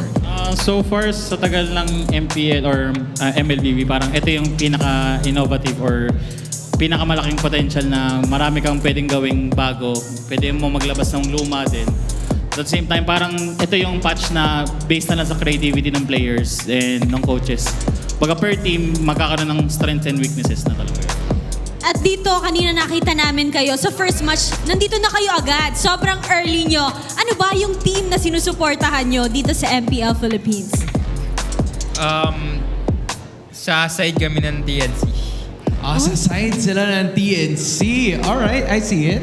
Pero dahil si Coach Dap ay matagal na rin nating nakakasama and familiar siya sa atin. Coach Dap, invite mo naman ang ating mga fans na pumunta dito sa MPL Arena bilang napakaganda ng iyong outfit today. Sa lahat ng supporters ng MPL, MPL, MDL, anything Moonton related, punta kayo dito sa Green Sun Hotel and manood kayo ng magandang MLBB action. Again, National University Bulldogs. Boys, maraming salamat sa pagpunta dito. Hopefully, we get to see them more sa kanilang mga susunod na tournaments at supportahan pa natin sila lalo. But right now, we're gonna have to toss it back to our casters para sa laban ng Team Liquid and DNC. I'm glad to hear from the NU Bulldogs, who, by the way, in case it looks familiar, their Coach Dap is actually the Coach Dap from Smart Omega Neos from the MDL when they made a glory run, almost taking home the championship. He's taken these boys out. Yeah. And if you go back to MPL Philippines Season 8, he was then Observer Dap when we used to shout out our observers for the game. He was the observer? I actually didn't know that. I didn't know he was an observer, but... He's that OG. He's that OG. I love to see them though too because I've had the opportunity to go ahead and be part of those competitions they've been competing in, and it's great to see NU Bulldogs here with us in the MPL Arena. Another thing I want to add quickly about Coach Dap. Yes. That man was a hell of a... Translating to MLBB terms, an EXP laner. And back in my coaching days, I had to craft specific strategies just to make sure they lose because he's losing. Oh, yeah. No, I definitely. JPT. If you know, you know. I don't know, so I'm feeling left out. We go deep with Coach Dap. We'll tell you later. Okay. All right. JPT. Just to keep people in the loop here, TNC picks red side. We are going into the draft very soon. Renmar, what do you reckon TNC's planning? Why would they stay red after losing in game 1? Surprise pick. Surprise pick in red 4 or 5. This should be the spot where we see the fighter now, or we're gonna see them block picks such as the Matilda and Bruno together. Flying Clouds, baby! Mr. Cloud! We actually get it! I'm sorry. Like I said, I know we had a community pro early on, and I like to watch Mr. Cloud. I like playing with Mr. Cloud too, because it's also relatively unintrusive. Like, you literally just get a faster way of getting back into the fight. That's it. You just gotta remember the land button. You don't even need a land, but sometimes you just shoot off and then just move, you know? Yeah. Here we are. Oh no, they go blue. TNC, oh wait, what? Yeah, they didn't, they ended up switching it. Oh, okay. I may have flubbed that. So it's TNC on blue. Chip, Arlott banned out. Liquid bans out jungler choices here. Fanny and Lancelot, so 1-1 should show up here, red 3 ban. Even from blue, though, I don't see why TNC can't kind of finesse in a fighter gold. Because blue 4 and 5, that's where you can fit that in. Still, actually, I think since the last 2 seasons, we've been seeing a bit more sudden swerves blue side. Like you put up pieces in the first 3 picks, and it's like, oh, it's already a clear idea, and then you're shifting. Again, with the reactions of right now of Coach Etamax, I really think they're trying to cook up something nefarious here. Nefarious? Sinister. Okay, so they ban out the Harith instead of potentially picking up the Bruno for themselves. Devious. Yeah. Villainous. Menacing. Evil. Boxer juicing. Boxer juice. Yeah. Angela. Oh my God. Oh, right. Angela. Yeah. You're right. Angela is open. That's pretty nefarious, right? All right. Not to overshoot, but I just gotta say it now. Oh, okay. Still, Yushin Shin is very playable with Angela. Not the best target, but you know. Yeah. Wait a minute. Just last night, Selangor Red Giants OG swept Todak in MPL MY Season 16 with a Yushin Shin in the jungle, and guess what in gold? Bane? A Bane. A Bane gold? Yep. They played Bane gold twice. Innocent, what are you up to? Coach Arcadio, you need to talk. Oh, there's the magic gold Bane, right? Yes. Ah! Oh! That'll be so funny then doing the same thing. Honestly, I think the NC Pro team can just flex the idea that BennyQT can flex out so many things. It was the CC at one point. It was an Esmeralda gold lane also at one point. You know what? Go ahead. Bring out the Bane. Get in their minds. Why does the magic Bane work so well? Like, is it just more heal? Like really? Like magic? Yeah. It's also DOT. And you got the DOT. Yeah, you just have this weird amount of burst suddenly. And you have great CC. Like, that's high level CC you're getting out of the ult. Ah. And they enhanced his knockup. If I'm not mistaken, his drank also scales with magic power, right? Yes. Yeah, that's what. And his ult. Yeah, okay. Yeah, so if he has more magic power when he dranks, he gets more health. Still, we do not know what they're thinking of putting in the gold. It could be the CC, honestly. I hope could be not. the CC. I hope not. Hey, they were the first team to make it work. I guess. And they did it right before they went up against Onyx, sort of like as a soft message to them, like, hey, we can do the CC gold lane much better than you guys can. You never know, BennyQT. I never You think you know What's him. a hard message? If that was a soft message, what's a hard message? We picked this because you will lose. Hey with 5 Ys. Hey. You know what that means. You know what that Winky means. face. Went from hey to hey. I think they're called emojis now, Ren. You just showed your age, man. No, but you have to say what kind of... I just can't say emoji. There's many kinds of emojis. Could be an eggplant. So Lapu Lapu, I guess. getting picked up here. This is clean. I love the Lapu Lapu finesse. Like, hold up. Oh, wait. Okay, so Lapu Lapu actually getting picked up in EXP. It's sort of like telling TNC, hey, if you have any ideas of putting that CC in gold, your next possible matchup against a Lapu Lapu in EXP will lose, because most likely Team Liquid Philippines are going to be banning out some of the best heroes that can handle the Lapu Lapu in that lane. They take out the Esmeralda because that's one of the options. They respect it. Yes, sir. So, Team Liquid Philippines don't need to be a little careful, because if the CC still ends up going to the EXP lane instead, then it's going to be a different story where the CC is going to have a little bit better time in lane, and 3mar is going to be playing more for team fight presence than lane duel winning. I think Liquid is keeping TNC honest. Yeah. The singular Esmeralda ban makes him go like, you better not be playing, man. I also just think, regardless of what TNC decides to do, they just need to be able to let Benny do his thing. Like BennyQT again, in game 1, wasn't really able to play much, you know? So if that means if it is going to be a gold lane CC, maybe not. Again, they could just be dependent on what these last couple picks for TLPH is. But at the same time, it's like you want to be able to go ahead and activate Benny at some point. I feel like that's been a thing we've said for a while. Yeah, maybe you have to just sometimes accept the fact that so Benny is always a Bruin. Hey, is that baby cakes? Yeah, baby cakes? Where can I get 5? I need more magnets. Wait, where the They're keychains, sir. Oh, that was a keychain. So back when I was saying, maybe if it's not a fighter and they put like a traditional gold laner in the picks for Benny, they might need to help him. Is that a world collector, bro? They babysit him. There we go. I love these bands. Franco, Matilda, Granger. Very traditional approach by Liquid. Okay, TNC, show it. Are you gonna do something crazy here? Are you gonna go loco? Are these shenanigans? Come on. Oh, TNC. this is gonna be so tough. It's a slow front to back, which will get torn up by Sharks. Still no roamer. We don't know. The roamer will definitely support what's possible in gold. Lolita Bane. Lolita Bane. Double marksman, great answer. Yes, sir. You reflect a lot of the stuff that get thrown at you, but your front is considerably weaker. Because Abasha can just stand up there and he doesn't mind. However, throwing the plates, his shields actually get reflected by the Guardian's Bulwark. That would be big brain. Yeah, I don't know if we're going that way. No, we're not going to see anything crazy. Wait, so we need a roamer. So gold CC. I'm not... a reaction from the entire crowd, not just TNC, but Liquid as well. It's like the Lancelot to Carl Teasy. That's right. From the world, I think this echoes all throughout MLBB esports globally. Chaknu has picked up his signature Kufra.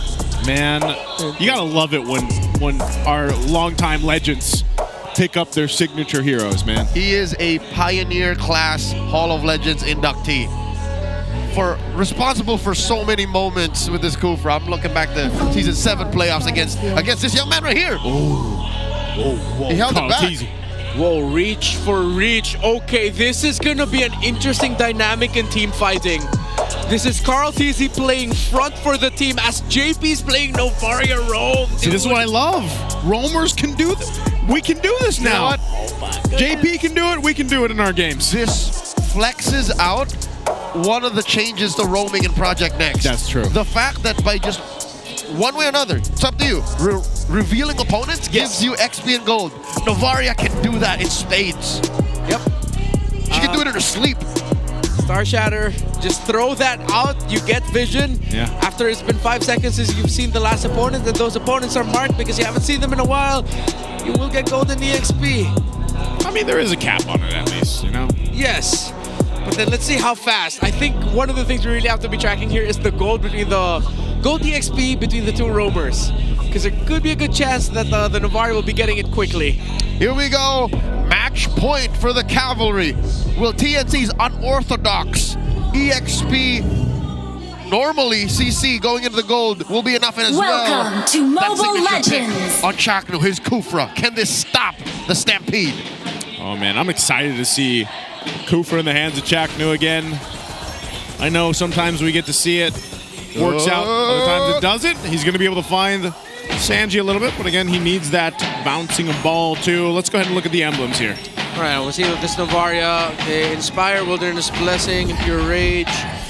Typical Novaria mid lane stuff, except this time it's a roamer. Yep. So, TLPH just have to hunker down. How often do you see a roamer that actually scales? Because there will come a point where JP's gonna hurt. Like, as a roamer, he's just randomly throwing out Star Shatters. How often do you see that? Even an Natalia can't do that. Yeah. All right, Chapter needs to calculate. Oh my goodness, he really needs to calculate when he uses the Tyrant's Revenge a little bit more. Debut picks for the two roamers because Kimmy's so good at punishing a missed Tyrant's Revenge entry. Vision provided there. Yeah, vision there. And, you know, if JP decides to go ahead and like sit back and just kind of play into Sanji, setting things up with the Traction Pulse, for example, or providing that extra bit of hitbox, that could be actually pretty deadly for TNC if they're caught in a bad position when it comes to these team fights later on. Okay, so far we're not seeing much of a difference between the Novaria and the Kufra. Both style of roamers still gaining the same amount of golden XP. Yeah, it's actually 300 to 400 a little bit that the JP's hovering over once we see. Oh, wait. Oh, jump in, but it's Carl Teasy. He's tanky enough. Yeah. That'll be fine. They decide not to take the trade. See what they do for the second turtle. So, EXP lane gank so that 3 Mark can get to level 4 quicker and Sanford maybe gets pressured. But they're not going to push into that. They just want the level 4 for glue. Gold lane looking safe again. Benny Cutie can actually stand up to Oheb. That's why Oheb gets pushed back into his turret more. This is a straight up dance. Both junglers actually going for their nearest buff first. Let's see who's going to get the mid lane EX now. It's still going to be Sanji. getting majority of the hits. They just want a fast clear.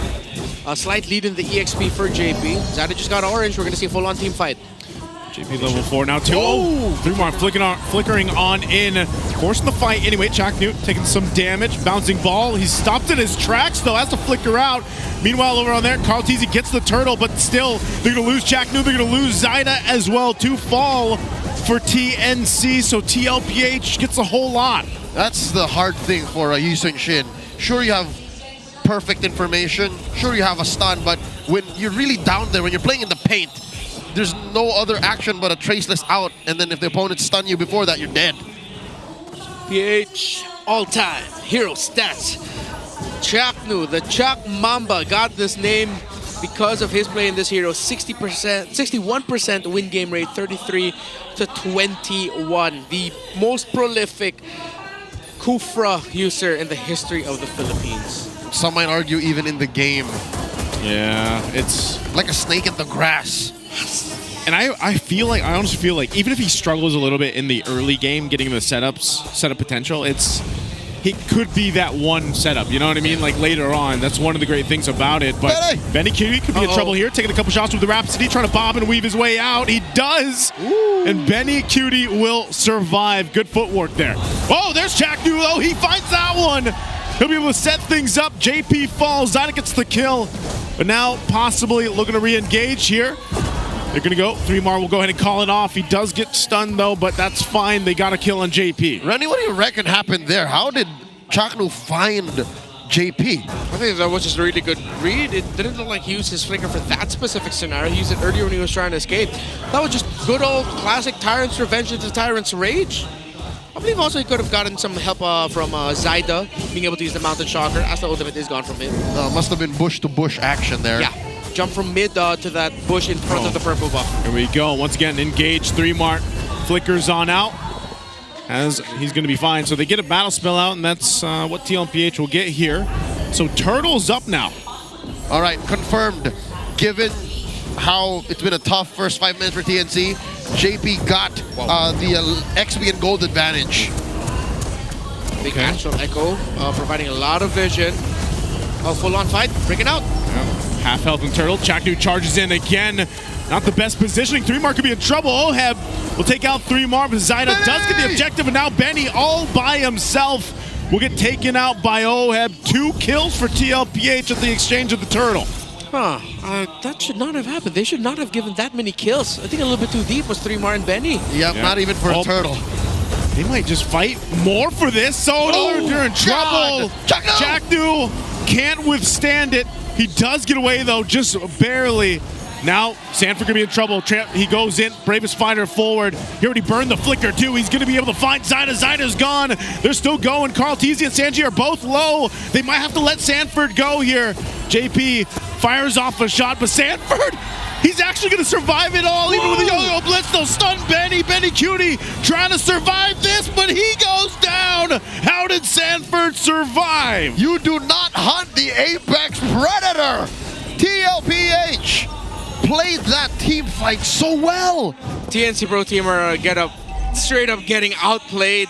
All the little things and the errors quite glaring. Their timings off. Targeting quite off as well. TNC needs to temper their aggression a little bit because they have to keep playing around this YSS. The fact that Carl Teasy is only at 3.5 but still has even the slightest lead, even if it's very small up against the Yusung Shin or still very close to it, means that this YSS is farming too slow.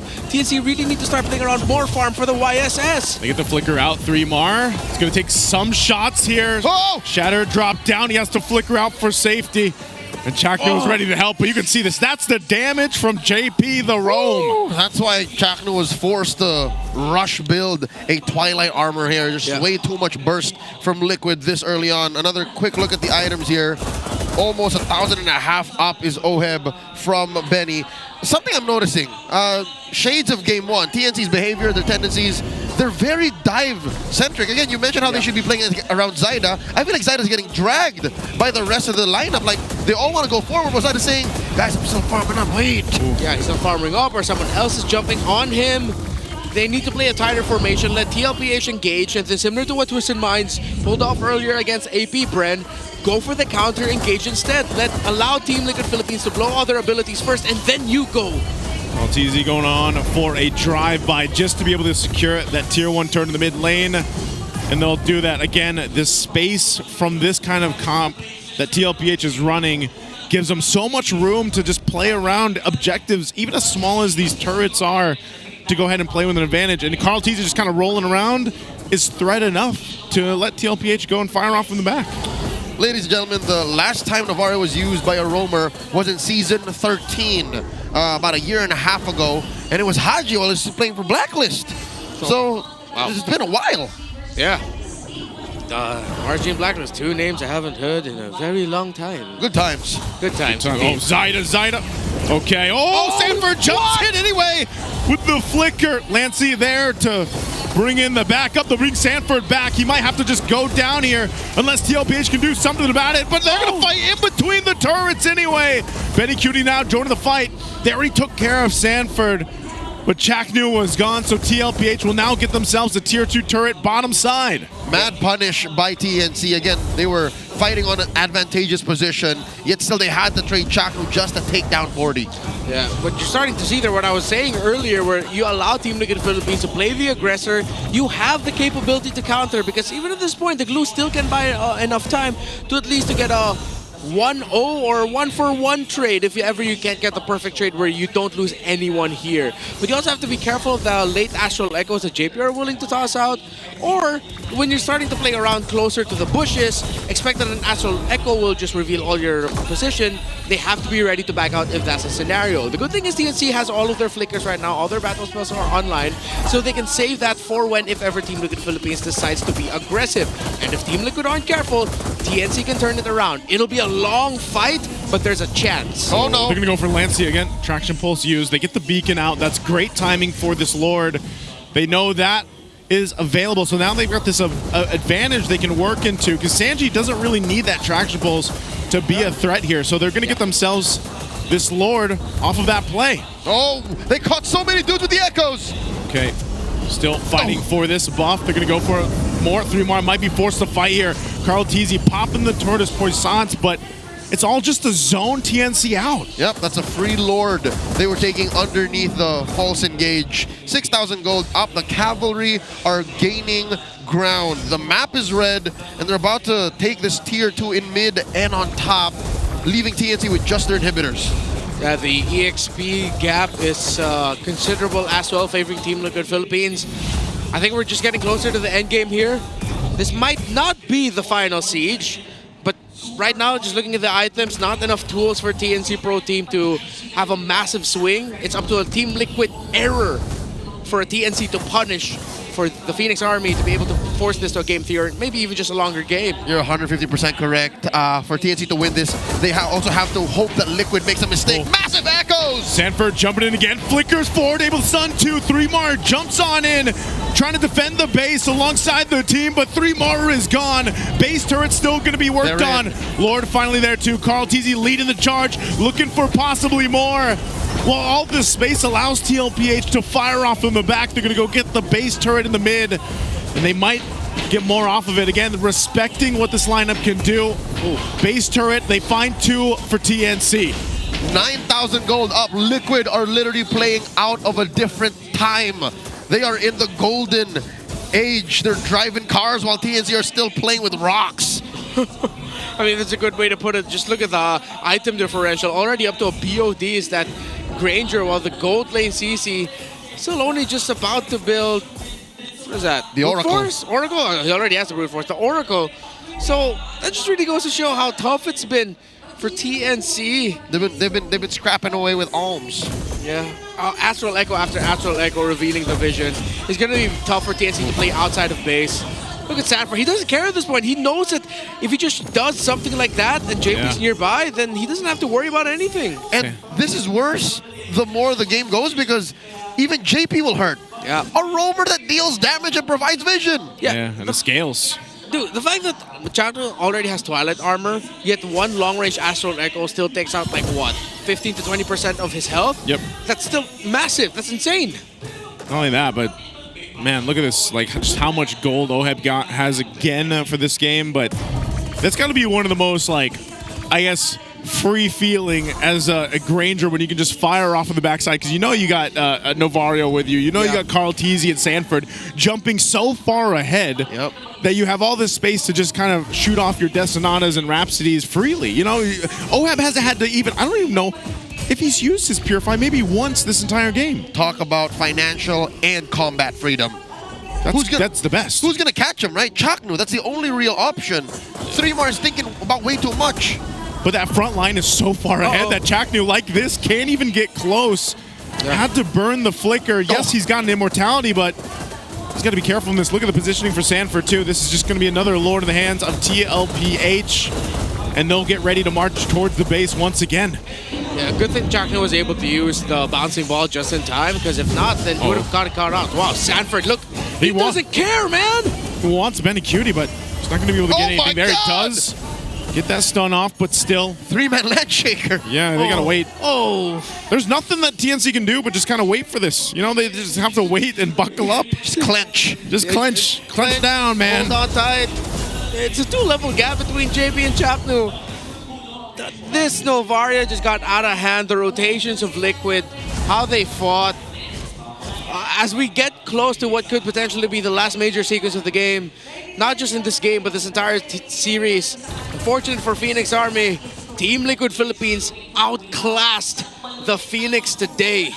See if they can do anything about it. TNC on the defense, trying to deal with this. Spotted out and have to go back to heal up. Attraction Pulse goes through. Chaknu might be able to try to pull something off, but the base is being worked on. TLPH might just choose to end it here, unless they're forced to fight, trying to clear out the waves, clear out the Lord. They'll be able to do it as TNC clears it out finally. But TLPH, do they want to go for more? Finally, that base turret goes down, and a shot from JP won't land. But now Chaknu in trouble. A couple hits on this. All they have to do is lock it in, and TLPH will do it in a sweep. That's another stampede for Team Liquid Philippines, taking down TNC 2-0. Warning shot to the rest of the league. Team Liquid looks angry after their loss yesterday against Onyx Philippines in the Golden Rivalry. Fortunately for Phoenix Army, it was TNC that was the next victim up in line. Liquid were cold-blooded, stone-cold killers for this one. TNC's efforts in this bout were nothing but echoes. Again, they were just trying things out. We were asking for the fighter gold lane. I didn't expect it to come so quickly and in this form. Again, it's been very miss and miss, the CC gold lane. It's won literally just once or twice this season. So that puts Liquid in a very strong position to end Week 5. And TNC Pro Team at a lose streak. 2 series, they lost it this week. I'm hoping that the Phoenix Army are doing good, but I do know the Cavalry are loving it right now. Let's throw over the stage. They're with our hosts, Onin and Hans. It's 2 sweeps for this Sunday, and here are your winners, Team Liquid Philippines! Man, I have to say, parang mas gigil kayo ngayon with the series that we've seen.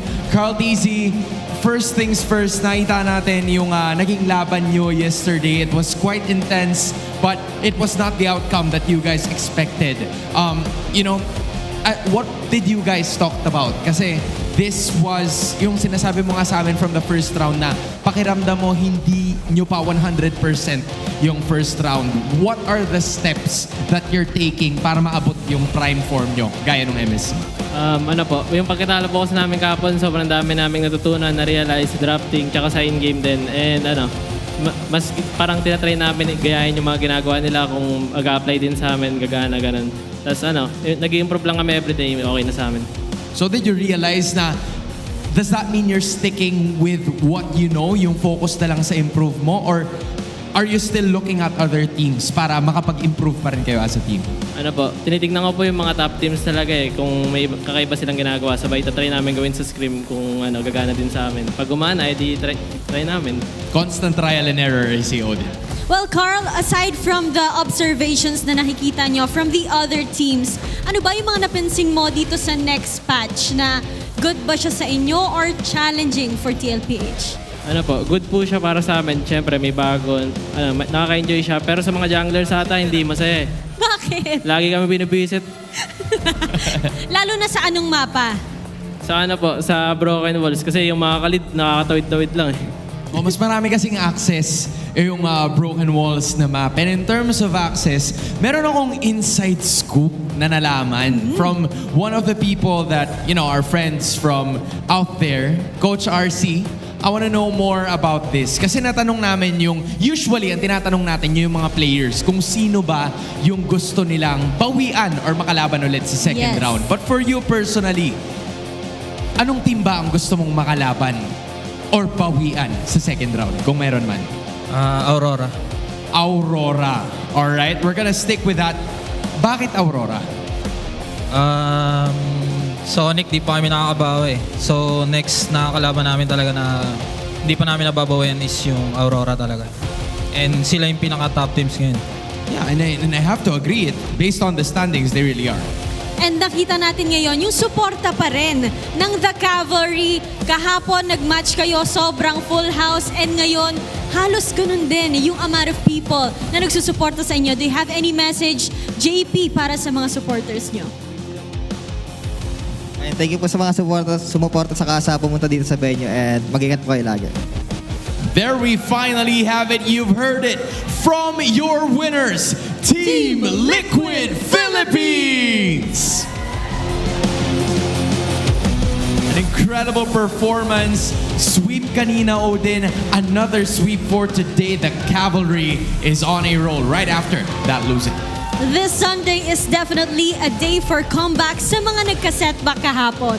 What a great performance sa ating mga teams. With that being said, this sweep, we're going to be talking more about that together with our casters. You all heard it straight from the horse's mouth. They want to get back at Aurora. Still, congratulations to Team Liquid Philippines, and we wish well to the Phoenix Army. It's been a tough weekend. Yeah, I think, you know, all the teams have probably had some of those tough weekends, except for probably Aurora. You know, like, they had one hard weekend. They had one hard weekend, but I like the way that Carl Tees even mentioned it. It was like, you know, they, in different opponents, different scenarios, they learn different things and they're able to go ahead and adjust to the draft to that. Then that's what we highlighted here in the draft from game 1 even. But here's our game MVP for game 2, and this is very clear. I mean, this guy, Sanford was everywhere. Like, no doubt. This isn't even the Queen's Wings Oracle Lapu-Lapu. This is the Dominance Eyes Hunter Strike War Axe Oracle Lapu-Lapu. Damn. The more aggressive version of it that really wants to maximize damage, as Queen's Wings is usually more of a sustained fighter item, while Hunter Strike still provides the same cooldown reduction. It does give you more damage and a slightly increased movement speed when the minions are nearby. And it was clear from the beginning just how much Landshaker made a huge impact in every big major sequence. And of course, besides what Sanford brought to the table in terms of the team fighting, the fact that he was very active in the map alongside Team Liquid Philippines, considering that they were playing with a Navaria Roam, he was doing so much here. He was a Swiss Army Lapu-Lapu. Yeah, we usually call the EXP as the secondary roamer. Yeah. Here, in utility, in purpose, he became the actual roamer. Yeah. He was exchanging that responsibility actually alongside Carl Teasy. Right. JP would provide the long-term vision, or the long-range vision, excuse me, while Carl Teasy and Sanford act as the front line. So you're not going to spend a lot of your resources trying to take down the Baksha, but trying to take down the Lapu-Lapu means you put yourself within his range of influence of getting damage, which even if you take down Sanford, there's still 3 long-range heroes you have to deal with and a Baksha that you ignored. And that's why I was saying, like, even Oheb, man, like, he had all the space in the world. It's almost like Oheb didn't have to worry about too much in this game. Joseph, this is what you would call a gold lane experience. Premium. Premium. Yeah, I was going to say plus, but yeah, that works no, too. This is more than plus, this bro. Premium. Yeah, this Premium plus. This has VIP. Wait a minute, what? That sounds familiar. There's a subscription on top of the subscription. He can afford it. You can go incognito mode. That's basically what he... Which he was. Yeah, which he did. When was Oheb ever in trouble here? Because they couldn't find him. Exactly. Yeah. Yeah. If you know, you know. All they saw in front of them was Sanford and Carl Teasy. And of course, the odd Star Shatter just smacking them, more than a surprise traction pull set up by Sanji. This is a unique take on the game by Liquid. but I like how we're going back to, remember how we talked about in MSC 2025 where it felt like a culmination of a mix of a lot of the old strategies blending, and then you can be very selective. Returning to that idea even more because of Project Next is a good sign of the game.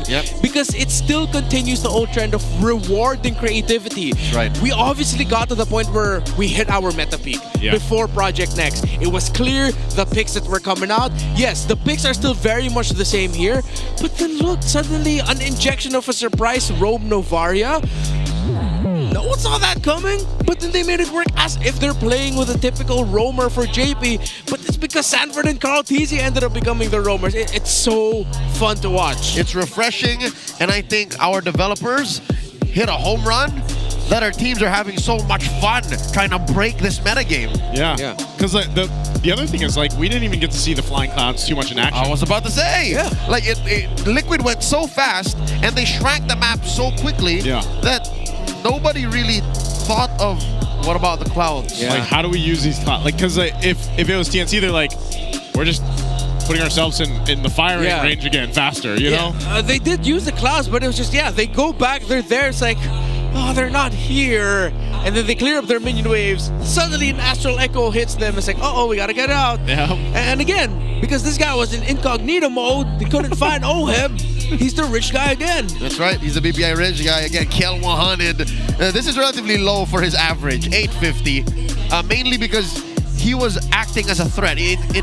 Instead of focusing on just the farm, he was actually part of fights actively. And this was a fast game. It was a 14-minute game. And again, because of the frontline presence, TNC could not access the backline hub of Liquid, because of the Astral Echo of the Novaria is what I wanted to say. There we go. You were right. Yeah, I was right. Your brain was going the right direction. Astral Echo, Liquid, so I think it was just too late for TNC to come to their senses.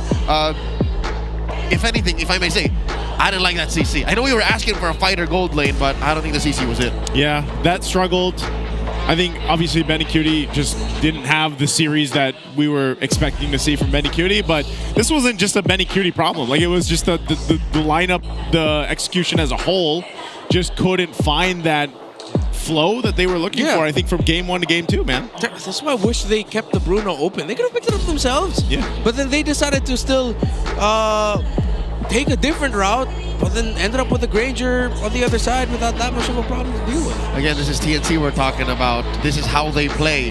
They're trying to find a way to inject the old Lason into their play style, and sometimes it pays off. Sometimes it doesn't. Just tonight it doesn't. That's another learning for this weekend. Someone's really got to start trying to craft more responses to that Kimmy.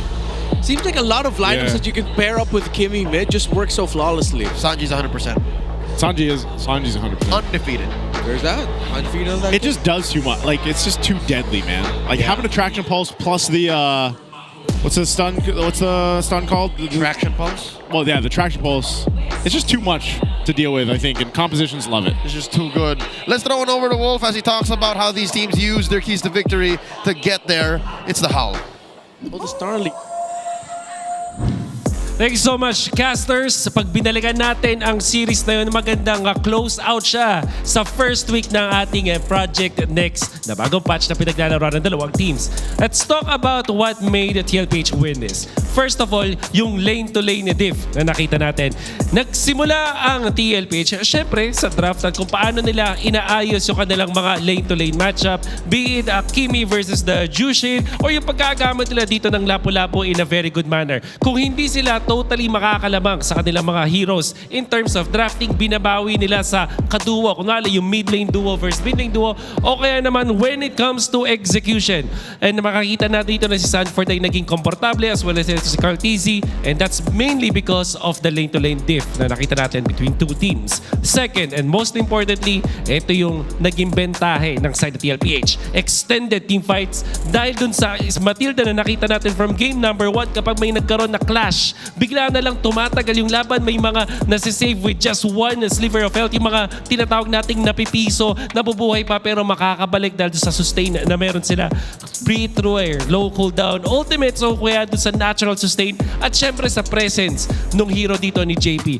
And speaking of JP heroes, kahapon ko ba sinasabi na magiging key to victory para sa TLPH at magiging malaking factor ay yung JP factor. Yung flex na napakalaking importansya para sa side ng TLPH. Like using the Matilda out of nowhere that will actually make the draft so good for the team. Tapos nakakita pa tayo dito ng Rome Novaria na bigla talagang ginulat ang side dito ng TNC. Lalong hindi nakakilos yung slow-moving, macro-based gameplay ng TNC dahil napaka-micro-intensive at micro-napgods talaga ang TLPH. Ang mga dahilan kung bakit sila ang nanalo sa serye na to, napakaganda close-out sa ating week number 5. For that, back to the casters. You know, what I really like that Wolf made a big point about the extended team fighting, and I feel like that's one of the common themes that we saw, not only with the win of Liquid, but the win of Twisted Minds. It seems like that's even becoming more of an important skill now here in the Philippines. Not just your macro, not just how well you can press buttons, but that little chess match of how you reposition and try to force reactions out of your opponents in team fights. So good. Let's see how Team Liquid Philippines set up these moments and take a peek at their mic check. Let's listen behind the scenes.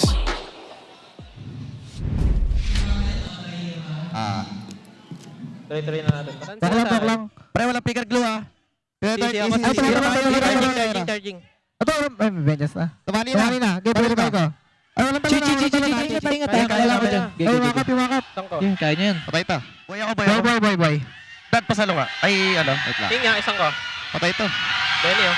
Benny. Ito, patay ito. Flying Clouds. Farm sabay, wag magpapatay. Flying Clouds, ingat kayo, mabilis sila makabalik. Baka magulat. Wala. Tingnan, pre, isang ko, Benny, kakadash lang. Tara. Ay, wala. Wala, Copra. Mag-LJ ah. Mid. Wala kang Fury ah. LJ na Copra. Wala ka ulti ah, ingat sa Copra. Sarap mag-farm! Ayun, Copra sa top. Copra top, naka-imbi. Naka-imbi pa rin, charging na. Wala na, charge. All right, there's our Infinix mic check. There is one glaring thing that I noticed. Y'all see how JP plays? Yeah. With the Novaria, it's very forward. Like his hand is... Yeah. I think you gotta play like that, maybe. He was using, holding his Infinix GT. Yeah. I was looking at it because on the right side, I think that's where he's swiping the camera more. Yeah, he's for always, more vision. Yeah, he's looking. Again, that's how he plays the Varia, if that's something you can pick up. But real quick, let me remind everybody that you can showcase your esports skills and passion for gaming by organizing your own local tournaments through eProject, esports for everyone. Participants in this program will be provided with special access to tournament modes, in-game items, dias, and much more. All you need to do is visit the MPLPH website for more information on how to apply. You can also be featured as the next MPL Philippines Super Fan of the Month. All you have to do is join the MPL Philippines official group. We're all there. Engage with the community and just keep those interactions positive. Make sure you stay positive. That's the highlight there. And also, don't forget, guys, you can also share any MPL-related news and updates in the group for your chance to be named as the MPL Philippines Superfan of the Month. Yeah, and for the people asking me, hey, why is my post not getting approved, or why am I getting banned, why am I getting muted? Read the rules, please. Positive. Positive. And you can be critical while still being respectful. You know what I mean? Positive. Yeah. Positive. All right, ladies and gentlemen, let's take a look at the standings. Where did Liquid end up, and how far down does this take TNC Pro Team? Ooh. Liquid jumped up to third. Despite Twisted Minds' much-needed win tonight, Liquid is still strong in number 3, and they're now tied with Onyx after they got beat last night. Yeah, it was Omega who went up in the standings now because of the loss of TNC. So, well, Omega did beat TNC earlier this week. Yep. They got they only played one match. No, they played one yesterday. They lost. Ah, yeah, the Clouds moment. Clouds. And then Mr. Cloud. And then for TNC Pro Team, yeah, they go down. Oh, the race in 5-8 is so exciting now. That's right. A single win for Falcons puts them in a 4-way tie. Yeah, Twisted Minds actually can breathe a little bit easier now.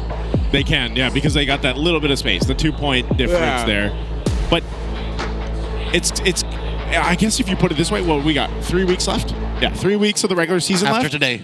This is crazy, man. Like, it's so... It's so close. You know what's crazy? The Mines. The fact that the Mines are still undefeated in the Infinix Fansik Laban. Dude, who is playing there? Is there an ex-MPL or MDL player there? And I will say it again. They were interviewed. It started with 2 dudes who've already been playing duo for a long time. And then they were Twisted Minds fans. They saw Fansik Laban. One of those dudes met the other 3 dudes in the team. It's like, hey, you all just want to play together? Okay. On average, they're at around 150 to 200 stars minimum. Whoa. Minimum. That's stacked. Yeah. Minimum. Think about just showing up like the bees and being like, let's just have some fun, boys. Oh, wait, no. There's one dude who said, I'm only at 115. Like, only? Only, sir? What are you talking about? That is the bar that the Mines have set. If anyone were to upset them, where they be? Step forth and represent all the other clubs in Fansik Laban. Ladies and gentlemen, it's been an honor and an amazing way to end week 5. Thank you so much for joining us. Gentlemen, your final takeaways for week 5. Week 5 has been amazing. I can't believe we're entering week 6 next week, and I hope everybody was safe today. And thank you for joining us. Watch out for Kimmy, Bruno, Valentina when it's the dangerous grass map. Kali's still going to be going up there. And please, someone pick Bane in the gold lane again. If Innocent can do it, you can do it too. Renmar said it best. Ladies and gentlemen, it's us, We Bear Bros. You're watching MPL Philippines S16. We'll throw it over to our hosts on stage.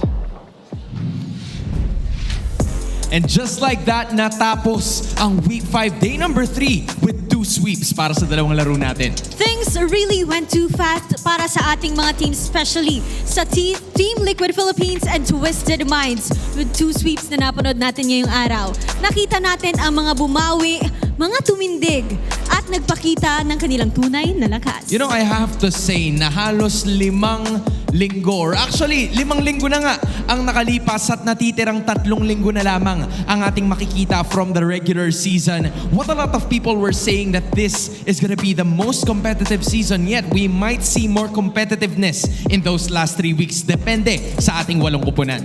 We have definitely seen that, especially ngayong week number 5 with Team Falcons bouncing back, Aurora still on top, and Sonics finding their momentum. A lot more can happen. Pero bago tayo magpaalam, muli pinapaalalahanan namin ang lahat na mag-ingat sa kanilang pag-uwi at patuloy na pag-iingat naman sa lahat ng naninindigan. Muli, ako si Hanseleria. And this is your very own Odin. Kasama nyo kami at ang buong community. Magkita-kita tayo muli next week dito lamang sa MPL Philippines Season 16.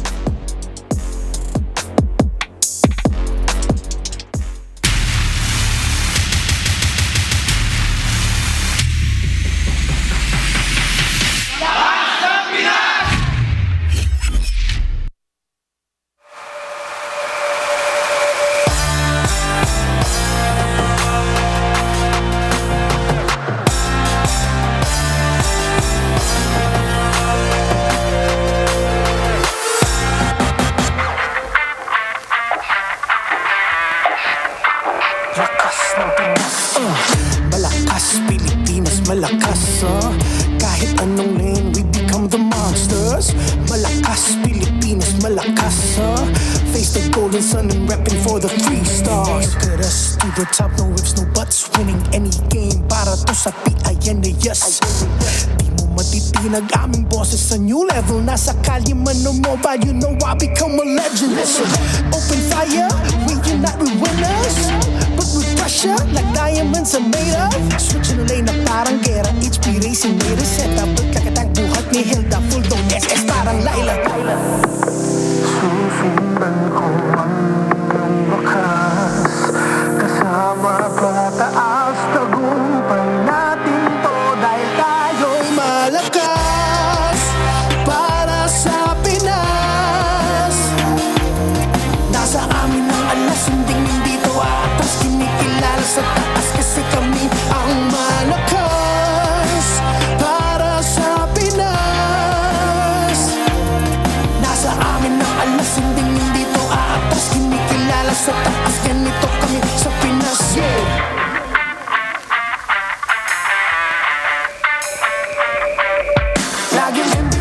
No surrender, no retreat. Pag nagsama-sama, just imagine what we can achieve.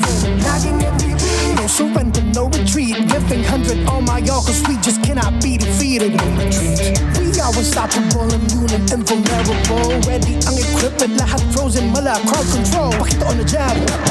East to the southeast. Taas ang matawag, proud and loud, cause every enemy we devour. Susundan ko ang iyong bakas, kasama pataas, tagumpay natin to dahil tayo'y malakas. Para sa Pinas, nasa amin ang alas, hindi dito atas, kinikilala sa taas.